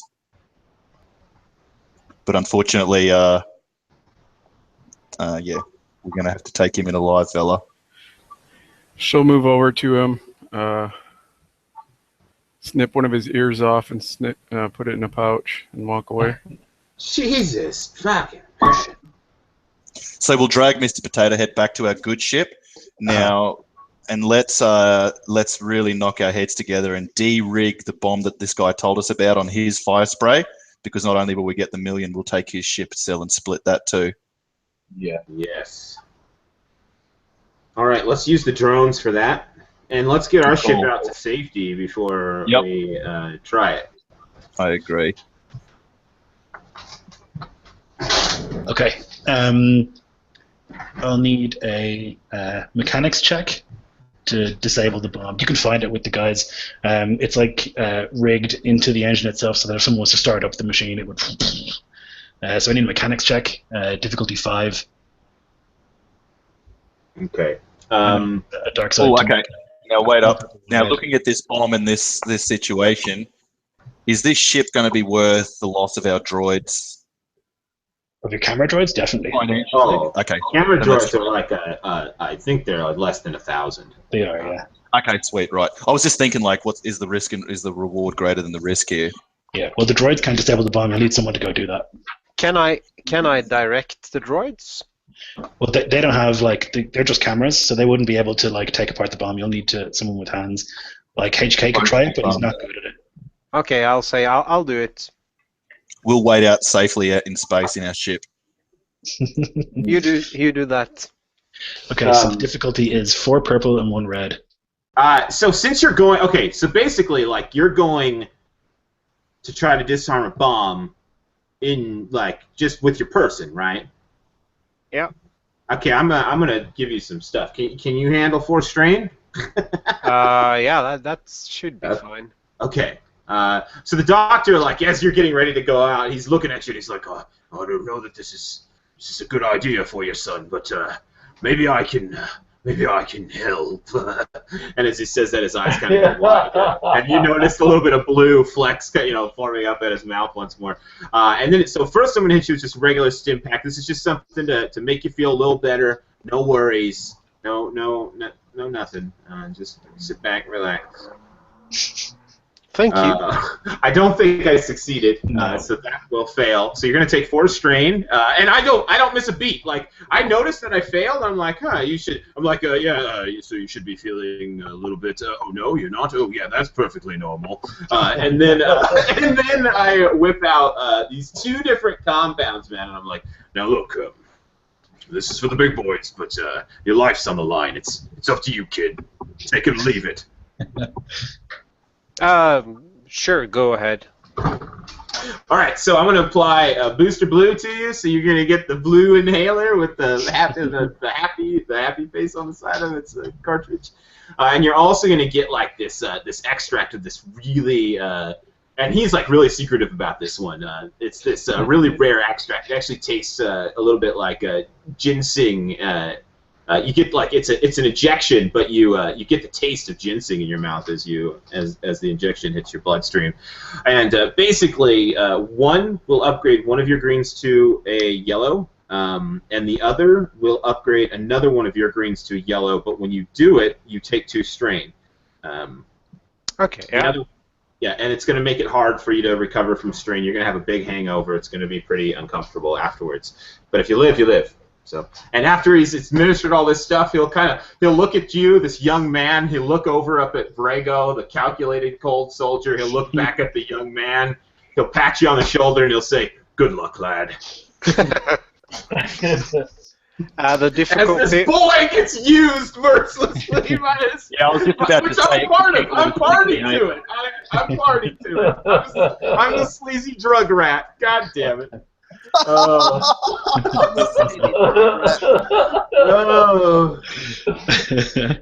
You remind me of some of my friends, Nick. The difficulty was 4 purple and 1 red. Correct. And you are very, very high right now. The highest you've ever been in your life. Laser focused to a pinpoint and highly jacked.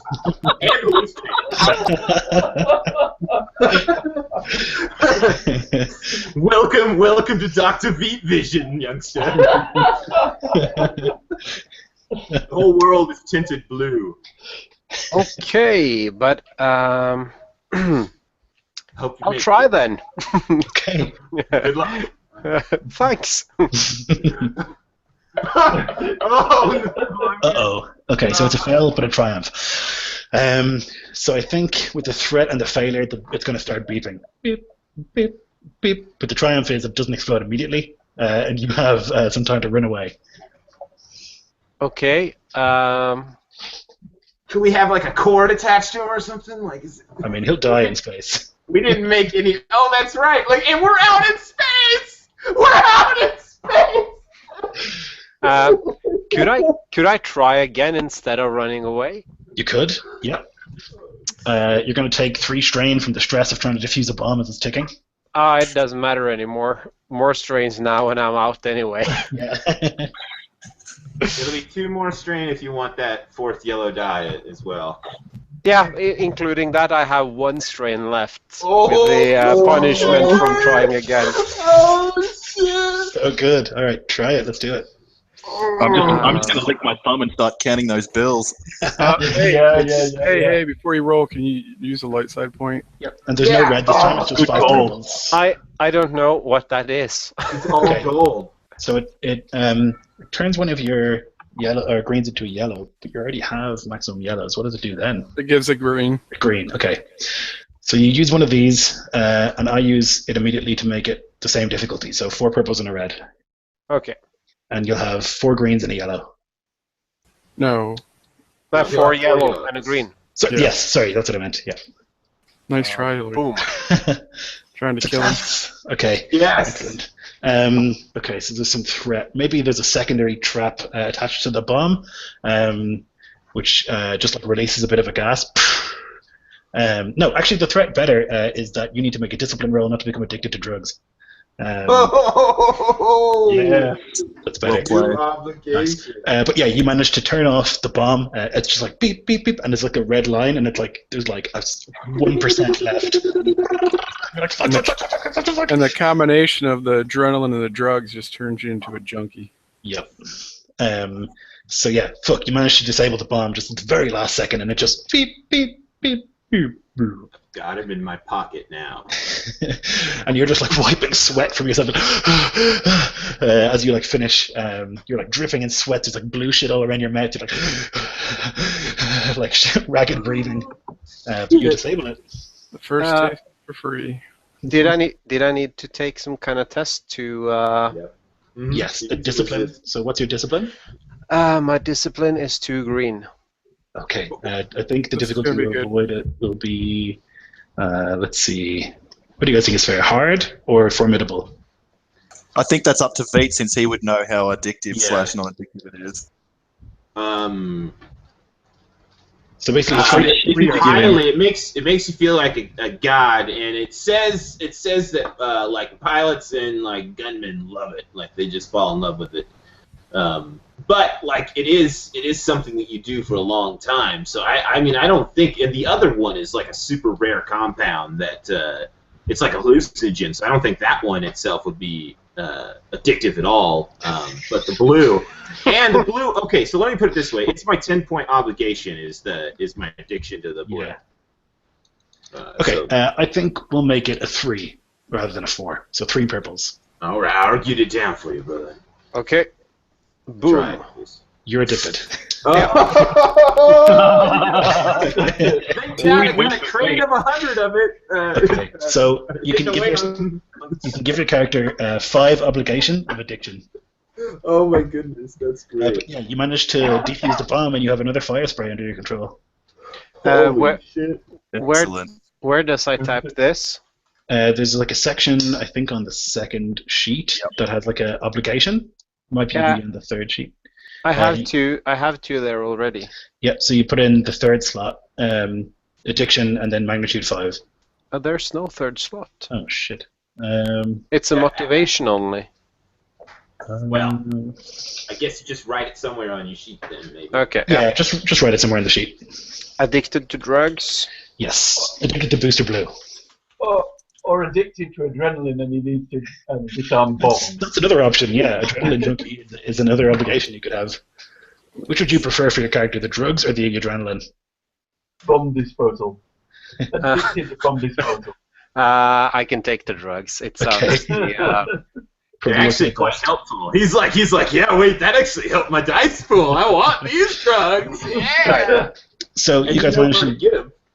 to disable the bomb, get the fire spray, and make your way back to Imperial space. Where do you want to go with him? Let's go. I'm going to try and make a comm link to Vader. Holy shit. Okay, yeah. You said that I used to. I've got this obligation down here. One does Yeah. not easily escape the grasp of Vader, so I assume I've rubbed shoulders with him before. Yeah.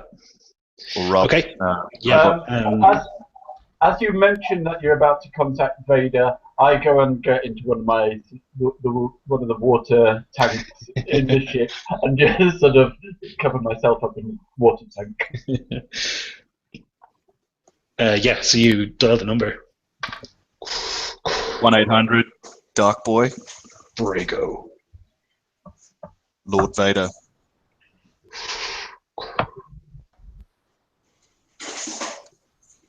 I have something that belongs to you. The bounty for Pharn. I have him alive, and I've been told on good authority, I'll give him the lieutenant's name who spoke to him and the date that he spoke to him on that other planet about the million.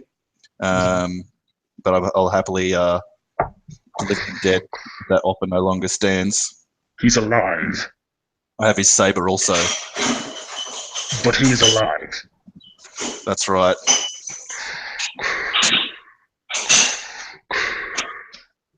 He's eyeless, limbless, and legless, my lord, ready for your disposal. If you wish him dead, say the word. I have someone here who would relish to slaughter him. I do not want him dead.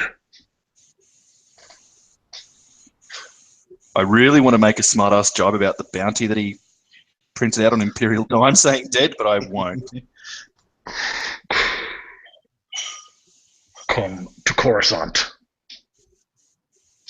Oh shit. My lord, we're a busy group. I just want to get my money and be done with this. Surely I can hand him into some Imperials between here and there. You will hand him to me. Shit. And the million? You will have your petty credits. Excellent. You'll have your petty Sith. I will plot a course for Coruscant presently, my lord. Excellent. Okay. Make a discipline check for me, please. Oh, discipline. Easy peasy. I've got like 1 green, I think, in that. Discipline. Actually, what is your discipline? I should roll rather than you. 2 yellow. Okay. And yeah, you better believe I'll be using one of those light side points there. Okay. Actually, fuck it. Fuck it. I'm an evil man. Why would I? Yeah, sure. Dominate me with your evilness.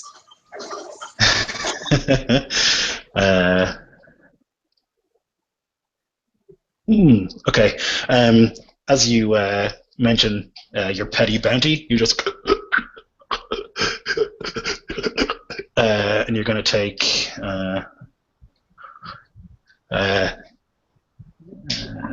I have to roll this force. 1, 2, 3, 4, 5, 6, 7, 8, 9. Across the galaxy? You'll take 9 strain. Oh, No, I shit. drop unconscious again.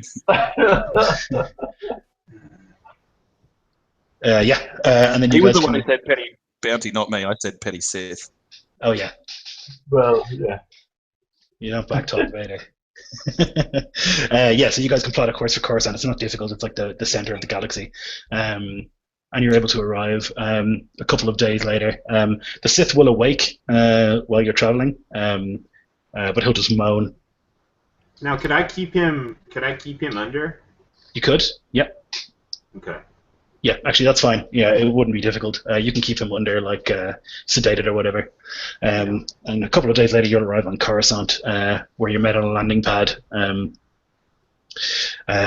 by Darth fucking Vader. No. Walk out carrying this guy on like a hover tray or hover bed, and I'll kneel before him and say, "You're prisoner, my lord." What have you done to him? As you can see, and as I told you, we've crippled him. Your lieutenants told us you desired him alive rather than dead, but I knew that a Sith aboard our ship whole would never arrive to here at Coruscant, so I took the initiative. Well, you were wise. I have survived worse. Oh, shit. And then he takes his briefcase and he drops it on the ground in front of you. Your credits, Brago. Before I kneel down to clutch it, I'm going to reach into my pocket and present him with the fizzled lightsaber, the blasted lightsaber, and say as promised. Excellent. He reaches out a black gloved hand and will take it. Oh my god, we're working directly for the fucking Vader now? Jesus. Is there anything else, my lord? No, get out of my sight. I'll just nod and bow, pick up the briefcase, and walk back onto the fire spray. Yeah, you see him and the hollow or the hover tray that you have just moving back towards what was once the Jedi Temple but is now the Emperor's Palace. And you guys fly away, probably very far from here. Successful. So well done. Very far and very rich. Oh, Yeah, we get 200,000 credits each, fellas, That's and great. whatever a fire spray sold secondhand split by 5 is on top. Maybe, I mean, since we're such rich bastards and we kind of do this often, maybe we keep those ships and then have Sure. these ships. Huh? So, I mean, we're probably well enough known now that we could like form up a little mercenary band. Definitely. I've Yeah, got enough with to the retire comfortably in the Outer Rim. Mhm. With the amount of money you have now, you could like start your own criminal organization if you wanted to. I mean, I'm definitely going to try to get into manufacture, man. How did we do on XP? Oh, yeah. 25. Right. Whew. Man, That was scary as fuck. I thought we were doomed. It was scary, man. I have a slight feeling that Devron will start hanging out around Dr. Wheat in the future, and that he possibly have 200,000 more credits to spend soon. Yep. Oh boy! Don't you know it? I do have an intelligence of 6. I think I might be able to, make that work. Manipulate. Nice. I mean, it's Crazy. Fuck, man, that's one Jedi. Like, yeah. Yeah. Killing Now you know machine. why we ran. Now you know why we ran last session. We all would have died last session. Killing I can machine. feel it in my bones. That guy was brutal. Yeah. Luckily, we had a HK for him to maim and Auto there to like take up some damage and stuff too. Like even without them, I don't know if we could have done that. I feel so bad. I feel so bad for that guy. I really liked him. Like kindred spirit. I wanted to be on a mission with him. Yeah. But I mean, as you said, like that, you were the one that gave the order to kill. You're like, I really like that guy, but hell, man. That's I so really like, did like him. fucking darkest shit ever. Like maiming that Jedi to the point where he's just like, oh my god, it's so fucking dark. I know what it like. Because I've GM so many games, I kind of feel like I have a bit of an affinity for like the corners you've got to like make sure you really take care of. And I was like, okay, so we get this Jedi to a ship, and Lloyd's DMing, and he's got arms. We're fucked. Okay, so they're going now. If the conversation didn't go long enough, or like Lloyd thought that we pumped his boss too quick, that Auto guy is going to betray us. So I was like, no, we're going to fucking take him out too. And I was just like, on my Lloyd checklist, here's the way Lloyd will fuck me. And so here's all the places I'm not going to let him fuck me. You fucker. All those things were directly in my head. I was like, right. I know they were. This is too easy. Someone isn't dead, then Ordo's going to turn and kill somebody. Yep. I know. Just like Darth Vader reaching out for my neck across the galaxy. Like I put my fingers to my temple and reached out and searched your feelings this morning. Like, this is how you will fit me. You fucking crazy. So 196,000, huh? Oh yeah, that's right. We had to pay the 4 back to those scumbags on that planet. I did really want to go back and murder them all, but now that we now have 2 ships. We now have 2 ships. And fucking like whilst Veet won't kill. I mean, I like any kind of like moral high ground. I think like, I sold my soul this time, guys. I sold my soul.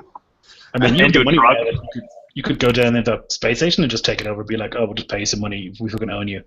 Or you could hire people to go take it over aggressively, or whatever you want to do. I mean, it's up to you. You have so much money now that you're like capable. Well, I think we should go back and take the leaders out, then pay someone to run it for us. Yep. I like that idea. I need to start producing some Malcolms. Yep. Yeah. What was the name of that shithole planet called? It was a space station, Sinraku. Sinraku. Hostile takeover of Sinraku. Scourging of Sinraku. Oh, man, yes. That dude who lied to us is like, what? I didn't put a tracking device on your ship. And then we're like, fuck, here it is, mate. I hate that dude more than I hate the Sith. Oh, that tracking device. Yeah. Oh, yeah. That one that I told my little goons to place on your ship. Yeah. Fuck, I forgot about that. All right, so I'm going to end the broadcast. Thanks for anyone who watched.